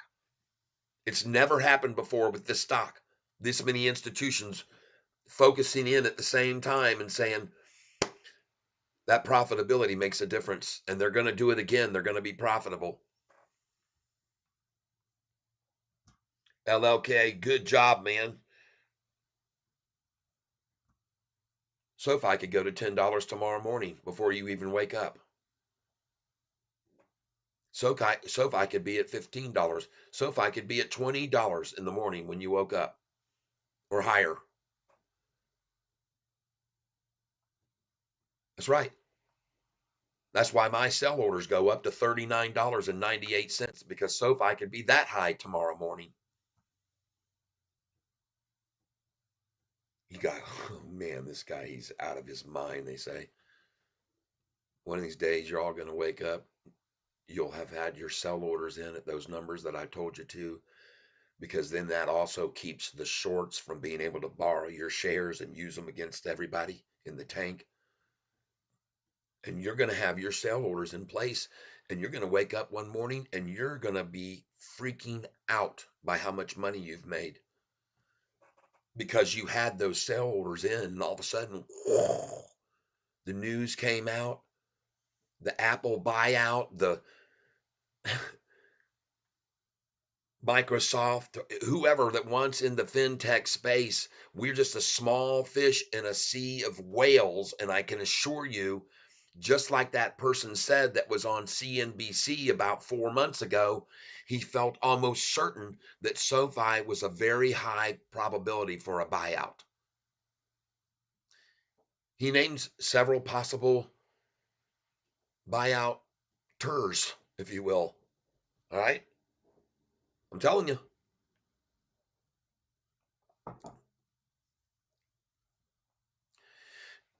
But the question is, would they decide to take a buyout offer?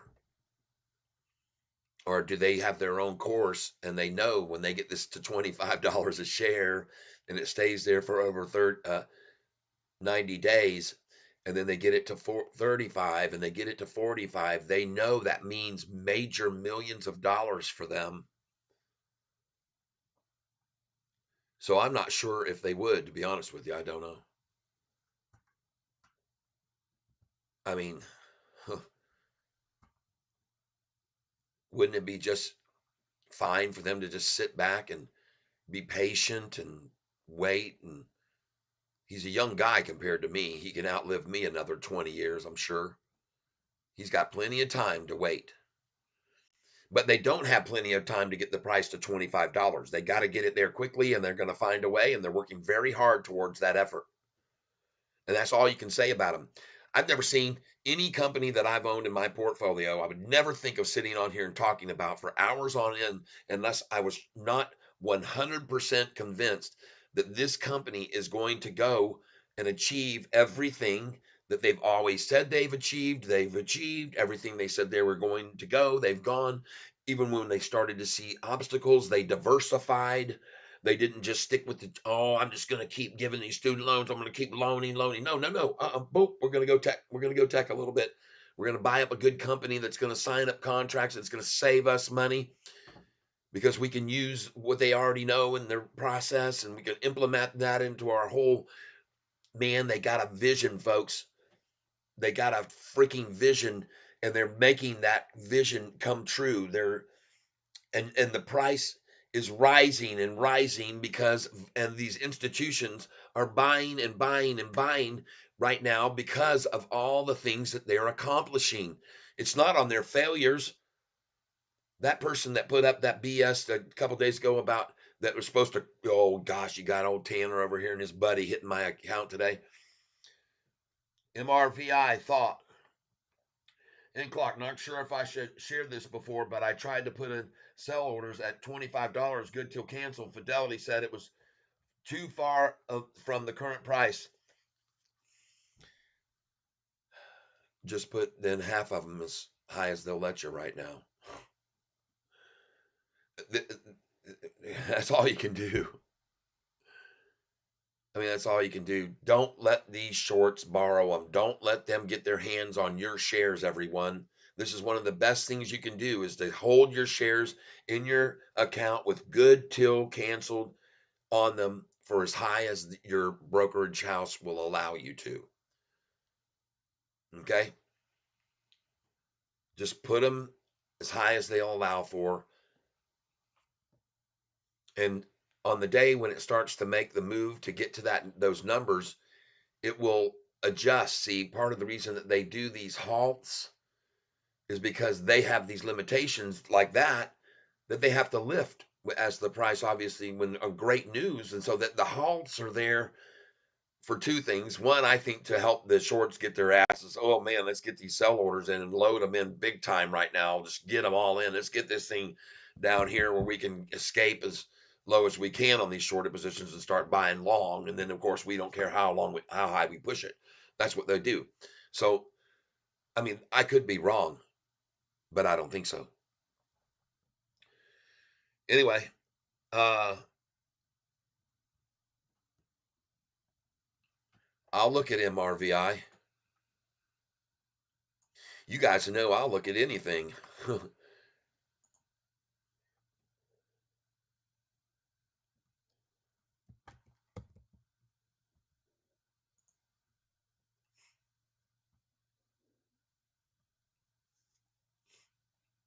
Whoa. No.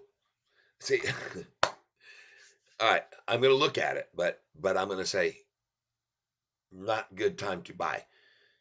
My name Catfish. Okay. I forgot I was going to be talking Irish to you folks today. So my name is Catfish Tyler, and I come from way back over there on the other side of the pond. And I stay in a beautiful green place where it's green everywhere and we have painted sheep. And I like the place a lot, because we like to sit around with our friends and drink beer and play with me big long beards.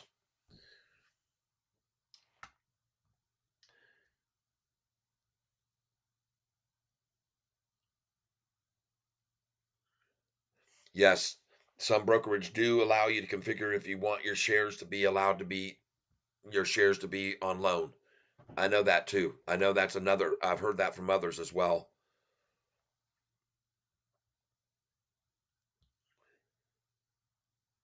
No yay for the dip.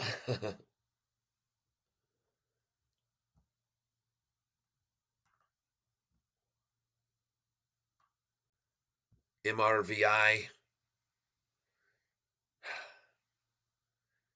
This was thrown at me with one yesterday that I was wrong on completely, and that was this one.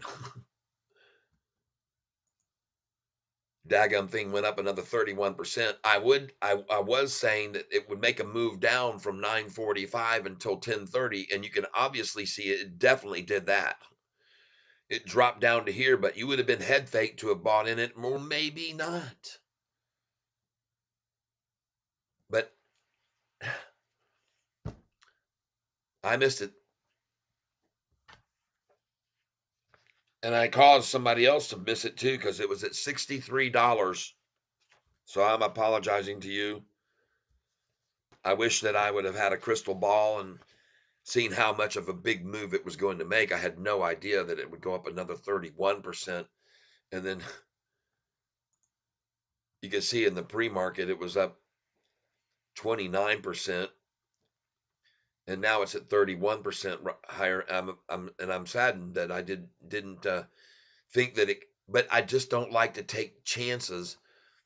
And as I said, it did pull down at the time I said it would, but unfortunately, it just didn't go into the red. They could not shake out this tree. There's just, for one thing, I mean, this is big, pretty big volume for the price of the shares.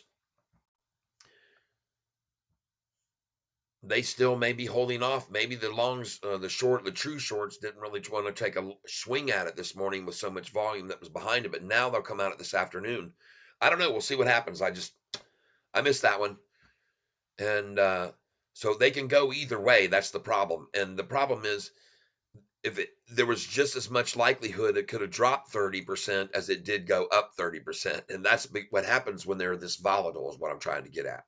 Just, I just don't like them when they're at this stage. I'm behind charts, folks. And when I look at a 1 year chart and I see that kind of move right there, then I know for a fact there's going to be a pullback, people. It's going to come to this price about right. 52, 57 to 69, 12, 12, 6. It's going to come back down to $63 a share before it goes higher. Put a buy order in at 63.08. And again, I could be wrong. I don't know anything for certain. I haven't studied this stock at all. I don't know anything about its past or its history. I'm not into it as much as I am SoFi, so I hesitate. And that's why I was hesitant yesterday on such a big jump up to go ahead and to get in again. I just no. I just thought no, I would hold off and wait, be safer, wait until the earnings came out. Well, boom, that sure took off on earnings. SoFi's going to do that too on its next earnings call. It's going to take off like a bat out of hell. Shorts are going to be totally screwed. They're going to be like, oh my God, what the hell happened here? It's come apart on us.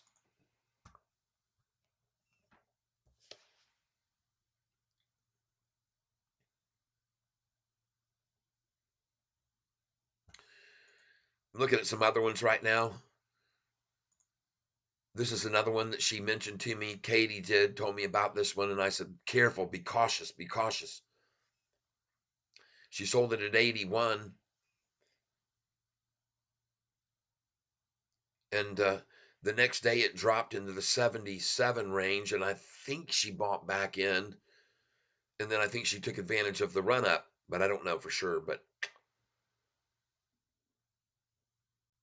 she sold it at 81, and from that 5 day looking chart right there, this is what I was concerned about in the first place. Right here, you got this as resistance point, and there it offered a resistance, and it's fallen from there.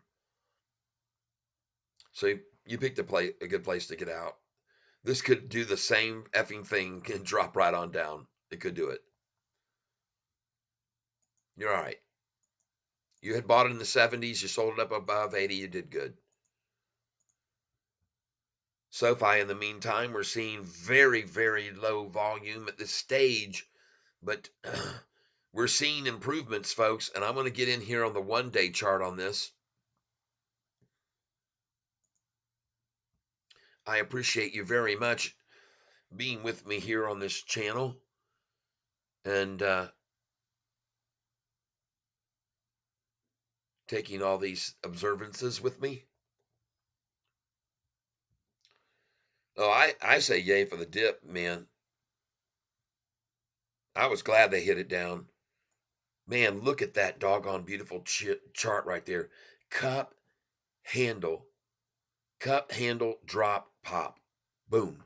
Look at him come right in right there. 205. And it came alive. Everybody, it's starting to rise at 205. She came alive. Was at 823. Jumped to 825. And it was at 203 when she came alive. 205. Watch the volume, 20,000 shares right there. 825 and rising. 19,873, 875, 19,875, 401. You see that? Some savvy little Robin Hooder or Sofian just purchased one whole effing share at a very good number, I might add, 824. Because the 2 times the 4 is another 8. I like that number. Watch it rise, people. 19,878,000. That was a big buy right there. Look at the little ones just pouring into 2 share buy right there. Another 100 share buy right there. 100 shares right there. 19,878,001. Another 1 share. 19,909. That was a 20,000 share right there transaction. 19,915. 19,916. 19,916. 290. 5,000 share purchase.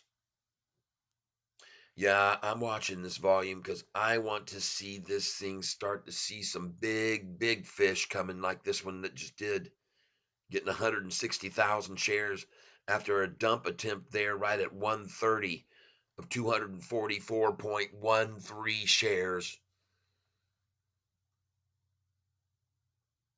That dump didn't do diddly, man. All it did is make this thing go back, pop right back up afterwards to 827 after that big dump there. Made it fall from there down to 824.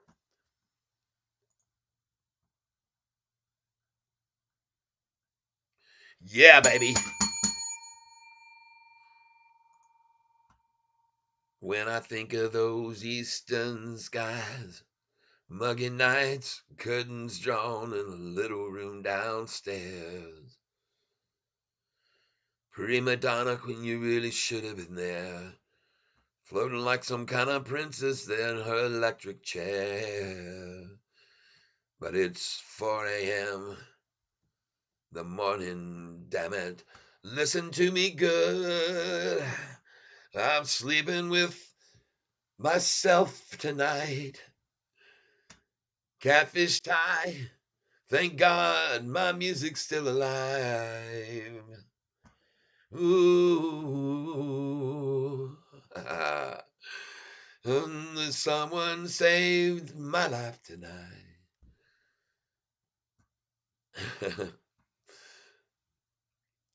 Almost had me hooked in time. Remember that? Great song. And you dear, you nearly had me roped and tied. Altar bound, hypnotized, sweet freedom whispered in my ear. Said you're a butterfly, and butterflies are free to fly. Oh, yeah. Get with the groove. I can hear you finishing it in your living rooms right now across America. Fly away. Bye, bye. Ooh. Thank you for spending your time with me and being patient and putting up with my horrible scene.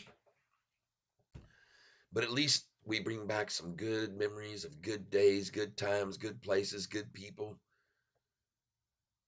The good old days. The good old days of good old music. And by the way, if you go to my music channel online, you'll find Tyler Self on your channel on Amazon, Apple Music, Google Play, Spotify, you name it, you got it, I got it, I'm there. Tyler Self, go over, hit it, the subscribe button, and listen to over 100. Well, on those, I have 67 songs on there, my best, most, highest quality, best produced. But I have over 120 songs on my playlist on YouTube. And if you go down there and click on that and hear all 125 songs, I'll give you a Catfish award. So if you go over to my YouTube playlist and click on it and start listening to my music while I chitter chatter along, and you listen to each one of my songs in the background on an open other tab that plays softly as you watch me do my silly stuff here, then you'll be helping this channel even more than you know. Because then my music will start to get sent to more people around the country, and that would be very cool as well. Because with every video, I have a link to my Spotify and Apple Music and Google and so forth. And so I try to promote, and through YouTube, I get a lot of listeners on those channels, and you can be one of them. And I think you'll like the songs. Go on over and listen to me St. Patrick's Day song. St. Patrick's is born like a doe, so they say. You'll like the song, I guarantee it. That's a good song. I'm afraid the youngsters here won't know it. LOL.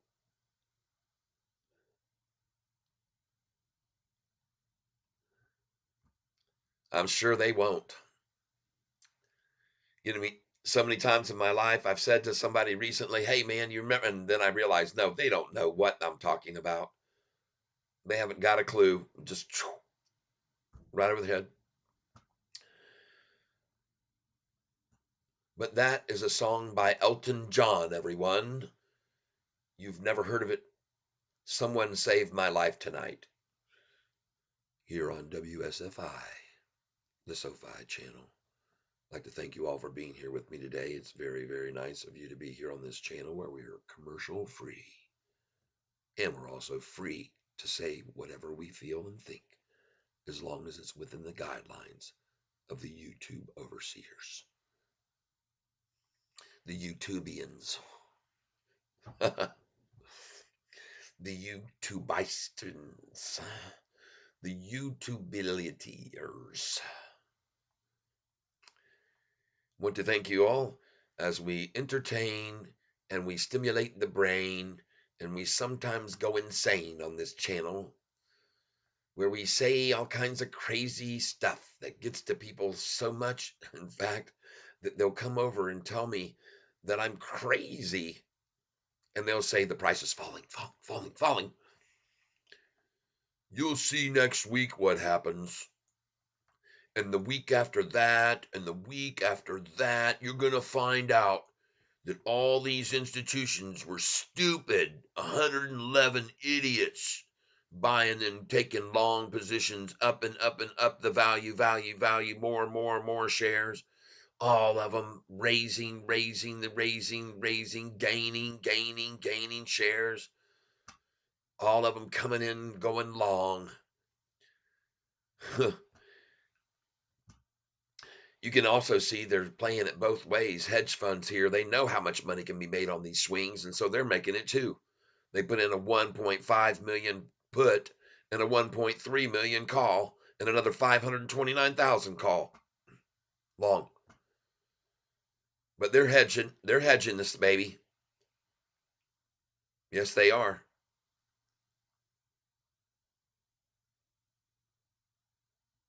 They're hedging it to the downside even. They got more heavy onto the puts than they do on the, but not really if you add this one too. So you see it's slightly higher. But folks, there's a lot of buying here, lots of institutions, just like my chart says on my thumbnail. Boom, boom, boom, boom, up we go. It should be boom, boom, boom, boom, boom. That's the melody. That's the melody here on the channel today. Catfish Tyler doing his crazy antics, watching Sofi now 10 cents above the lowest we bought right now, or actually 12 cents above that. And the volume at such a low level here, but it is only 220. And so we're monitoring this very closely. We're looking at the 1-day chart. We're going to see if they really come at this with an attack or not, or if it's all just hocus pocus and mirrors like we saw all week long with the stock market. Manipulated it Monday, Tuesday, Wednesday, turned it Thursday, goes to a record high on Friday. And I said that was going to happen with the NASDAQ. I told you it would be at a record high on Friday, most likely. And it did. Established a new record high today before the sell off. Should have all known it was coming.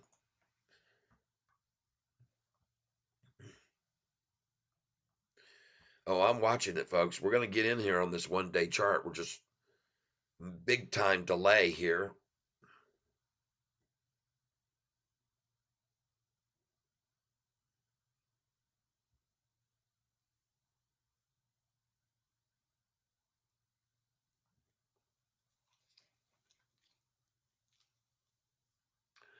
I was looking at myself. It looks like I need to adjust my ears. This looks good, people. I'm telling you, this looks delicious for us. This stock looks absolutely awesome. This is why the institutions are buying in. They can see the yearly chart. They can see the mirror. They can see this mirroring right here. They can see this lump there. They see that bump there. They see that bump there. They see that bump there. They see that bump there. They see that drop there. They see that pop there. I see that drop there. I see this pop here. I see it, folks. It looks like she's going to here, folks, very quickly. And with all these institutions coming in, folks,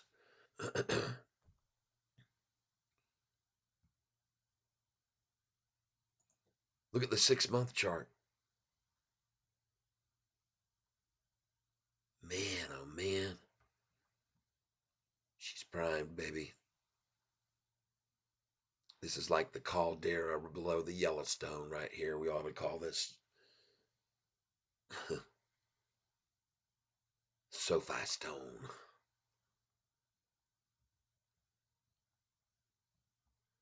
I'm telling you, man.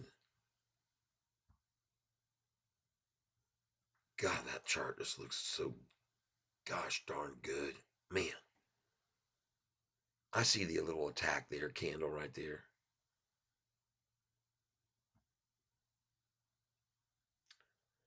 Well,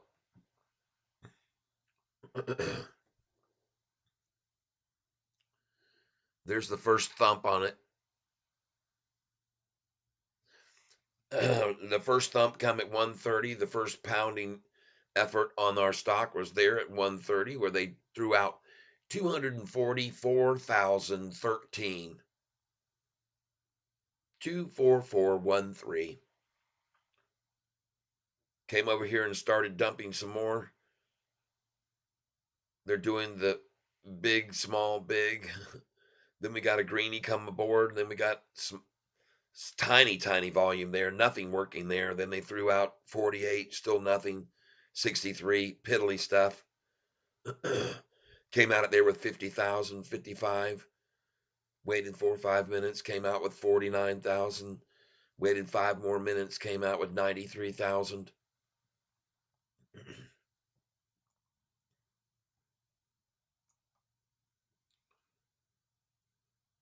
2:20 in the afternoon. Still green. Still 50 cents higher than they shorted it. They got caught off guard, folks. They got caught off guard by what happened to them on Wednesday and Thursday. That caught them off guard last week. They never would have suspected that that many institutions would start defending this stock. Not just me, folks. We got somebody on the channel saying, "Oh, you sound like you're pumping. It sounds like you're getting a salary to do this or getting paid." No, I don't need to be paid. I get paid off selling it at the high every day and buying it back at the low every single day. That's how I get paid. That's how I make my money. And from the donations of people that are here and those that listen to my music all around the world every day, including Big Booty Keisha, who plays my music in his bar in Kenya on a regular basis. I guess they have a lot of songs. I should ask Big Booty Kenya, what's their favorite song? What's everybody's favorite song in your bar if you're here with me today?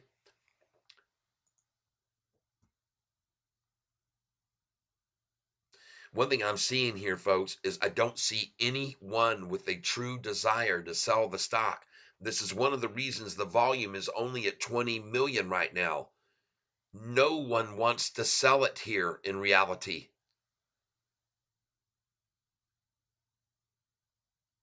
This thing's not sliding off the shelf and dropping like a rock right now. The dang thing is going green, and the fact is, it's had a new high for like 3 out of 3 days here with a brand new high. I believe 335, 335, 337. I mean, eight, three, eight. I mean, I'm seeing the price down here freaking 10 days ago at freaking $8.76. I mean, 7.76. I see 7.75. I see 763 and 750. I see a lot of shorted positions there at 772, 69 million shares to make it go from 833 to go back down to 792, right in the middle between the 772 low and the 833 on January 22nd. Took them a lot of shares right there to stop that. And it's going to take them when we got this low volume, we've got an issue here for them. This is not to their advantage to have this little volume here, okay? With no one wanting to really sell. You're not seeing, there is no massive sell off. This is every one of those institutions just biding their time. And if these suckers take it down to 810 again, well, they just bought it back up again today, just like they have before. Time now in Eastern Standard Time, 2:26 p.m. I want to thank you for being here on this channel with me today. Well, I I took a little more in-depth look at the institutional positions. And if you want to go back about an hour ago and start listening then and work your way forward, then you can hear what I said And when I went into the in-depth institutional buying, and this is unprecedented institutional support of this stock, unprecedented. We see the retailers for the long time have been supporting it. We just on our carrying it on our backs. But now you're starting to see a different story when you see 111 institutions coming in, when the average has been 3 or 5 or 11 or 13 or 18 institutions. When you see in one day 111, 10 times as many as there was 3 weeks earlier.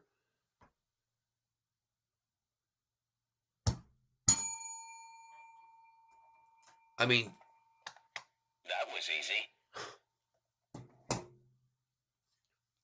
that was really easy. It appears as all they had to do was drive the price down into a price that made it attractive for all those institutions to gobble up and average dollar cost average down, because they have higher averages, people. The reason they scooped it up when it ran down in the sevens is because their average is at 851, 897, 889, 874, 886. When they got it on that day at 778, they were able to lower their average to these numbers. This was probably $9, and this one was probably 888. This one was probably $9.15, and they piled in. Maybe his was at $12, I don't know, and piled in. Look how many shares they got. All I know is, folks, these are big amount of share increases right here on the SoFi stock recently. Very, very big. I've never seen anything like it. Never.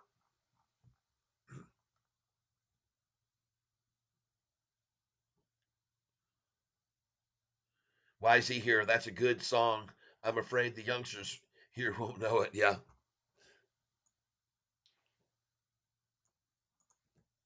Back over to SoFi. Green today. It's not this chart. It's not red, people. It's green. And if you want to look at what really matters, folks, you'll look at the long term, folks. You'll see the 1 month, and you'll see this sucker over the last month, regardless of what the people have come here earlier to tell you or have tried to convey. The price a month ago was at 782, people. That's the fact of the matter right there. 782. That's the 1 month chart I'm showing you on, and you can see right there, January the 23rd. Price hit all the way down here to 758, then drop down to right here to the low of the week at 755, probably 753. Now you know I have a number 55 on my chart.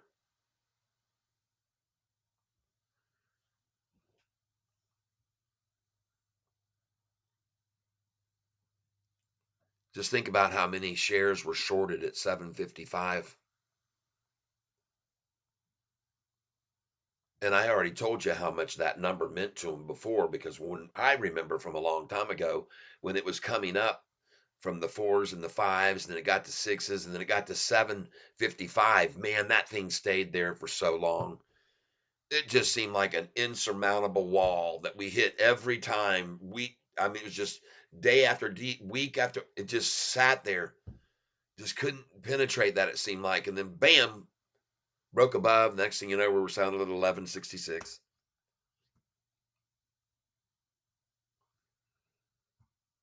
Well, let's go look at some other stocks here. NU, what's it doing? Very good. I like it. I bought it at 980 last night. Got 300 shares of it. Up. Look at SOUN, now only down 2.7%. That was another good chance right there today, folks, in the 370s, 369, I think it was. Yeah, 368 it hit. That was a good chance to get some of that cheap. Make a nice little profit on that one if you did go with me. My recommendation.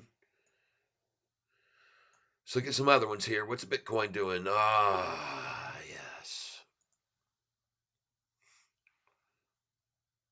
Slightly red, but that looks very good. The 4 hour chart. I like it.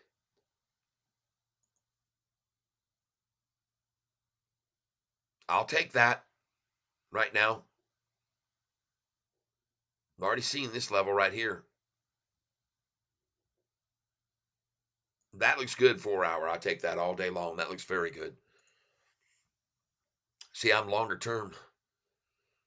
Rocket Lab starting to bounce off of it and about to go green.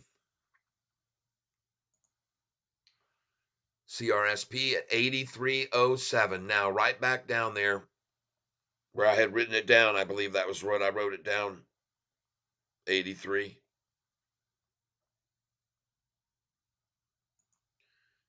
Ten-X breaking back up over 4. WTTR slightly down.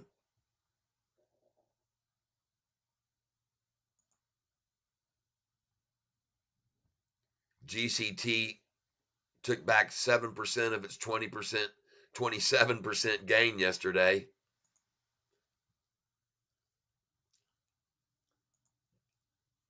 That's just profit taking, people. That's all it is. LYFT sitting right there below 16. Well, today I actually bought this stock for more than this. I got 100 shares at 1848. So you can see this chart. It took that thing, and I should have took my profits when I was up 65 cents or something, but I just sat on it. I don't care. It means little to me. I bought 100 only just because I wanted to wait in. That's the way I do.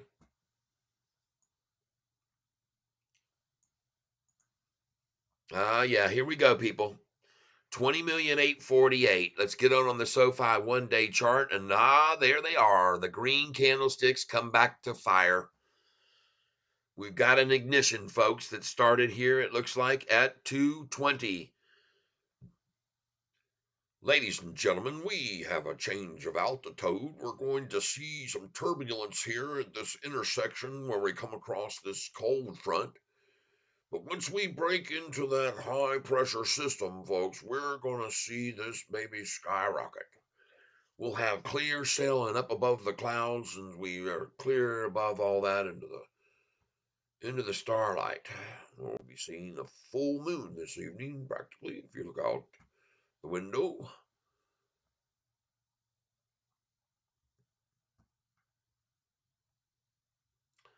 I wish I could show you this chart right now, everybody, but the stock market is a rich man's game if you don't have other streams of income. Sit on the sideline. That's right.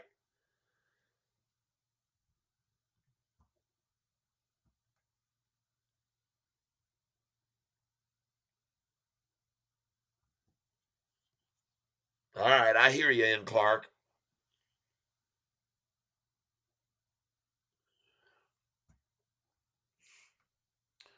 In Clark says, Fidelity let me put in limit sell orders, good till cancel. I did 70,000 at 15 and 50,000 at 16. If no, when they trigger, I will still buy back. Yeah, I want 25. Yeah. Oh, I know, I know. Yeah, yeah, yeah. Listen, when this thing starts to make its big move, man, it's going to be just so whacked out. It's going to be making these incredible up and downs on this news that could come out. It will just get crazy. Okay. Just if you've got those orders in there, good, they'll sell. Then you get to load in more as they'll raise the limit because obviously they have to. Okay. They have to make adjustments to when the price starts to make a big move. Man, if there's an announcement that Cohen's buying in on this stock and he's accumulating, man, this thing will do the same thing that we saw happen with freaking with GameStop. Cohen comes in and is observed as a buyer, and we already know he's made private entry into GameStop to accumulate the largest number of privately held shares of GameStop stock. Okay, GameStop. But when he came in and was made aware in the market that he made an entry, even though he did it all slowly over time and no one knew, when it was announced, the thing shot from 60 a share all the way up to 120, 140. And of course, our friend my newly discovered friend, thanks to you guys on this channel who told me about, watched the movie Dumb Money, got me into the portfolio of one of the guys who's made the stock GameStop famous, and that's Keith Gill, known better as Roaring Kitty on YouTube, and Deep Effing Value on Reddit. And his conviction and his belief reminded me of myself in so many ways. He was convinced, he was he believed, he willed it, he instilled among many others the fact that this thing has the potential to go berserk if we all just move behind it together and all believe what I'm saying. And they started to just buy into this theory he had, which was true, by the way, because he's a very, very smart kid. By the way, folks, to prove how smart Roaring Kitty is, I could show you the stocks that I wrote down.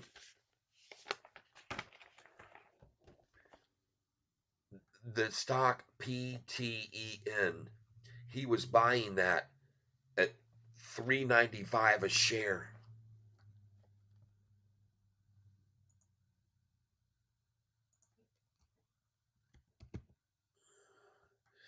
Not all of these stocks went ballistic.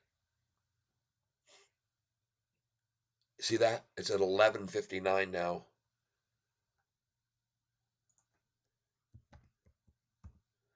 Now I'm looking at another one. That pays a dividend of 3.16%, by the way. Here's another one that he bought, MEOH, and he bought it at $18.57 a share. Roaring Kitty. Here's another one he bought that I have on my list already. Right here. Oh, I'm sorry. Not even on it yet. Oh, I can't find it. But anyway, it's WTTR. I got it in here wrong. He bought this stock at $4.61 a share. A double bagger. CVEO. These are all stocks that are in Roaring Kitty's portfolio. He bought this stock at $1.04 a share. How you like that?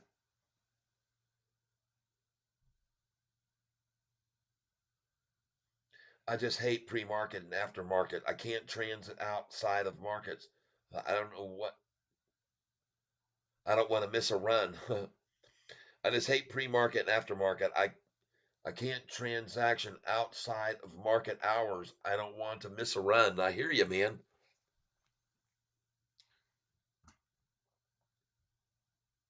And it could very well happen in after hours. We've already seen that. Man, that doggone stock Cantana or whatever it was went. Yes, honey bunny. Oh,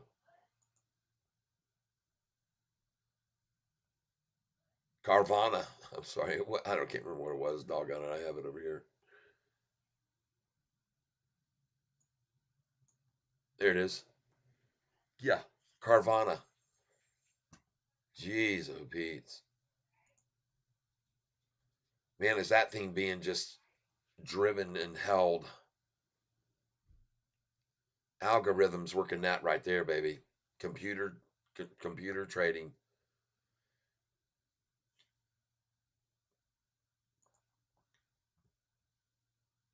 The LTR under the same boat. Everything's just being sideways held here. But that's damn sure better than a doggone drop off, ain't it, folks? I'll take a sideways any day over a Friday drop off in the afternoon, and I think it's getting ready to explode up. Yeah, I see it rising.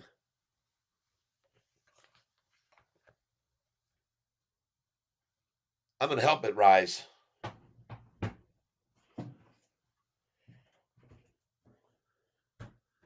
Where's my tab? There it is. I'm going to help it go up, folks. I'm going to come on in here. Why not? I sold it at 8:30, folks. I already bought it back at the low.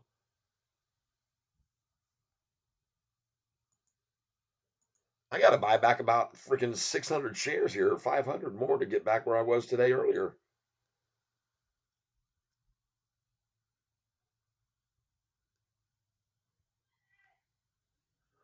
Let's get in on this.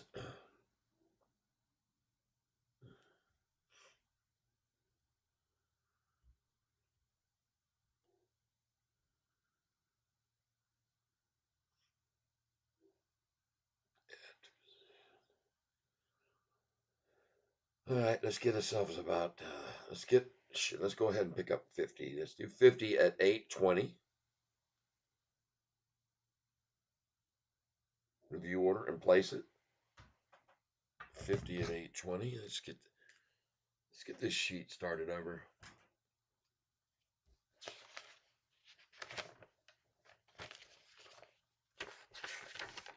Yeah.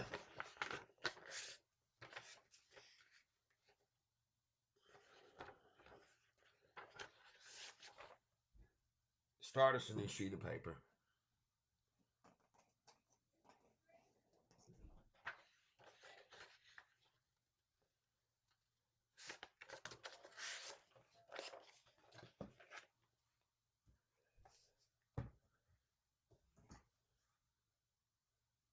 Hey, where did the doggone screen go? There it is.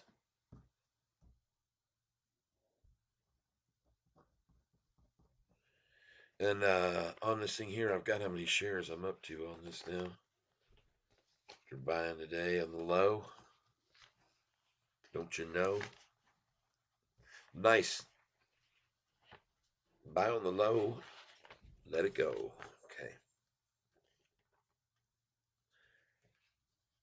So I was back down to, after selling it again 1,000 shares, I was back down to 59,050. Then I picked up here 50 at 8:11, 50 at 8:13. It's 150, 250, 350, 450, 450 shares. Okay. So I'm back up to 59,500. Okay. So I really need to buy about 500 shares here. So I'll start working them in slow. I think it's going to rise. I feel certain it is. I don't think there's going to be a sell off.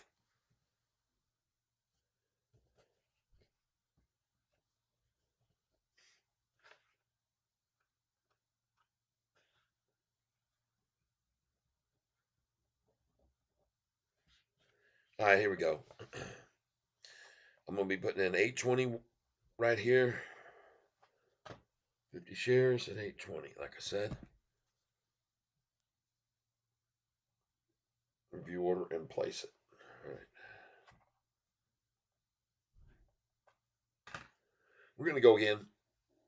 821 this 821, but we're going to put the 821 just review only. We won't place the order yet until we see the price at 823. So we got 50 here. 50 here at 821.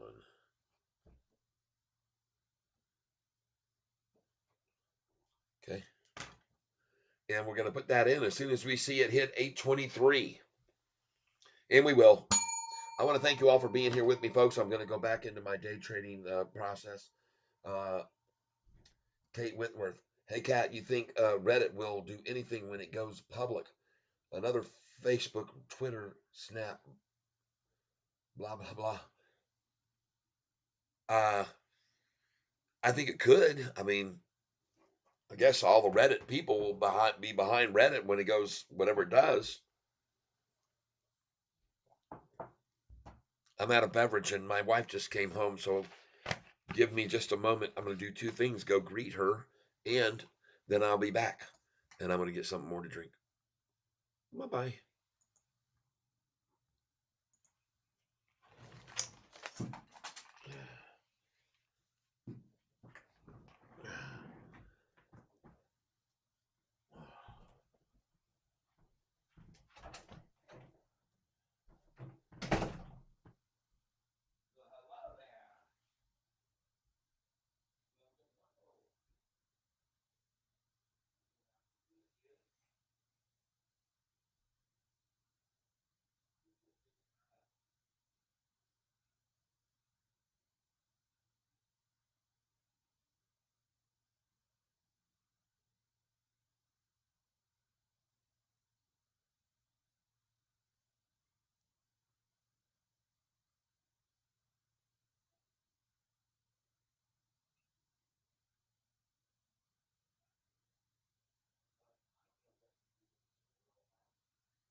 Catfish Collar's back, everybody. I'm out of here. See ya.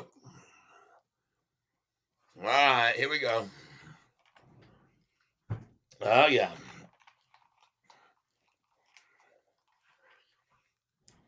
Welcome back, everybody. Or I guess it's just welcome to me.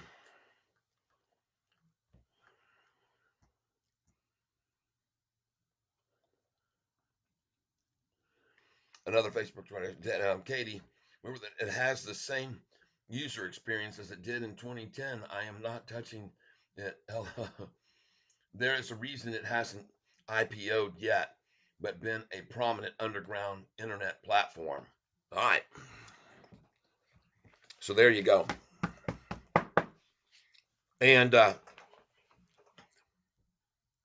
there is a reason for everything that happens.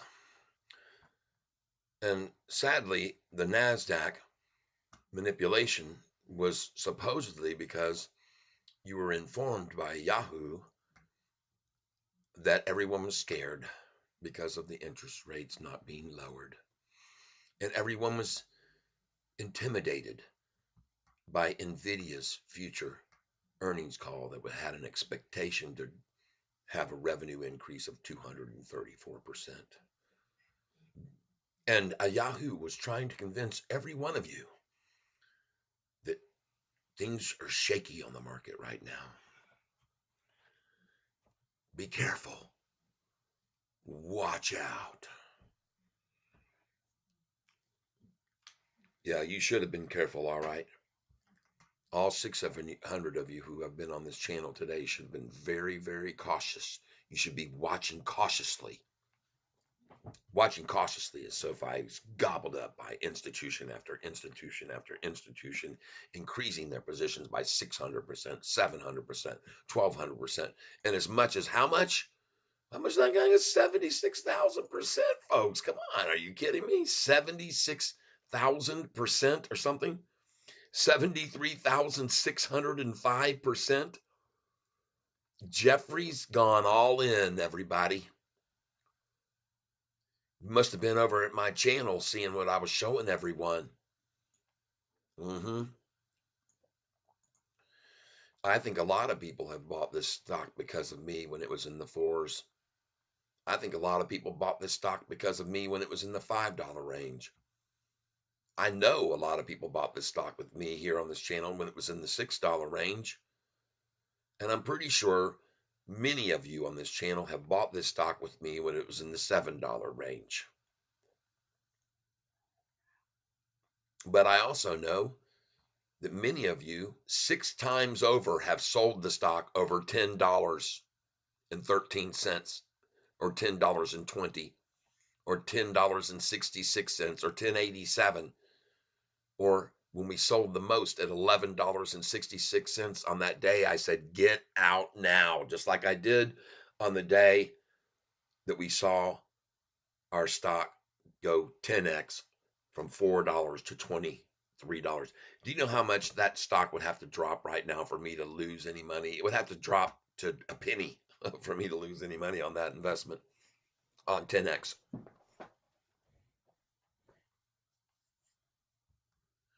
I mean, even if it dropped to a penny, I still would not lose as much as I made off of it when it went from 4 to 20, $22.30 where I sold it. We're going to do the same thing here soon on SoFi. You guys just be patient and hold out. You can see the NASDAQ is still over 16,000 even with the, and you can see that the NASDAQ is now going green with an hour left. The NASDAQ is going green, people. It's going back up. They ran it down to probably 16,013. I probably just missed it there. 16,013 probably. Goody, jump. Good for them.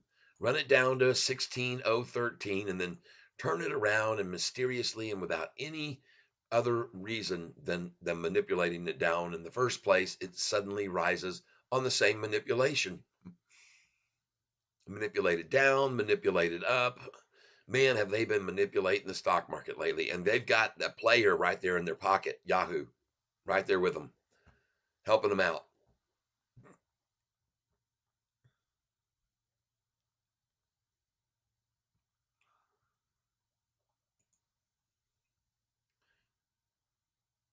First of all, Katie, I have no idea at what price they're IPOing. Do you know, Katie, what price their Reddit is going to be IPOing? At what number? Because this stock here, Sofi, IPO'd at $10 a share and went to 28. It's going there again, by the way, in our future.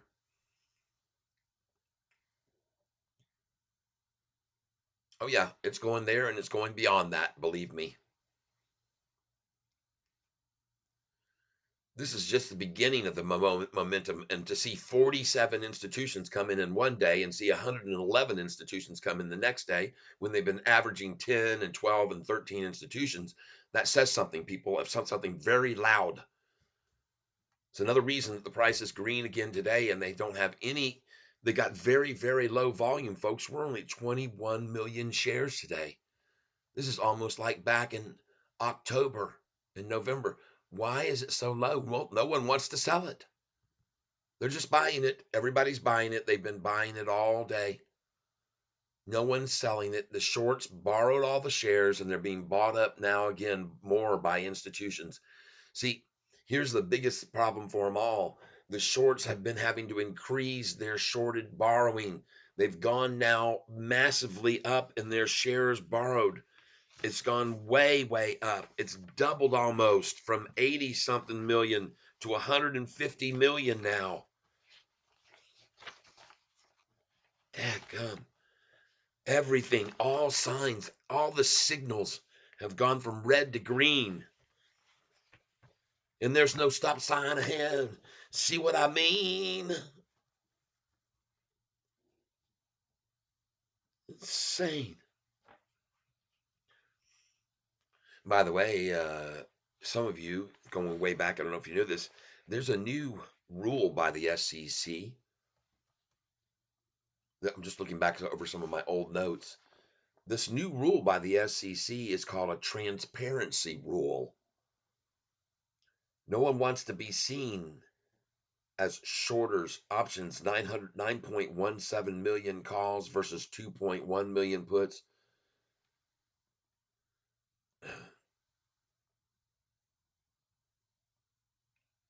Anyway,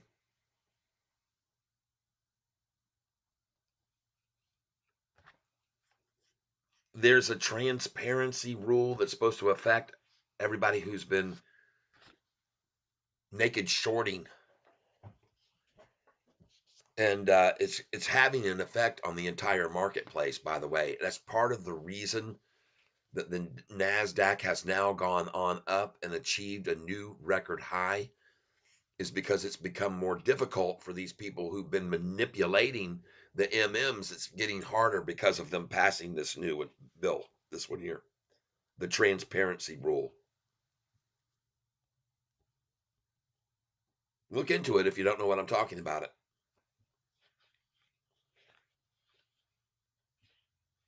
If, by the way, at the short stance right now, if SoFi hits only $15, the shorts will lose $700 million.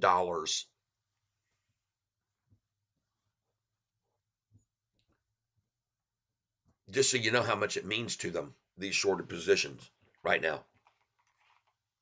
And that was back two months ago, folks, when I first started talking about 10x.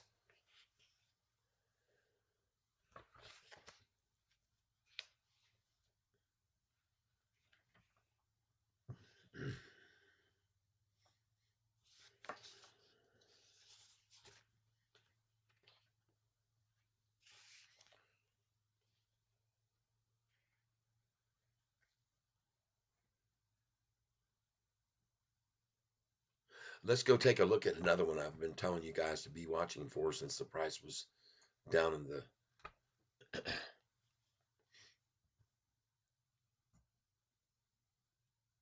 I think it was around 810.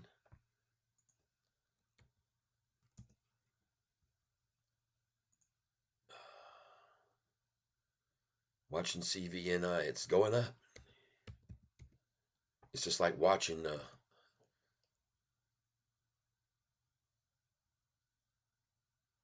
There we go. I told you this one was going to go up from that 810 number, and it's looking good still. It's at 823 and holding nicely. And I showed you this from this 6-month chart, folks. This is what looks so good to me. This is a lot of volume right here building this price. And eventually there will be at a resistance point where it goes, I can't take that pressure anymore. Boom. And it pops off to the 16 number. Just watching it, folks. Watch it very, very, very closely. Very easy to manipulate with only 55,189 as well. Very. One good story breaks, and this baby's at $24 a share. DSKE.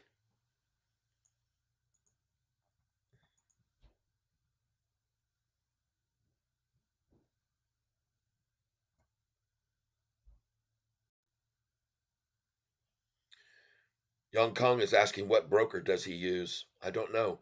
But I want to say to you, Young Kong, that I've never seen you here. So everybody say welcome to Young Kong.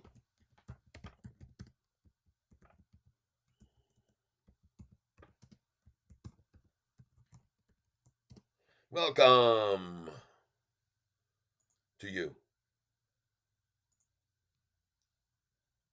And we're going to give you a wave. Anybody that I recognize new to the tank, they get acknowledgement. Welcome to the tank, we call this. I bring up statistical information about this stock, Sofi, and several others, and why we buy them when we do. And you can see that it was a very good buy today, right here on this stock when it was at $2.97.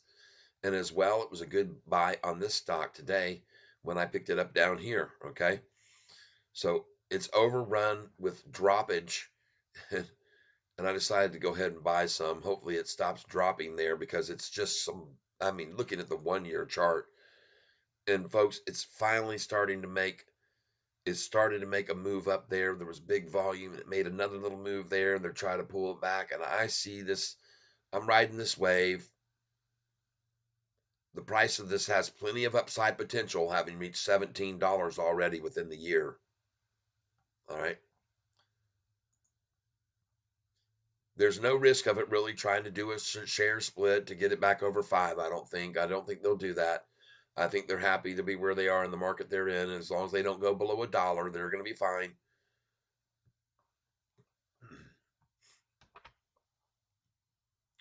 Just filled at 819.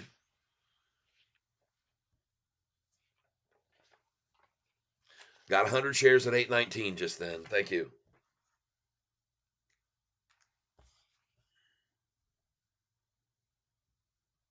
Got it.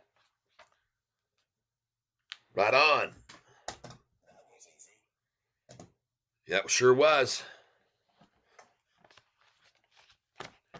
And we are at 3:03. We're 3 minutes away from launch time, or possibly 17 minutes away from launch.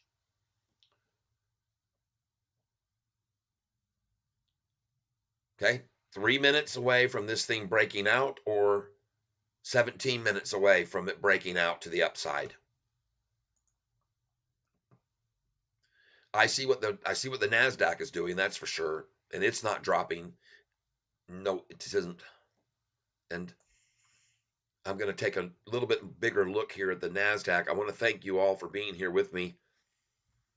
We've had 16 new people come aboard here in just the last few minutes. And what I'm looking at here with this NASDAQ is I'm looking at these big green candlesticks right now. Bam, bam, bam, bam. They're coming in. And I see Shorty trying to put in 25% size lower dumps in between those big candlesticks. And I love the look of those big candlesticks right now, people. I'm just here to tell you, James Anderson, welcome to the tank, but could possibly over here, or Cat will kick you out. Positivity over here. I love it. Positivity. I like that word.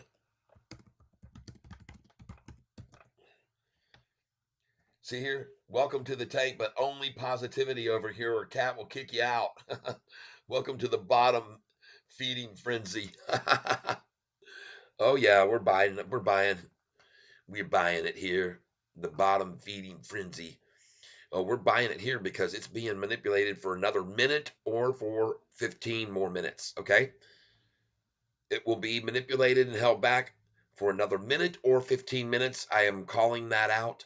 I don't know what gives me any indication other than the NASDAQ and what I'm seeing in these very nice big green candlesticks. And they're happening every minute on the even. And you got it beautiful, big green candlesticks.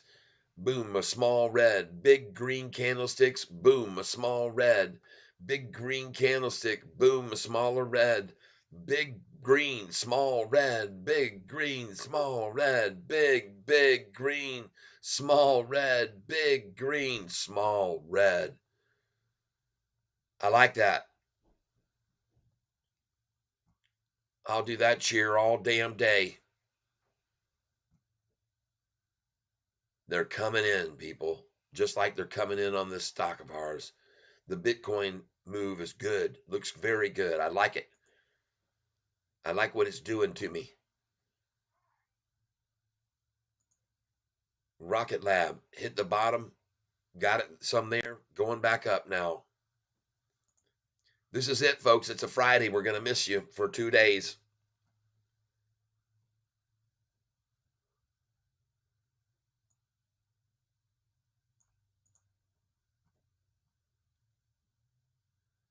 That's right. You got it right by the words there, James Anderson. You be kind here or you will positively be kicked out of the tank.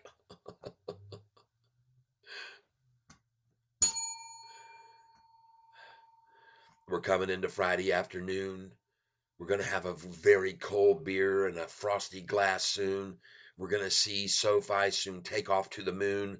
I'm counting it down. We are now 13 minutes or less away from an amazing power close. I only see this because I'm looking here now at the S&P 500 that they just tried to take red and it's now green again. And as it started its ascent, they tried one more throw at it, and it's still green. This is what I see. I see one higher low here on the S&P right there. There's the first low. Oh my God, they're doing it to me again, people, and they've been doing this all dang day.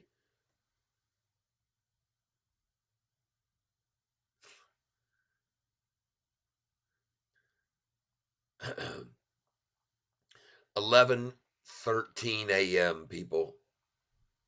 What a coincidence that 11:13 a.m. It says 11:12, but call it what it is, people.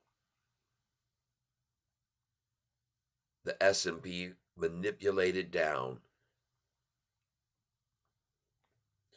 Previous close was 5087 and dropped it down to 5081 at 11:12 a.m. and it was 11:13.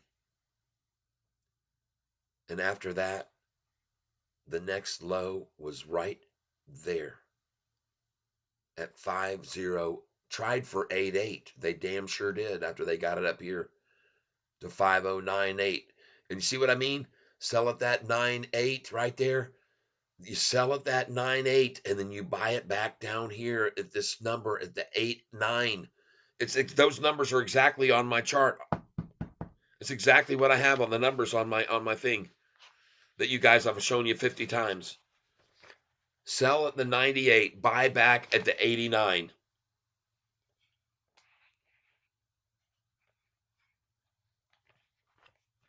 It actually says sell at the 98, buy back 893 to 891, but you could have just got it back at 890.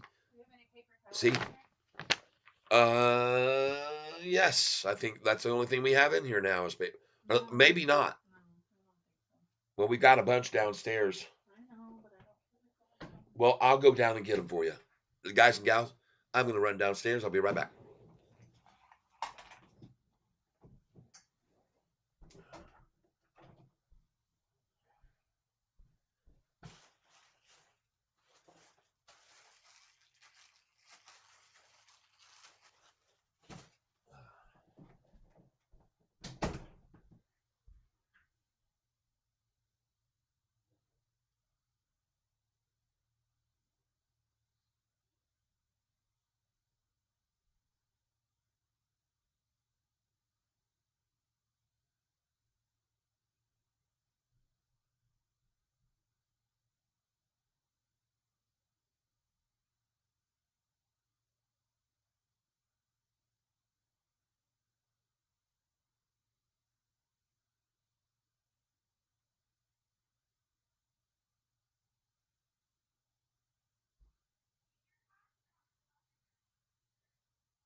Oh, man, we got some delicious looking chicken wings coming on here. So I'm not going to be able to go late tonight. They're in the fryer right now. Wow. Ooh. I should have just got myself a cold beer right then. What was I thinking? All right, ladies and gentlemen, we are now 7 minutes away from launch. 7 minutes from launch on SoFi stock. Let's see if I'm right or if I'm wrong. This is it, folks. This is the last ditch effort for them at 313. They're done. They're going to be done at 313, just like they were here. And when they come out at the 13 here, 11:13 this morning it was done. And I'm saying now at 3:13 this afternoon, it's done. That's my call.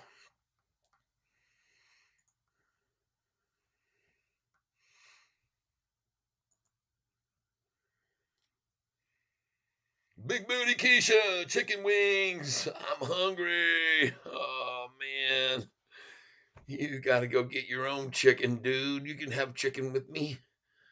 Go chase down a chicken. If you're not fast enough to catch you a chicken, go get you a chick.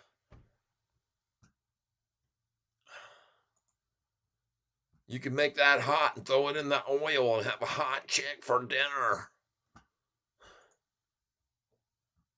Chicken. Chicken.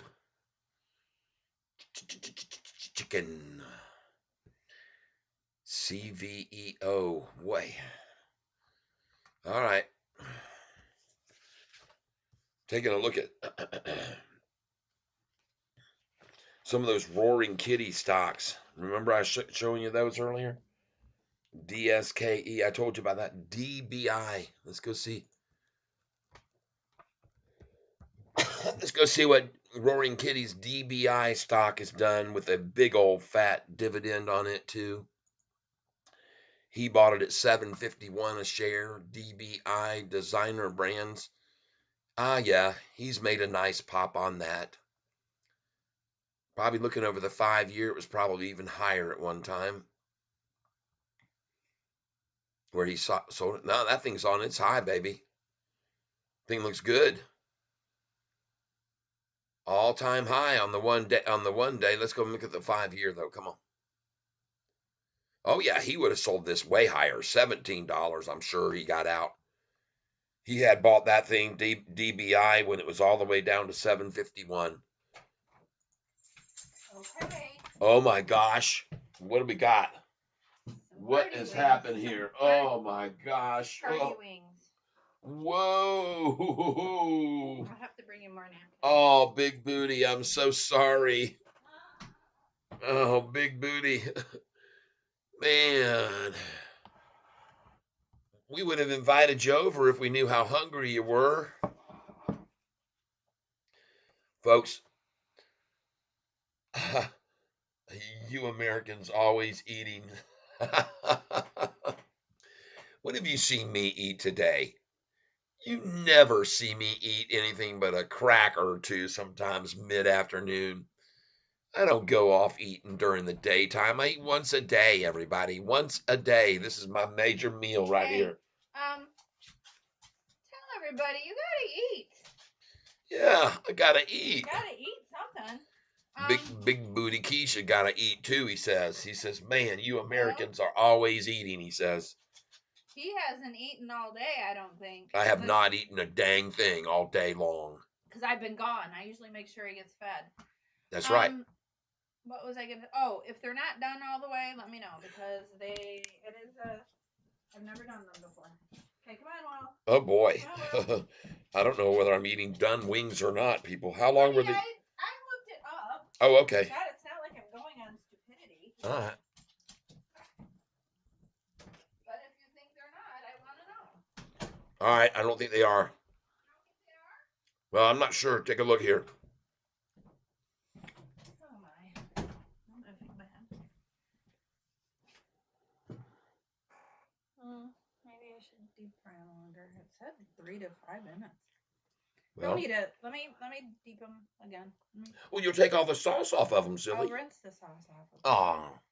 Honey, I don't want you to get sick, so don't do that, please. Well, I'm not sure yet. Hold on. I don't know, man. You go too hard, they might get overdone. How long did you try them? It was 5 minutes, probably. Mm-hmm. That was pretty good, honey. Let me just rinse it off and cook them a little longer, okay? All right, let's be absolutely positive. Yeah. Mm-hmm. Better safe than sorry. Right. With chicken, that is. Okay. You know how hard that was?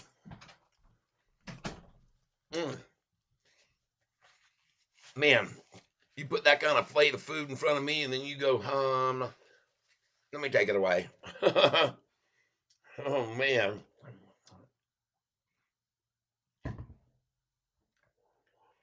He's living on day trading. Don't need any food. Kenny Reggio, yeah. Allison Centorino. If they're not pink, they're fine. Well, that was a problem. There's a little bit of pink there, just a little bit. So it wasn't, you know, runny red or anything like that, but there was a little bit of speculative, not so sureness. We're just going to be. Thank you very much for the wordage. I appreciate that, letting me know. I've sort of known that, and sort of why I stopped her there and said, "Whoa, wait a minute, hold on. I see a little pink there, just a little trace, right down next to the bone. There was that, let's just, like I said, better safe than sorry with chicken." By the way, you want to see here what happened at 313.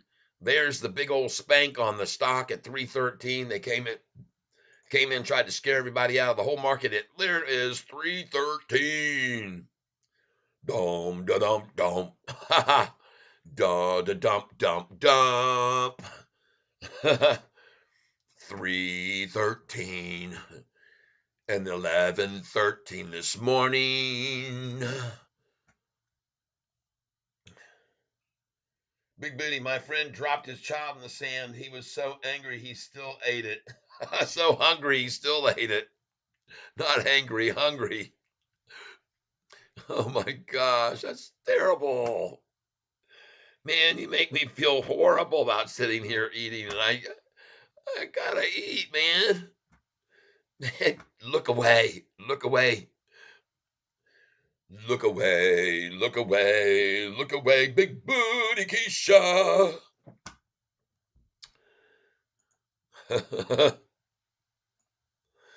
Look at Sofi, everybody. All of a sudden, after that little rundown at 213, you can obviously see there's a change in the direction of the purple 10-day moving average, which is no longer being manipulated down by 1, 2, 3, 4, 5, 6 red candlesticks, 6 red candlesticks, 5 green candles after. Everybody saw the disaster. Now it's over and it's going faster. Up we rise into the price. There's nothing they can do before their eyes. They'll see it going up, and there's no disguising that it's running up. Look at that 10-day moving average. Kaboom! Look at the 50-day. Say, I'm done running down. Now we're going to town. Here we go. 320 is what time I told you it would all begin. 320, I told you all it would start at 320. There is the time for the final red candlestick at 320. Next green candlestick, next green candlestick. Following that green candlestick, up we're going up to 16 again. It's not going to stay below 16. There's no reason for it to. The manipulators would love to see that, but it doesn't really matter what they want. It's what the sentiment of the market is in the last 40 minutes of the day, which is going to put major upside pressure. I can feel it building right now.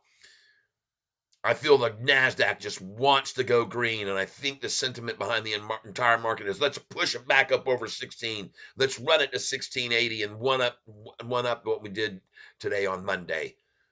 Yeah, just like they did yesterday. They almost hit that high, and today they slaughtered it right through the highest it's ever been, right after a 3-day manipulation and shakeout of everybody. Susan H., good afternoon. We're having a wonderful time here on WSFI. We'd like to thank each and every one of you who've been here on the channel today with us, and we want to also ask you to hit that like button. If you don't want to hit the like button, it's perfectly fine as long as you stream my music instead. Go over to your music channel on Spotify, Apple Music, Google Play, or Deezer, or whoever it is, and look me up, Tyler, Tyler, SELPH, self, and you will find an unbelievable palette to choose from, and musical flavors will be flowing all over. You will hear things travel you up through your eardrums and into your brain that will make you go, man, this guy has just got all kinds of stuff going on in his head. As if you didn't already know that.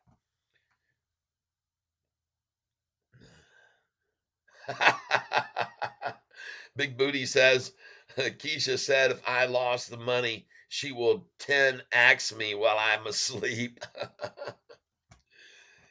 Oh, she's the 10x, man. Uh, Kenny Rojo, nah, they can keep them low for years so I can keep stacking them stocks. Oh, they're going to keep trying to keep it low. They like this game. They got the low game going on. They keep it down here below 10. They can double their money over and over and over. They can double it over and over and over and over and over and over again. They've been doing it already all year long. Keep doubling, keep doubling, keep doubling. See, they're spoiled by it, people. They're spoiled. And that's why it's going to go back up over 10 because they're spoiled by it. They've been doing it so many times and making so much freaking money that they're just completely addicted to SoFi getting it over 10 and dropping it to sevens and getting it over 10 and dropping it to sevens, getting it over 10 and dropping it to seven and over 11 and to drop it to seven. And yeah, they're loving this, people. And we're in love with it too if we're smart. Looking over here at the SoFi chart right now, ladies and gentlemen, the NASDAQ chart is, in fact, as you can see, being manipulated and held while they try to keep it just below 16,998.55. But I'm here to explain to each and every one of you that this formation you see here is called a cup, and that's a handle, and that's a drop. At the 320 mark, it all started to develop. And now you can see the price is at 15,999.44, about to break up over 15.6 once again. That's what I think. But those of you that know the market well would know that when it got to 998, you should have sold with Catfish at 98 and buy back at 991 to 993. It says it on my piece of paper right there. It says sell it at 998, buy it back at 991 to 993, maybe even 988 or 977. You don't know how low it'll go after it hits that 998. It just hit 999 and they yanked it right back down, yanked it right back off that number. That's why I tell you, sell it at that. And there it is at the 88 again, from 99 to 88. And this happens with every single stock, folks, with every run on a stock. You can count on it 99 times out of 100, believe it or not. It's perfectly appropriate. When it gets to the 99, I tell you to sell at the 98 because after you sold there and they take this back down, you can always buy it in cheaper. And in this case, you can see the NASDAQ. If you were buying it, you would have just sold at 98 and be buying back at 984. And maybe even lower it. And they may take it down to the 7.7. Right now, 15,977 might be their goal. I do know they like to take it from the 99 to the 84. I know that a lot.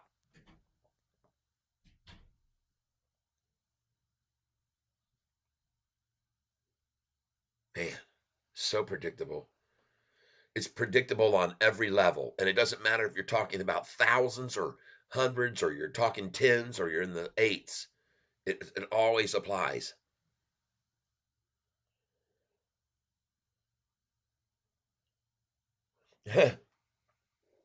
Big Booty Keisha says, when the National Bank of Kenya buys SoFi, then you know it's ball game. Yeah. Look at him taking it down to that very predictable 988 off the 999, right to the number that I tell you about that they like so much. And there it is, a perfect illustration of it. An absolute perfect illustration of it, of the manipulation. And I mean, it just played it right out to the T exactly. Boom, there it is. There it was, 999, 15,9999. Boom, there it was, 15,988. Took less than a minute. Then it turns around and now it's 989.66. Here's your 88 where they're going to try and hold this. I guarantee you, absolutely, without any doubt in my mind whatsoever, for 30 minutes, they would love to try to keep this price and make it stop at 988. And probably have it when they run it down, see below 15,988 as it starts to ascend, then they can put a wall there at that number, 15,988.88. Let's see if I'm right or not. You can see they're deliberately running it down, and they're going to run it down far enough so once you start to see others come back in, it'll come on back up, and they will give a wall of sell orders at 15,988. That's my prediction. I could be wrong, but I don't think so.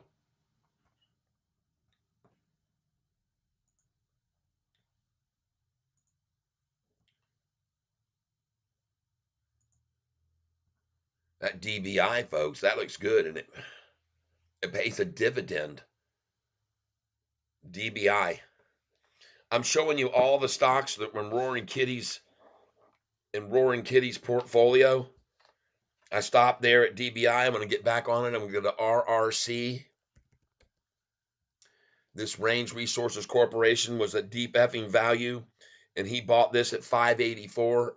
Oh, it's at 31.12. He bought this at 584, and it pays a dividend.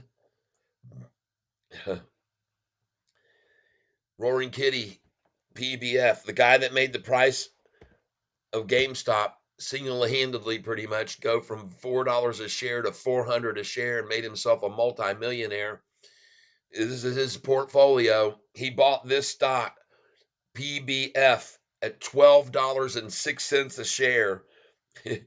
It pays a dividend of 2.13. They just raised their dividend. They weren't that high before. They just raised it.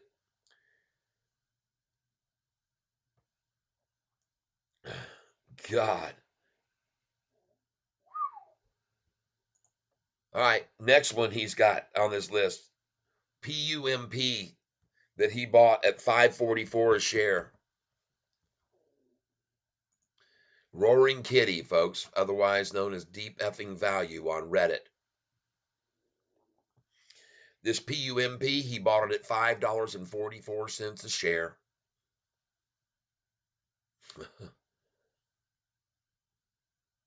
$5.44 a share. Right about here, I would guess. The lowest it's ever fallen since then was $6.94, it looks like. Maybe $6.90, $6.88. Folks, these are deep effing value stocks I'm telling you about right now. Next one is MAC.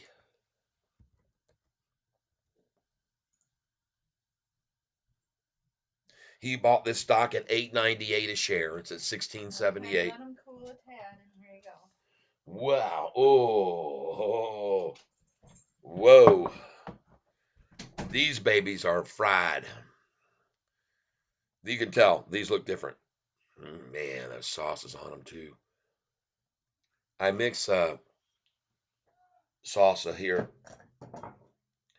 I buy this restaurant at Cancun Mexican Grill, which I like to advertise in our area. I buy their tomatillo. It's a hotter sauce. If you go into a Mexican restaurant, if you don't get hot enough salsa there, order some tomatilla. And it's not what you think, the vegetable tomatilla, because I know what those are. We grow them here, but it's much hotter, the sauce. I'm telling you, it's like fire, okay? Be careful with tomatilla when you order it in a restaurant because I think it has ghost peppers in it. The chicken must have been undercooked. Yes, we looked at it after we took a bite into it and thought it wasn't quite the texture that we wanted yet, and the color. The color is the main thing, but the feel of it just wasn't quite done yet. So we pulled it away. I know it's almost impossible for me not to eat it, but anyway, looking at Sofi here doing the opposite of what I was hoping to see it do in the last. But we're not done yet, folks. It's still plenty of time for this thing to be manipulated down and turned around. But I'm telling you, they're going to try to close this at Nasdaq out at 15,988. Everybody, I promise you, they will. All right, and they're going to try and close SoFi down here at probably 813. If they could, they would. They won't do that, but if they could, they would. They'd sure try. They're sure trying right now. Close it at 813. It looks like. But this thing's creeping up to that 15,988 right now. Just creeping right on up to the 15,988. And it's done though. They're not gonna do it. No, I don't think so, Shorty. Unfortunately, you've already hit it, and we got still 26 minutes left in the day. So you're done with that dream and illusion of closing at 15,988. I know how hard you're gonna try, but I don't see that in the cards. I just don't see it. And therefore, I don't see SoFi closing going any lower the rest of the day because the NASDAQ won't, and neither will SoFi. I don't believe it will. I could be wrong, but I do not think so. I definitely do not think so.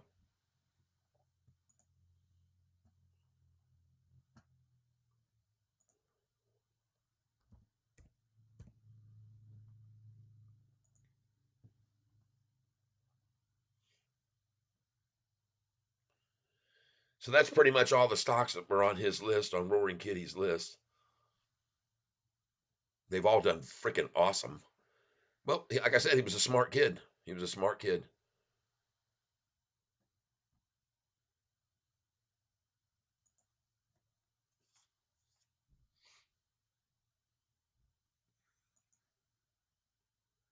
This thing is just slugging along for me right now. Sluggishly slugging along. But again, I am not concerned to see this manipulative effort on only 23 million because again, it took yesterday's million folks share count was barely over 30 million, and today we're only seeing 23 million shares traded. There's nobody really selling this stock. Nobody is selling this stock. On the day that the volume, the price at the lowest, the share count was 68 million shares that day, people. Look at it. On the day of the 13th, when the price hit 778, the share count was 68 or 69 million shares on that day, everybody. I'm telling you. 62,894,000 on the day they drove it down to 778. That's a sell-off. But what was really happening was they were selling it, short selling it, but these institutions were gobbling it up. 47 institutions that day came in on that volume that they used. They borrowed those shares and they got put into the hands when they sold them. They borrowed them and they got put over into the hands of institutions. And then that's why the next day the low was only $8.10. And even on that day, twice as many institutions bought. Twice as many. Not the share count, just twice as many institutions, smaller institutions were coming in big time. 111 institutions. And not all of them were small. Bank of America, Deutsche Bank, Bank of Canada, First Union. There were a lot of banks coming in on that day. I showed you on here on the 14th. You can just look at bank after bank on the 14th that came in when the price was even higher than the previous day's low by 32 cents. That's right. On the 14th, when the shorts could only drive the price down to 810, not 778 the day before, 810 on that day, institutional ownership became the highest I've ever witnessed in the lifetime of this stock ever. I've never seen such huge support by institutions, most of them putting in going long. Each one of these pages shows 12 institutions. Well, there's one page up to QuantBot, so there's 12 at QuantBot. There's 12 at QuantBot right there on the 14th. Get to QuantBot, and then there's 12 more right there. That's 24 to Buckingham Strategic Wealth. And then you go to the next one from Buckingham Strategic Wealth, and you just keep going up this chart. And folks, it just gets more and more insane with all of these institutions just pouring in on the 14th. Royal Bank of Canada. I'm telling you, folks, it was a 111 institutions coming in, including many, many, many interesting institutions I noted earlier. You were looking at the Jane Street Group, one of the biggest of all. You saw um, Vanguard just come in hugely on it on the 13th. On the 13th, 111 institutions. I've never seen that many come in on SoFi ever, ever, ever. Going up. When do you see us going? Look at the S&P now. Look at the NASDAQ. Oh, yeah, back over 16. I told you they would try to take it to the 15,988 and try and close it there. They did, and they failed. SoFi going up again. Good. Oh, don't be surprised. They got this channel they're trading it in right now that we're making money if we're smart. We sell at these 830s, we buy at the 811s, we sell at 830, we buy at 811. We're going to play the same game they do until they get overrun by volume from these institutions. See, the problem is every time they take it down, like they did that day to 778, they weren't expecting all those institutions. They've never seen that before. The shorters have never seen that many institutions come in when they drove it down. They just saw retailers start to make the support level. They've never seen this kind of institutional support. SoFi never has. This is critical, folks. I'm telling you, this is a critical point for SoFi. Regardless of where they're closing out today, not green yet. This is a critical stage of heavy support for this stock by institutions that has never existed before. And that's why I put that thing up today to show institutions they're piling in. And I'm right, they are. And in a big difference, folks, I went back earlier. If you want to go back 3 hours on this broadcast, you can see where I started talking about back in the late December and early January, there were only two institutions. Some days, even just one institution came in during early January. But then as of January the 7th, it started changing. And January 8th, it went to 12. Then January 9th, it went to 15. And January 20th, it kept going up. And then it was at 30. And then it was at 38. And then it was at 42. And then 47. And then a 111. Gosh, folks, just you got to believe what I'm telling you, no matter what they try to manipulate with, and no matter how hard they bury themselves against the wall, borrowing shares to short this stock, having now gone from a level of 89 million shares borrowed on January 4th to 152 million shares borrowed that they're paying interest on.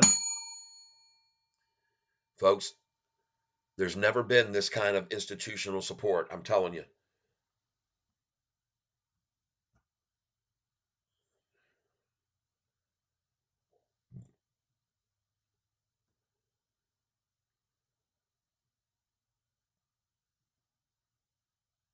See, this is where you're wrong. I see a comment by him saying here, more institutions might be coming in, but the price isn't moving. You're wrong. The price is moving. Look at the price 1 week ago. Look at the 1 week chart. Okay. Be ye aware that if you look at the 1 month chart on SoFi, you're going to see that over the last month, the price has gone from 757 to 816. And many, many, many, many shorters are in here shorting there, and many, many, many, many shorters are shorting there, and many, many shorters are shorting there and shorting there, and all of them are losing. Every one of those have losing shorted positions, just like DE Shaw, who has an average price of $6.90 a share. This is the 1 month chart, and you're telling me the price isn't moving. Well, you're not shorting the stock, because I guarantee you, if you were shorting the stock, you could tell the price was moving all right and in the wrong effing direction here, okay?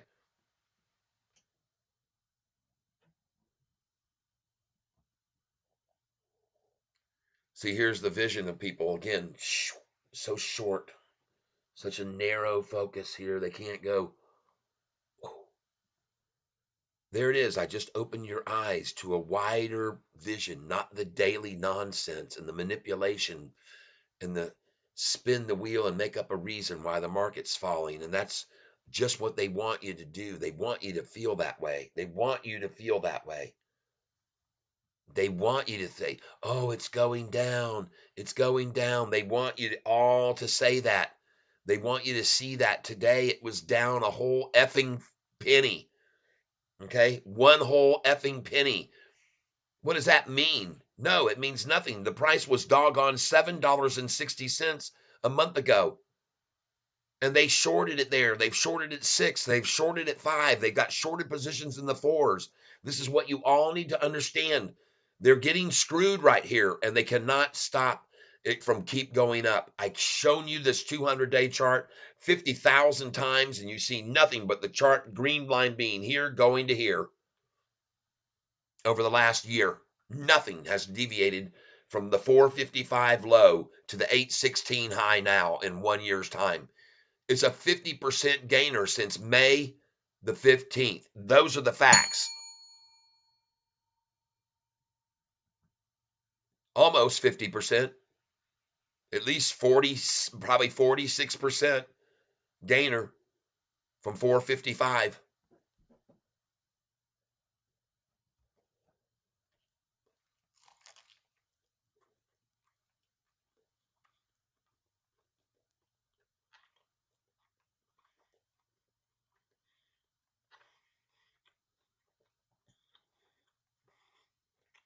Hmm.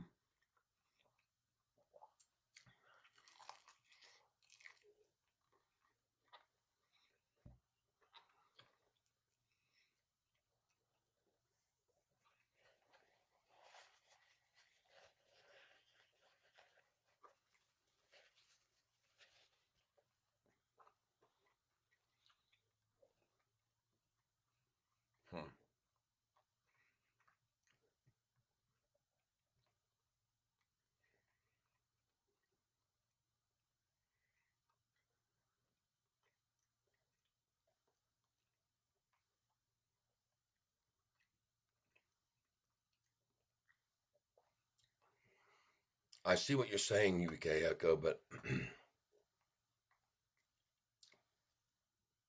bear with me a moment. You're just telling me that you got all these shares that you're holding since the price was 9.675. Well, you said you've been holding them for years. Okay. Well, I'm a day trader. And the purpose of this channel is to teach people how to day trade, even if they've got less than 1,000 shares. And that is to take a third of your position each day and sell it at the high and then buy it back at the low. And as you've been bore witness to over the many months, I've done that many days. You've heard me say I've got my sell order here at 865, people. I'm buying these shares at 818 now. I'm going to sell them at 865. You've heard me say tomorrow you better have your sell order in at 830.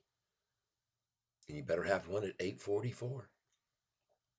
And you should have one at 855 and 866 and 876 and you should have sell orders all the way up to $38. But my point is this, that I'm trying to teach people that instead of today seeing a 1 cent gain, you could have in actuality made a 30-cent gain because you could have sold it when it was at 8:30 and you could have bought it back when it was down at 8:11 today.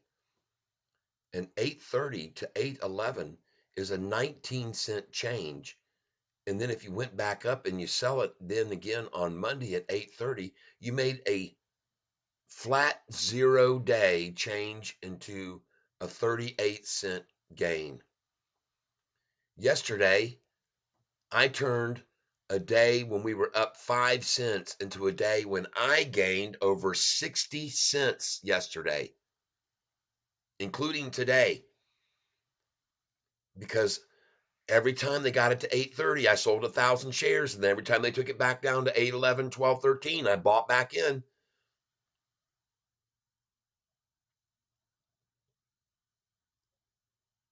So my question would be, if you've been here on my channel with me and we saw the price go from $4.55 a share all the way up to $10.23 on June the 14th, I was screaming at everyone that day to sell at 10.13 a share. And after it crossed over 10.13, I screamed at everyone to sell it at 10.20. And the high that day was 10.23. So why wouldn't you sell it there?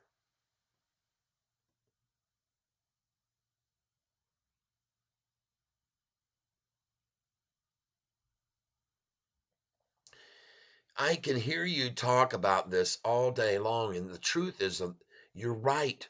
There's no argument with you whatsoever about what you're saying here. All this is true that you say. The price should be $15. It would be if it wasn't so heavily shorted, if they weren't 152 million shares shorted right now. It would be there. You're right. But what you need to understand that you're not getting is that if you would just hang with me and do what I'm doing each day, by selling it at 8:30, buying it at 8:14, sell it at 8:30, buy it at 8:14 again, sell it again at 8:30, and buy it at 8:14, you would make a lot of money.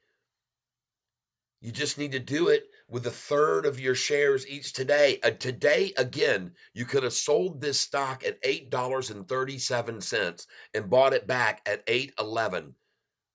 A 26-cent move down and up, and now down again, and then and on Monday up again, and you can sell it at over 8:30 on Monday.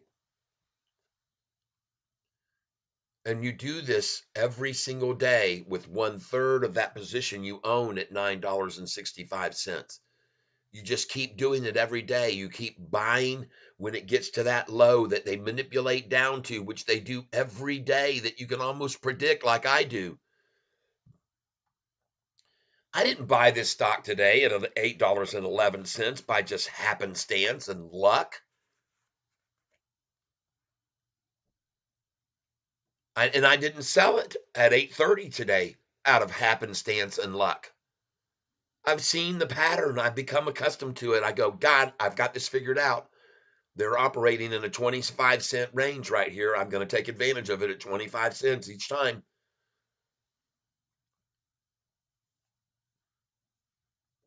But I understand what you're doing and what you're saying. I'm just frustrated that this is the price action. I understand. But see, this is where, if you're doing what I'm doing, you turn your frustrations into profits. It's okay to be frustrated. You don't think I'm discontent having $60,000 worth of this, 60,000 shares of this stock, and not seeing it already at 15 where I thought it would already be by now? I thought it would be there already too. I thought we were going to see a very nice pop after this last earnings call, but then I saw what happened to PLTR, the first earnings call they made when they broke into profitability, and I didn't see the price go up. But when they made that second earnings call and they broke into profitability the second time, boom, that thing shot up like a freaking cannon. Same thing I see could happen here, easily happen here with SoFi. Easily. Especially with 111 institutions coming in on the 13th when the price was at 788. They all bought in because they wanted to average down, and they did.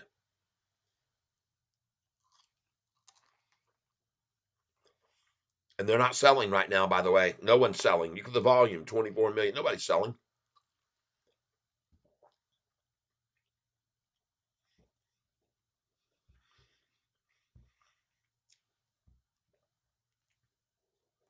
Its shorts aren't selling right here. What if they were selling? Why isn't the price at below $8?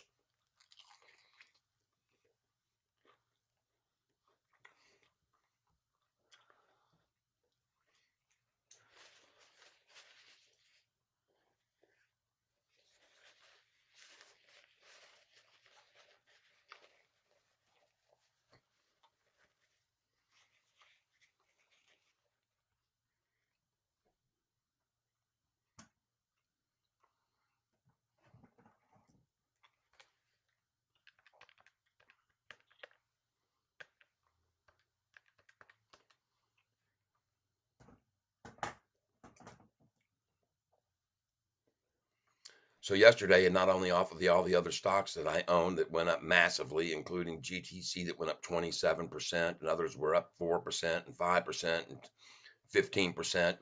I also just off of SoFi made $750. That's not a lot of money. I know that's relatively small compared to the masses that I've made off other stocks in the past, but just off of SoFi, I was actually to acquire on only 1,000 shares. On only 1,000 shares, I made $750.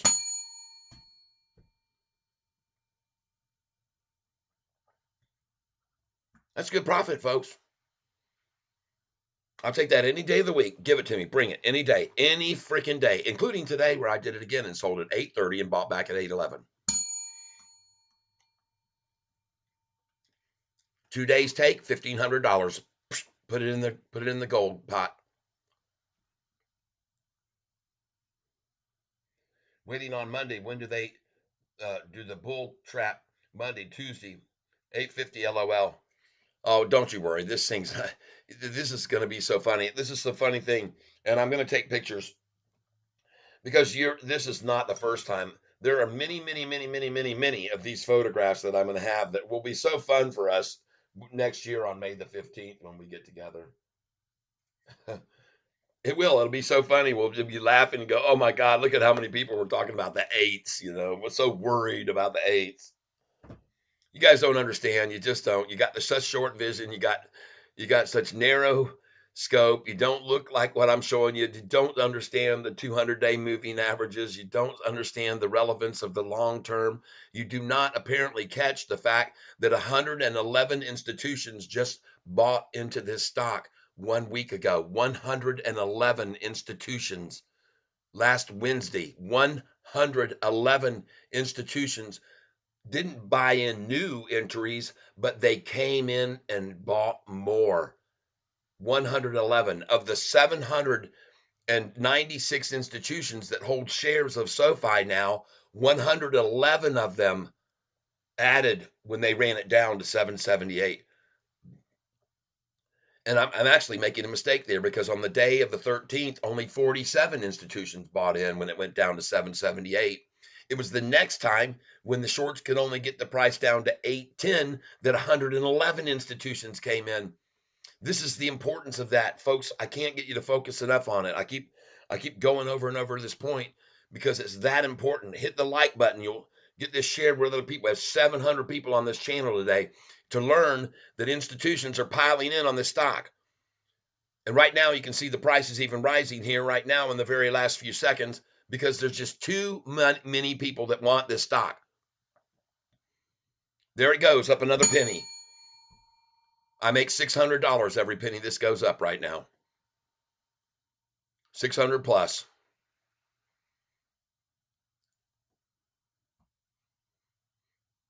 Oh, and it's going to keep going up, folks.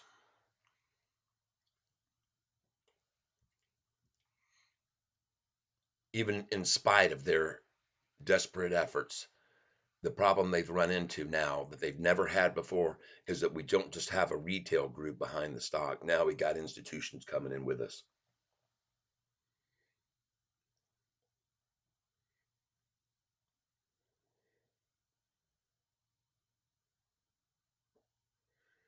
Danny Dimes 10 says, "Who is this guy? Just got back. Welcome back. I'm here showing everybody once again. I'm having chicken wings my wife made up for me. Mm-mm.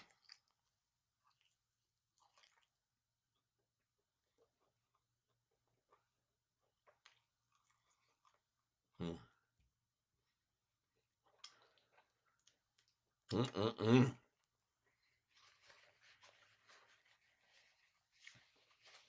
Mm.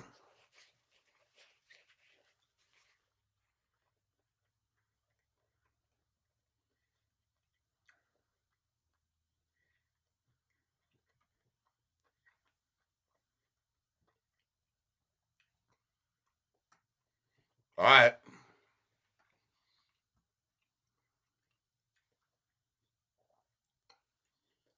Entertainment International on here saying, first of all, he said he was wishing on Monday, waiting on Monday. When do bull, uh, the bull trap on Monday, Tuesday to 8:50 LOL. And then he says, Entertaining International says, I'm holding long 225,000 shares. Long as I can. I'm excited to see how it reacts to second positive EPS. Yes, I'm with you. I'm making a joke about Monday.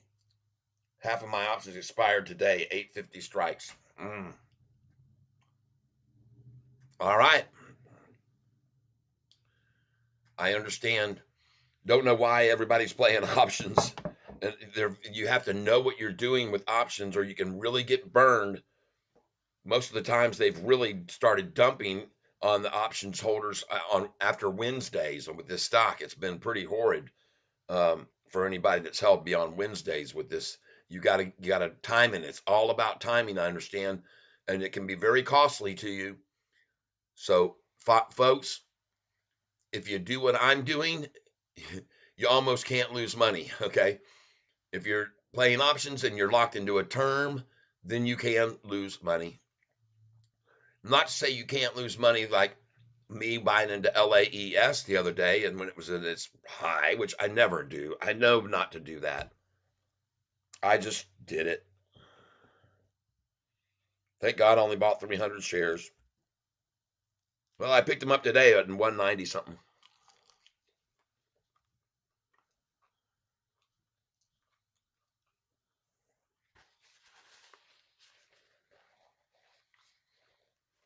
Hmm. Be glad she's green.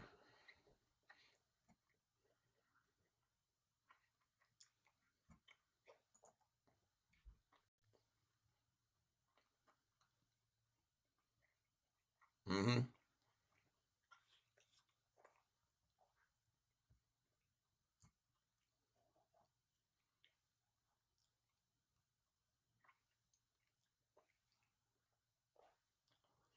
I'm watching here very closely here, just at the very end of the day. 15,996.82. Sofi already going green in after hours. 1 minute in, it's already green. I told you it was going to keep going up, folks. 42 people on the channel right now. I would like to ask you, please hit that like button. I would appreciate it very much if you could hit the like button. I'm sorry that I'm having dinner with you here, but I'm trying to, I'm trying to portray to everybody this massive amount of institutions that are coming in and the importance of it. Okay. This is this kind of institutional involvement in this SoFi stock is very much unprecedented. I've never witnessed in my life 47 institutions come in on a day when it hit the bottom.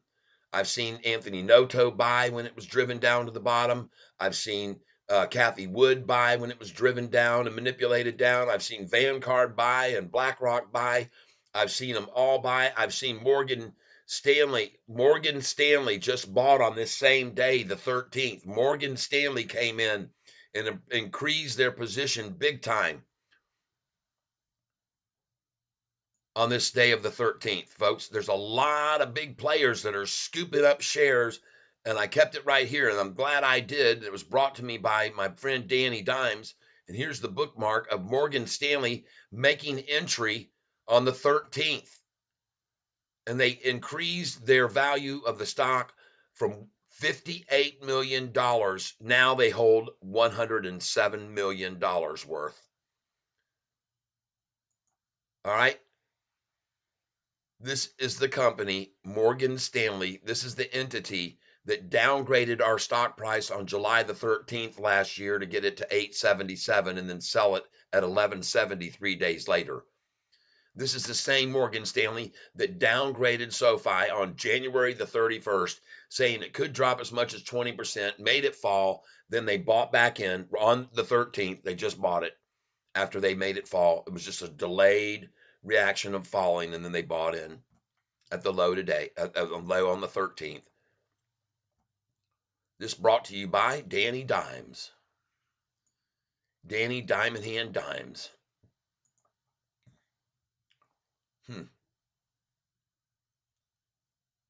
And everybody wonders, so many people have to be wondering right now that sold on Tuesday or Wednesday this past week with all the quote unquote fear that was everyone. Everyone now standing around sort of dumbfounded, going, what the heck just happened there? The NASDAQ went and fell 322 points in 3 days and then went to the record high afterwards. God, I didn't see that coming. Well, I did. I absolutely did. I told every one of you. Pardon me. And now, as I look upon it, rising in after hours, I'm very pleased and expected nothing short of that happen. Pardon me. One of these times, this daggum thing is going to absolutely take off. Glad I bought BITF again today at the low today. All right, and we're looking at STEM. Ended up at 266.12. Might as well make it 26613, everybody. They were trying for that. New ended up at 1022. Very good. And it will probably rise over the weekend and open up higher on Monday. And we're looking at some other ones here. SOUN ended up at 392 after being trounced down this morning to 371, where if we were paying attention to Catfish, pick some up. And then we're going to go over here to Bitcoin and see, yes, breaking right back up over here. Boom, just like that. Very nice. Very good. I like the look of it. I like it a lot. All right, folks. Well, I wanted to get back over here. Historical data is what I want to look at.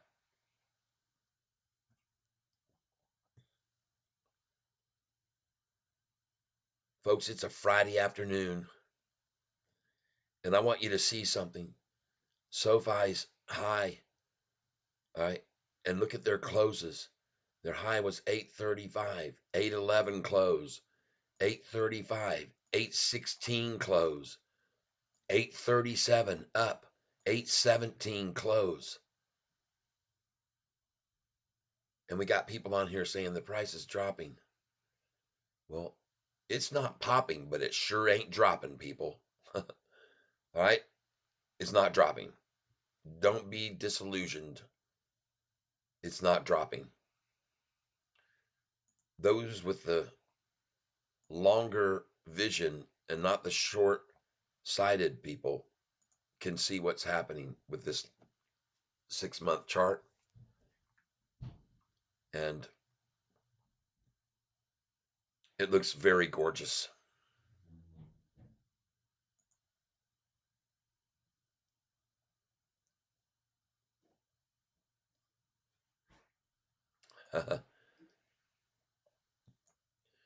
How do you like ending your week, everybody, with a triple upside crossover?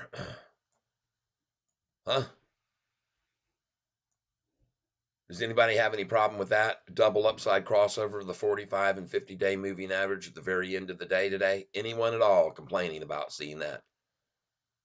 Even in the face of a massive dump in the very last minute of the day, is anyone at all concerned deeply about seeing a double upside crossover occur in the last few minutes of the day? Is anyone not paying attention to the low earlier today, right here? Right here was the low the first time. Here was the low the second. Here was the low the third. Here was the low the fourth. And every single one of these lows, this low, man, Yahoo, you really do have a way with trying people's patience here.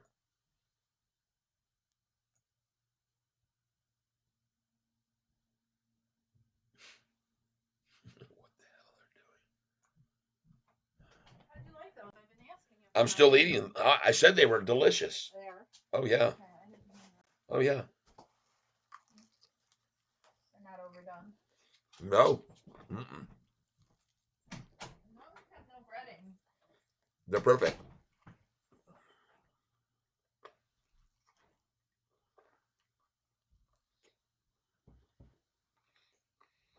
Mm. Mm-hmm.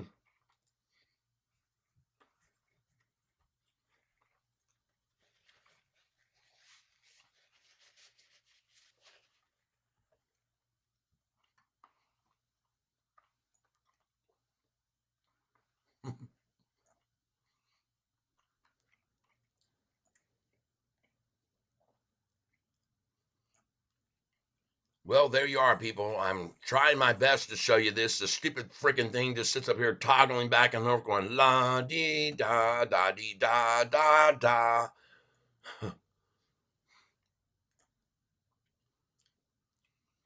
La dee da dee da dee dee doo doo doo da. Stop it. Stop. Stop. Stop. Stop. Stop. End. End. End. End it. Stop your game. Say goodbye to the page, even completely. God.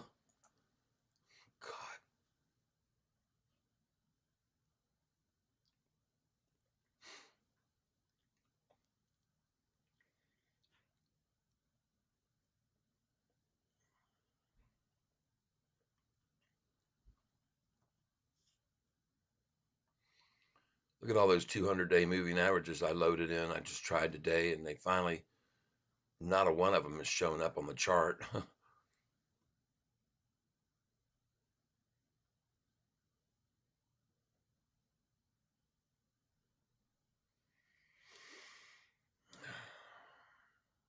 Maybe that's part of the problem. I've just got all these 200 duplicated over and over and over and over. We'll get that one off. I just was wondering what happened to my 200-day moving average. It just disappeared today.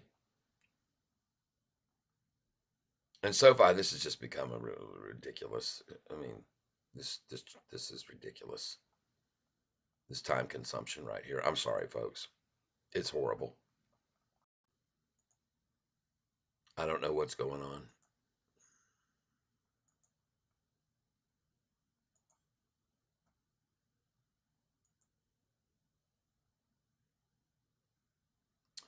But I'm trying to get rid of these. Just hold on a minute. I got a purpose for being here, believe me.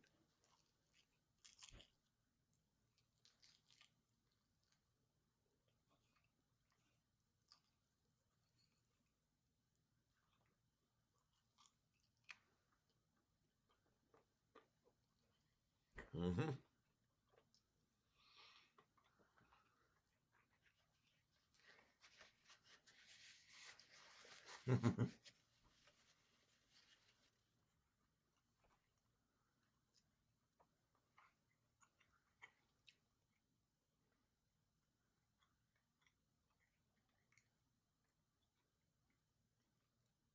Lottie, it's trying to load up.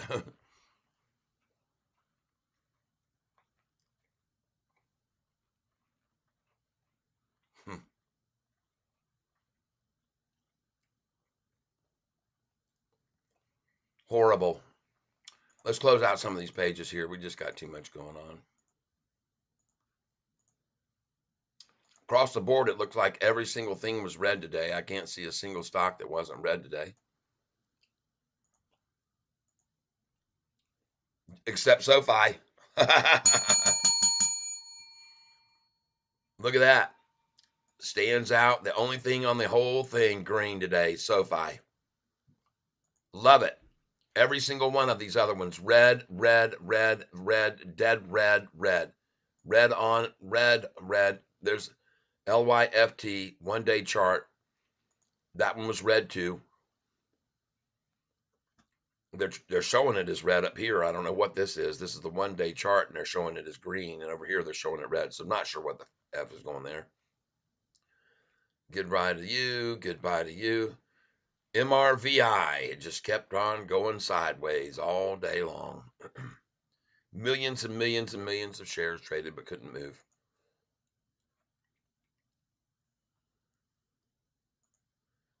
Back over here and see if we can get Sofi to load up a chart for us. Let's just see now that we've got everything closed down. It's just having a heck of a time letting me show you guys any charts that just decided, no, Ty, your guys and gals have already all seen this too much. We don't like you showing them the charts. We're mad at you right now, dadgummit.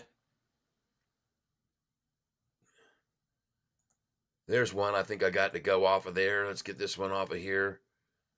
Try and get some of these 200-day moving averages off. I couldn't visualize any 200-day moving averages on my chart, so I started adding a whole bunch more of them to try to do it, and it wouldn't show a 200-day moving average to anybody today.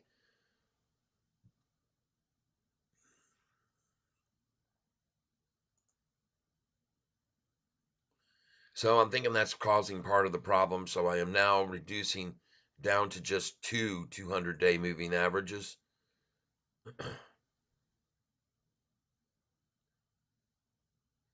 I've got 3 of the 10-day moving averages. We'll reduce that down.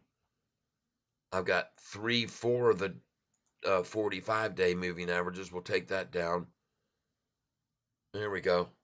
Now maybe the chart will become visible. Let's try and see if it becomes visible now.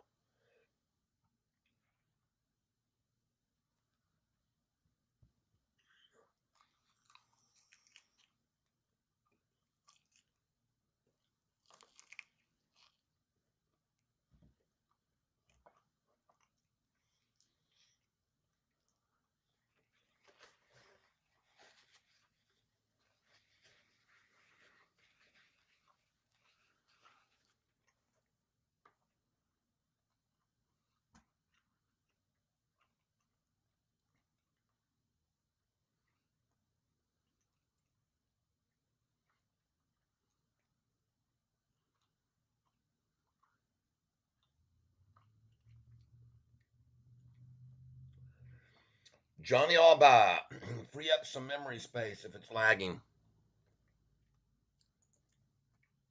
Mm-hmm. You can do that too, but the funny thing is here, John, I haven't had any problems this afternoon prior to what's happening right now, and it's just simply because I am in a very very crappy rural area out in the boondocks, far away from the supply feed origin, and it has to go through old school cables that have been around here forever and outdated machinery, and it's just old, outdated, crummy stuff that they're using. Wow. And every time it passes through somebody's crummy receiver unit and modems and all that, it just gets degraded more and more and more and walked on. And that's the gist of it for the most part. Oh, I do. I go in here and I do a defrag automatically all the time. My computer's scheduled to do defragmentation whilst it's late night.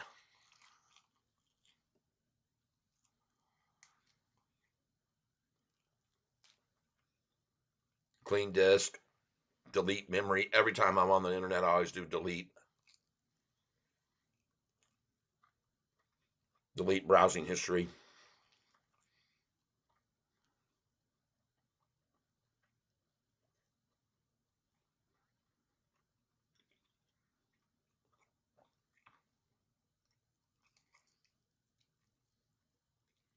Hmm.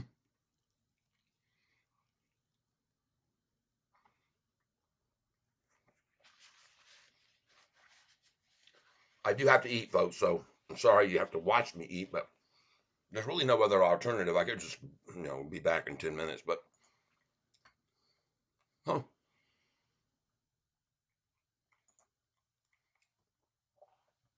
One thing I haven't done at all today is see what the summary page says about SoFi. Big news for SoFi. Oh, here we go. 6 hours ago.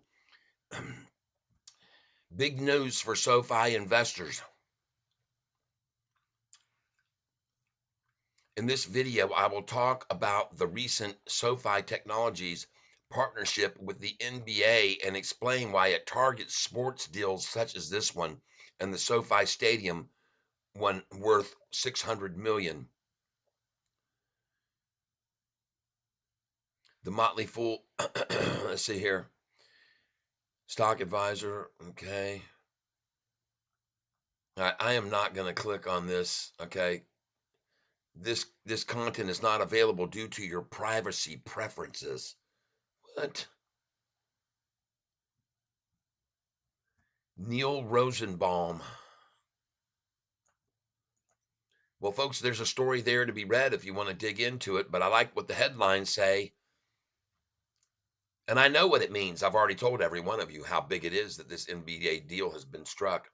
This is another reason part of all those institutions came on. This is a big deal, folks, this NBA deal.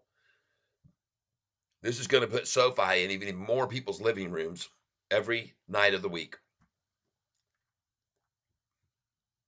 And we're coming into playoff season, everybody. Coming into playoffs.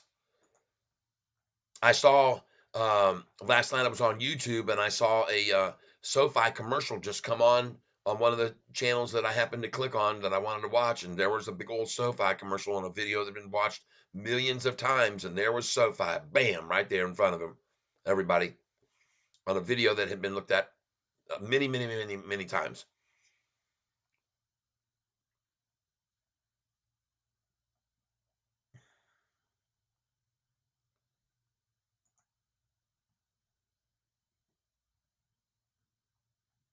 One of the days that all the institutions poured in here was on the 8th. I looked back to the 8th.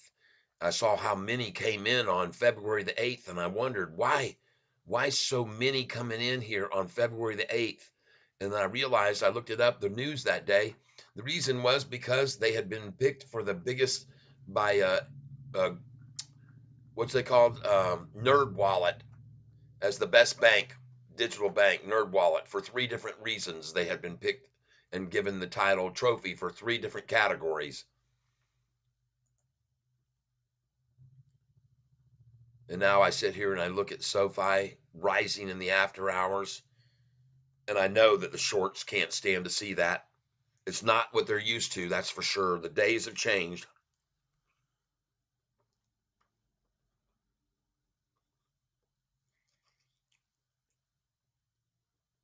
Mm-hmm.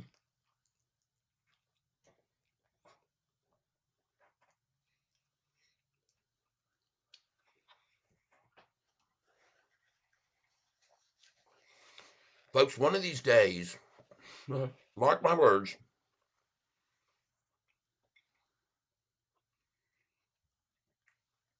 one of these days,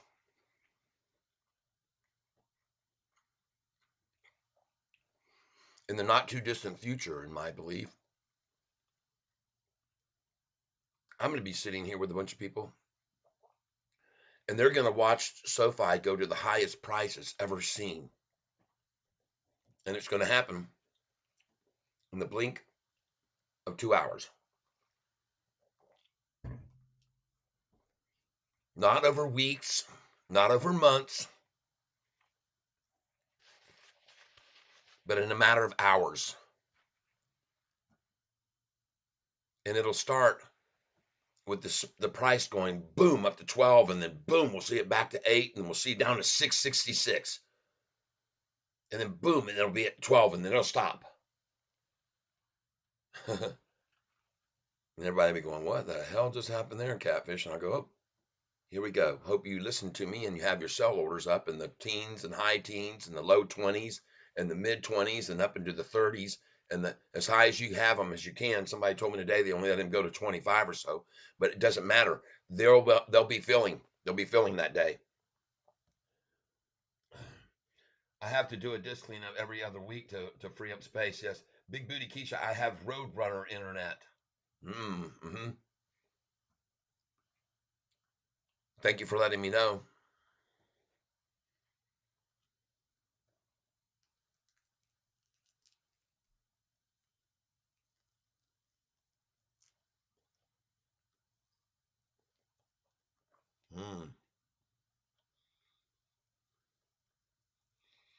Again, I apologize for being sort of rude and eating in front of you, but I'm just really wanting to see what happens here in the after hours a little bit.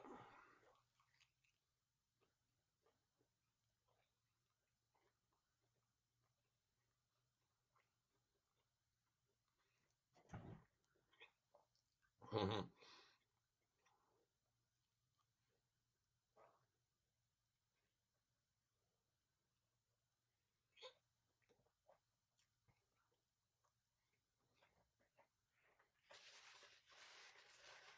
Mm-hmm.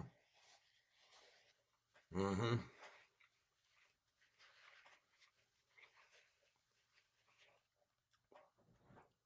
Let me tell you what I like about what I'm seeing here in the internet in the after hours.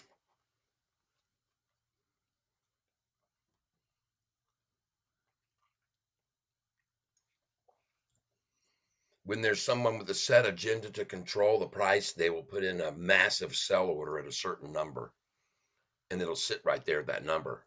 It doesn't do what you're seeing happen right now.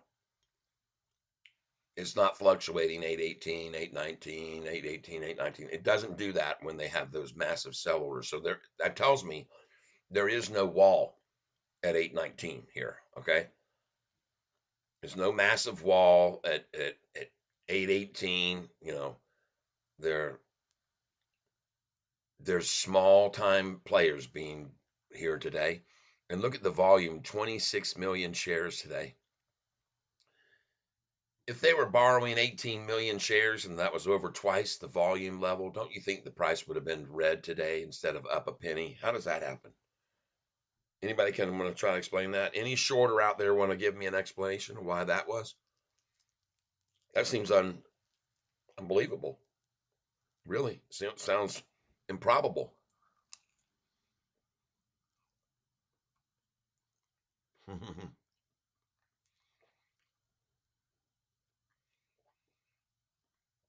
Well, it seems improbable unless you figure out that they're scared to run it down any lower because institutions will be buying the crap out of it.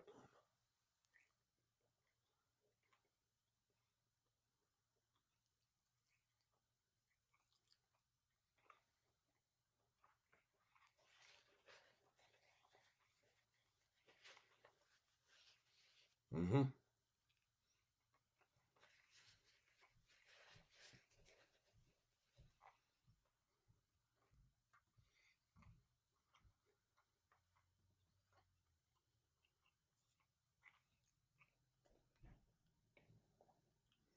And then there was one wing left.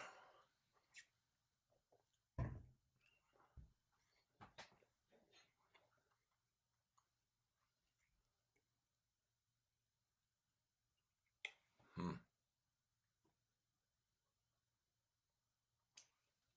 Did anyone else read this story today? Big news for SoFi investors. When you look behind the headlines, these announcements make a lot of sense. Well, this announcement I'm making to you about all these institutions buying in, they make a lot of sense too right now, people. A lot of sense.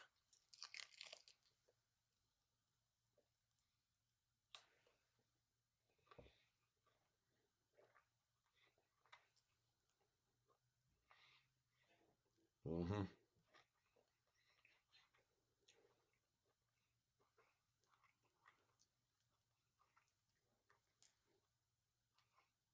Hmm. No, folks, it doesn't take a rocket scientist to see that suddenly we've got more institutional interest in this stock than it's ever seen before.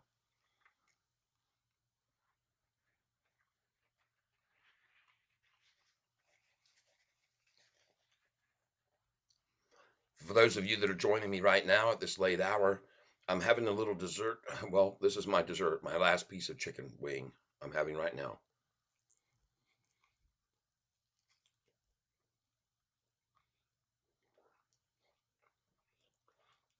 Mm. Hmm.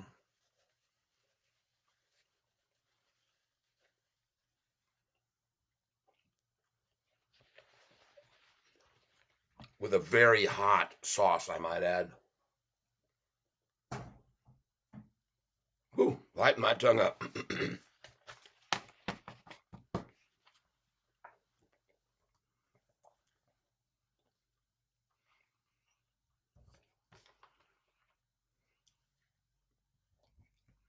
All right, everybody. I say cheers to each and every one of you. If you're coming over to this channel right now because I told you about the institutional ownership coming in majorly, this is all you need to see. You just go back here to the first part of January and you'll see that on an average daily basis, when you get back here to the latter part of January, mid-January, there was no institutional interest in this stock, virtually none. I mean, it was like sometimes 3 or 4 institutions a day back here, going all the way to the first part of January. You can see here on January the 8th that there was 3 institutions. On January the 4th, there was 1 institution. On January 1st, there was 2 institutions. On the 2nd, there was 2 institutions. On the 29th, 4 institutions. Just such little institutional involvement in this stock back in early January. Then it all of a sudden jumped up and you started seeing a little bit more institutions as of the 24th. I started looking back and I went back to the date to see what was causing these rises. Some of them had good reasons why, but on the 29th, it started getting more, and then the 30th. Then we came into February the 2nd. We had just a few institutions on the 2nd. There's only what there? Maybe 10. On the 1st, there was maybe 15. on February the 6th, it started to increase. February the 7th, it got up to maybe 20. February the 8th, we saw maybe another 20 on February 8th. On February the 9th, we saw, looks like 30, maybe 35. On February the 12th, we saw maybe another 20. And then on February 13th, when the price hit the lowest it's been on this historical data chart, on February the 13th, the price hit 778. And on that day, folks, 47 institutions came in on this price, 778 to 820, and it closed at 802. The next day, it opened 815 and went to a high of 843. They drove it down at the open from 815 to 810, and then all this was institutions buying on the 14th. 47 institutions bought on the 14th. On the 13th. 47 institutions came in here. You can see right here on the 13th. Look at all of them right there. There's 13 institutions there up to Bell Point. Get from Bell Point, there's another 13. That's 26. You get down here to Invesco. Invesco, KWB Bank bought more. The one that downgraded us on the 1st of January and made the price fall 20%. That's the one. They bought more. And you just see all these institutions on the 13th. There's another 13. Folks, it was 47. And then on the 14th, the very next day, the price opened at 815 and was driven down to 810 and went up to 843 and closed 1 cent off the high on 44 million on that day, the 14th. All of those institutions were piling in, 47 of them, folks, 47. Then the very next day, 111 institutions on the 14th. See that? There's the top of the 14th to the bottom. That's 13 institutions. There's the top to the bottom. That's 26. There's the top to the bottom. That's another 13. You're at 39. There's the top to the bottom. Another 13. You're at in the 50s. And here's the top to the bottom. Now you're at 65. The top to the bottom. I mean, folks, they poured in on the 14th. And the price, there was 111 that came in, and the price was higher than the day before. Bam. That's all you need to see and say right there, folks. That has never been experienced on this stock since I've been following it for freaking a year. I've never seen that many institutions come in when the price was driven down. I've seen Noto buy. I've seen Kathy Wood buy. I've seen other big players come in and make buys. I've seen Morgan Stanley, when they downgraded it, buy. I've seen a lot of companies buy this stock, but I've never seen so many banks buying on that day of the 13th, including Morgan Stanley, who on that day increased their latest disclosure of ownership to now $107 million. And I showed you on July the 13th that they only owned $58 million worth. On the price on that day, the price was higher. It was $8.87 that day a share. And here they're sitting now. When they run it down that day to $8.87, they were on $58 million worth, and now they own $107 million worth. They just disclosed that they just bought another 10,772 shares.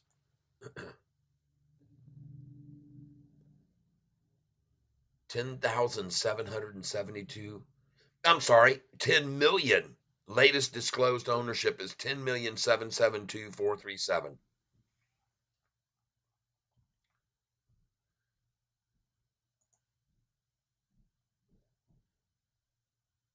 Wow.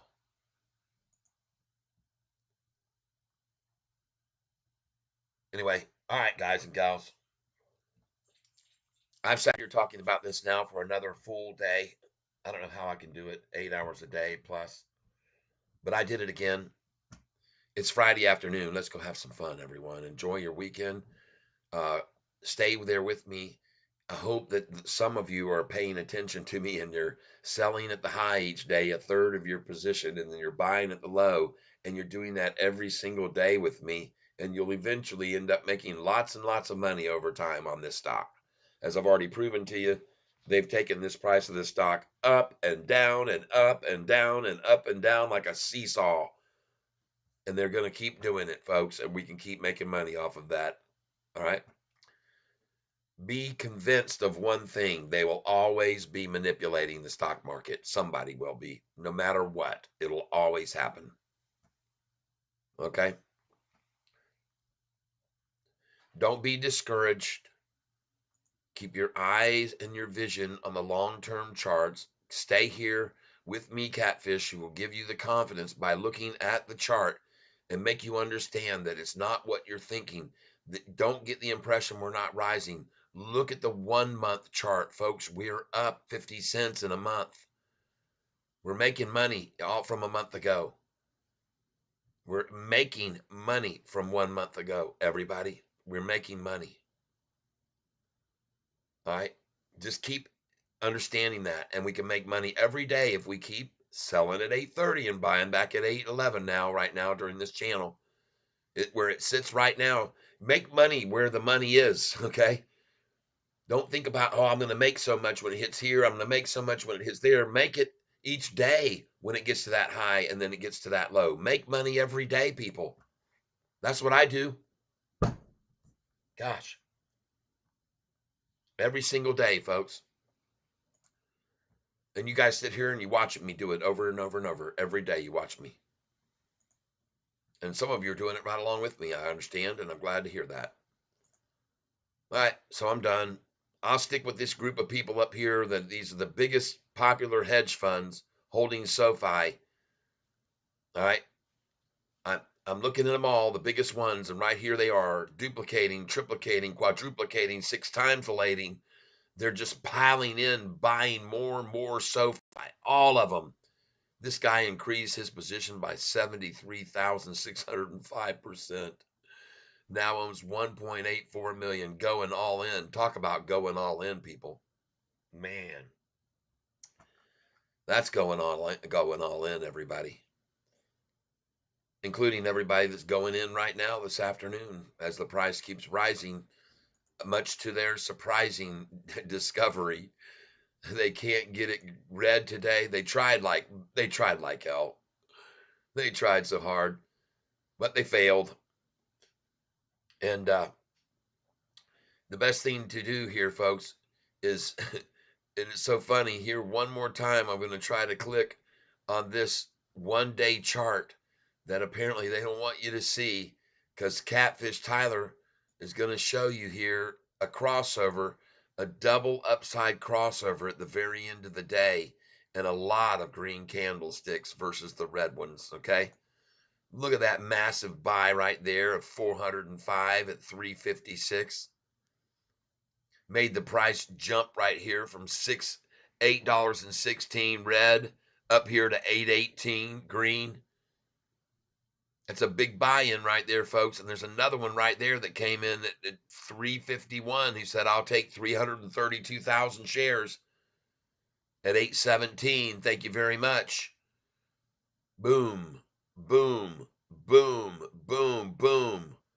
Big money coming in. 3 big candlesticks. 145,000, 240,000, 160,000 at 345. All those big candlesticks came in. And what did they try to attack with? 24,000. And then the next minute, 54,000, 85,000. Attack with, what's that right there?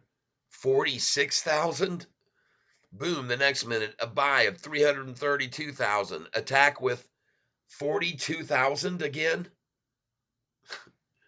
The next minute, bam, 61,000. The next minute, attack with 49,000. The next minute, a buy of 58,000. The very next minute, a buy of 405,000. And then the next minute, 139,000 shares bought. And then they try to attack with 109,000 shares in the very last minute. They tried right there on the very last minute to crash. It's called splashing the close. They tried to splash it with 364,000 shares.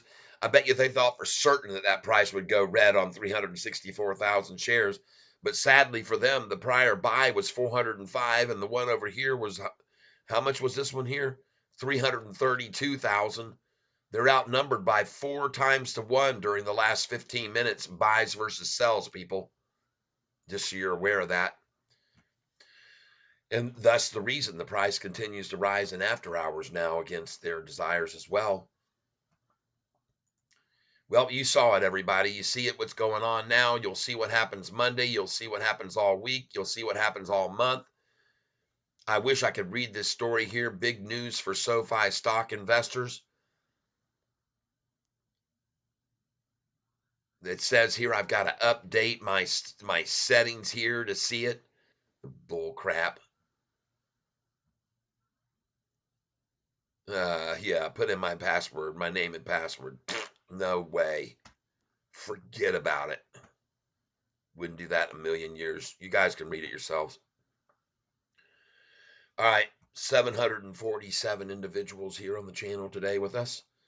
I'm sure we had some new subscribers. We've had a lot of likes. If you're here on this channel and you hadn't hit the like button yet, we could get up to 70 likes if you just hit the like right now before we get off this channel. So I'm going to type over here. Thank you so much for being here today.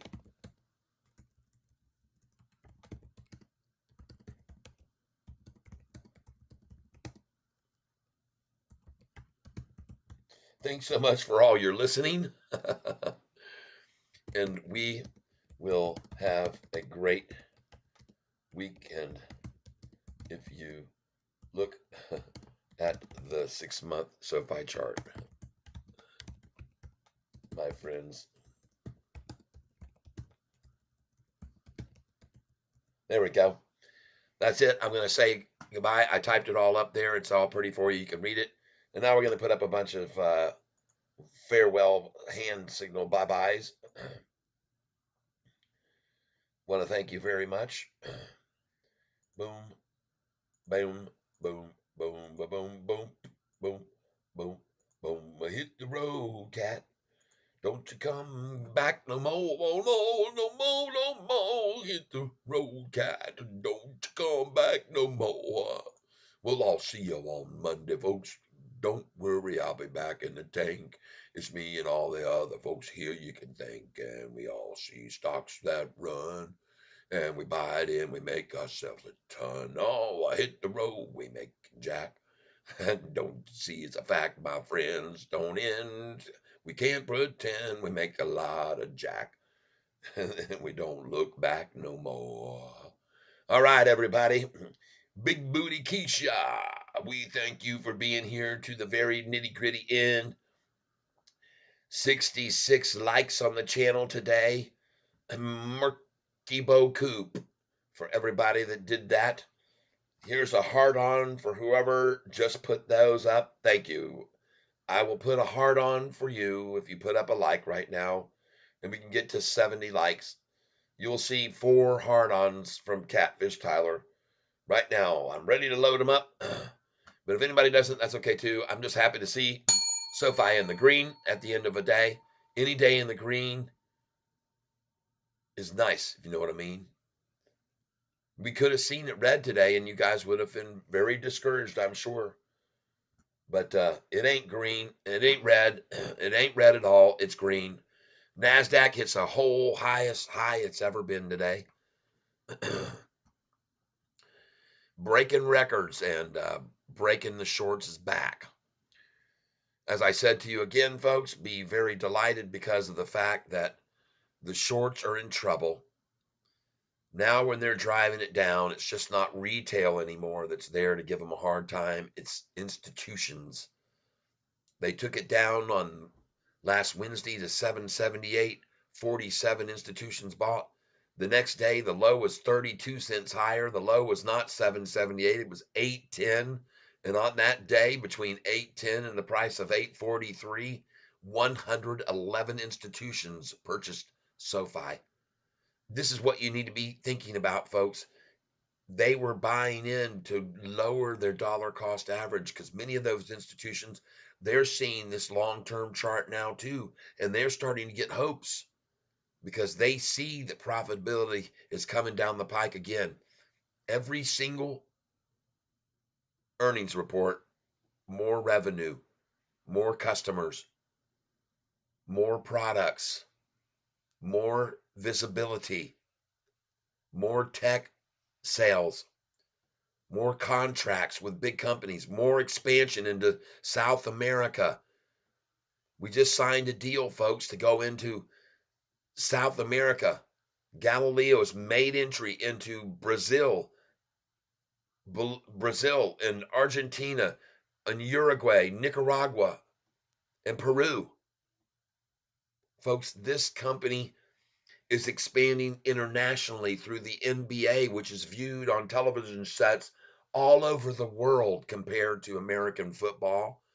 I understand the audience in the United States is a larger audience with American football, but folks, you don't understand the size of the audience when it comes to the World Cup, which is going to be getting more exposure for SoFi with the World Cup coming into their arena. You got TGL Golf coming right down the pike, folks. Before you know it, TGL Golf, not just the NBA on every night on ESPN, ESPN Plus, ESPN2, not on all these. You're going to see TGL Golf on those channels, ESPN, ESPN Plus, ESPN2. ABC is going to debut the whole thing. Folks, this is going to be big. This company is going to be as big as they say they're going to become. They're executing, folks. This company is executing on all its promises. So as you come in here right now, before you go, please just hit the like button. One person, if you would hit the like, I would be very grateful. I'm not asking for everybody at once. I'm just saying, hey, one more person, hit that like button, and I'm going to shut this thing down.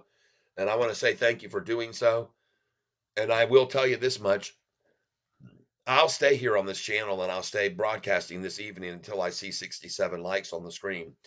And I will do that because, and I know people will come over to my channel because I see after I turn off my channel that many people come in from the West Coast and sit down and click on YouTube and click on my channel and they sit and watch my entire show every evening when they get home from work because they don't want to miss out on this information either. They like to catch up on the stuff I'm saying. So there we go, 67 likes. There are multiple hard-ons coming for you right now from Catfish Tyler. There you go.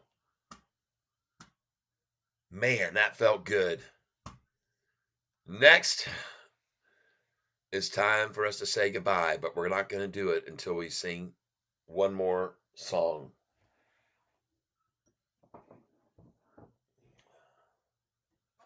And unfortunately, I don't have my doggone cup here. Ding dong, the shorts went long. This looks like a bell, doesn't it? Here we go. Ding dong, the shorts went long. This is our new Sofi song. Yeah, ding dong, the shorts went long today. Ding dong, the shorts went long. They found out we're all King Kong strong. Yeah, ding dong, the shorts went long today. Sofi, it grows and grows and grows and grows and grows, yo ho. And this is why we sing and we ring the bell. Yeah, ding dong, the shorts went long. This is our new Sofi song. Ding dong, the shorts went long today. All right, Vagabond Joe's. There you go, Tyler. Heart on for you. I got a heart on for you. Got a heart on you, babe. Oh, I got a heart on for you. I got a heart on you, babe. Ow! Boom, boom, boom, boom, boom, boom, boom, boom. All right, that's a good one to end the day on, end the weekend on, end in the green, if you know what I mean. Everybody, before we go, Catfish wants to give you a friendly little reminder since you may have been dissuaded and think otherwise. But, ladies and gentlemen, if you look at the 1 month chart, SoFi was right down here at a low this past month that they shorted at $7.52. All right. Today, we are now sitting at 818, and the projection of this is to continue onward, upward, and at a very rapid changing pace because of all the institutions that are now coming in on this stock. All right. Thank you, thank you, thank you very, very much, everybody. I'm done. I wish you all the happiness in the world. I wish you great success in every one of your financial trades. I wish for you that you also have, I don't know what happened to my image right there. I'll put it back here. I wish for you that you also all have great health because that's the most important thing of all is your health being good. And then last but not least, over this weekend, I hope you're safe and that you're surrounded with love because you deserve it, everybody. That's it for now. Thank you all for being here with me once again. 758 views today. And if you just got on board, just back it up about 3 or 4 hours and you'll see me break down all the institutions that have been pouring in since the 1st of January, and you'll see them getting more and more, going from 3 or 4 a day to 10 a day to 17 a day to 24 to 32 to 37 to 47 institutions in one day on the 13th, when whoever it was manipulated the price down below $8 to 7.87, and you'll see 47 institutions bought positions that day on the 13th, including our buddies Morgan Stanley, who keep downgrading us. That's right. On the 13th, when the price hit 778, Morgan Stanley stepped up and said, yeah, I'll take it. Not only them, but many other banks that day. Bank of America. There were many, many banks. I showed you banks, the banks of Canada, man, everybody, banks are first, fifth, third bank, all the banks coming in. Comerica, they were all buying people on that day that it was run down. And the next day, they couldn't even get the price down to 748. As a matter of fact, they couldn't even get the price down below $8.10. And they haven't been able to get it down below 8.10 for the last week. And the reason why was because they took it down to 8.10 on the 14th. 111 institutions bought. This is why it says on my thumbnail today about all those institutions, people. For the last ones that are here now, I want you to know why I have it about the institutions. Go back, figure it all out. Look at this video back, return it back about 3 hours, see where I break it down and show day by day the buys. And I can also show you on the days that lots of institutions came in more than usual, I correlated that to the day on the news of what happened on SoFi News. One of those days, in fact, was on the 8th of February when there was a massive jump of institutions. And I went and looked at the headline that day. And that was the day that the Nerd Wallet had given SoFi 3 awards for the top 3 positions in customer service and the rates that they were offering in their banks and savings. And I can't remember what the third one was, but they gave them 3 awards. So that's it, folks. I am completely done. Had fun with our new person in here that was banging around trying to make a bunch of noise. He left here very abruptly today. I don't know what happened. I must have made a fool out of him. And but I don't like doing that. He just made a fool out of himself. I didn't do it for him. That's it, everybody. I am done. Move this camera up close. And again, I hope you're surrounded with love. And I'll see you guys on Monday. Bye bye, everybody. Gonna end the stream now. Doodles, thank you, Vagabond. Thank you, Vagabond Joe. I appreciate it for that last like. Bye.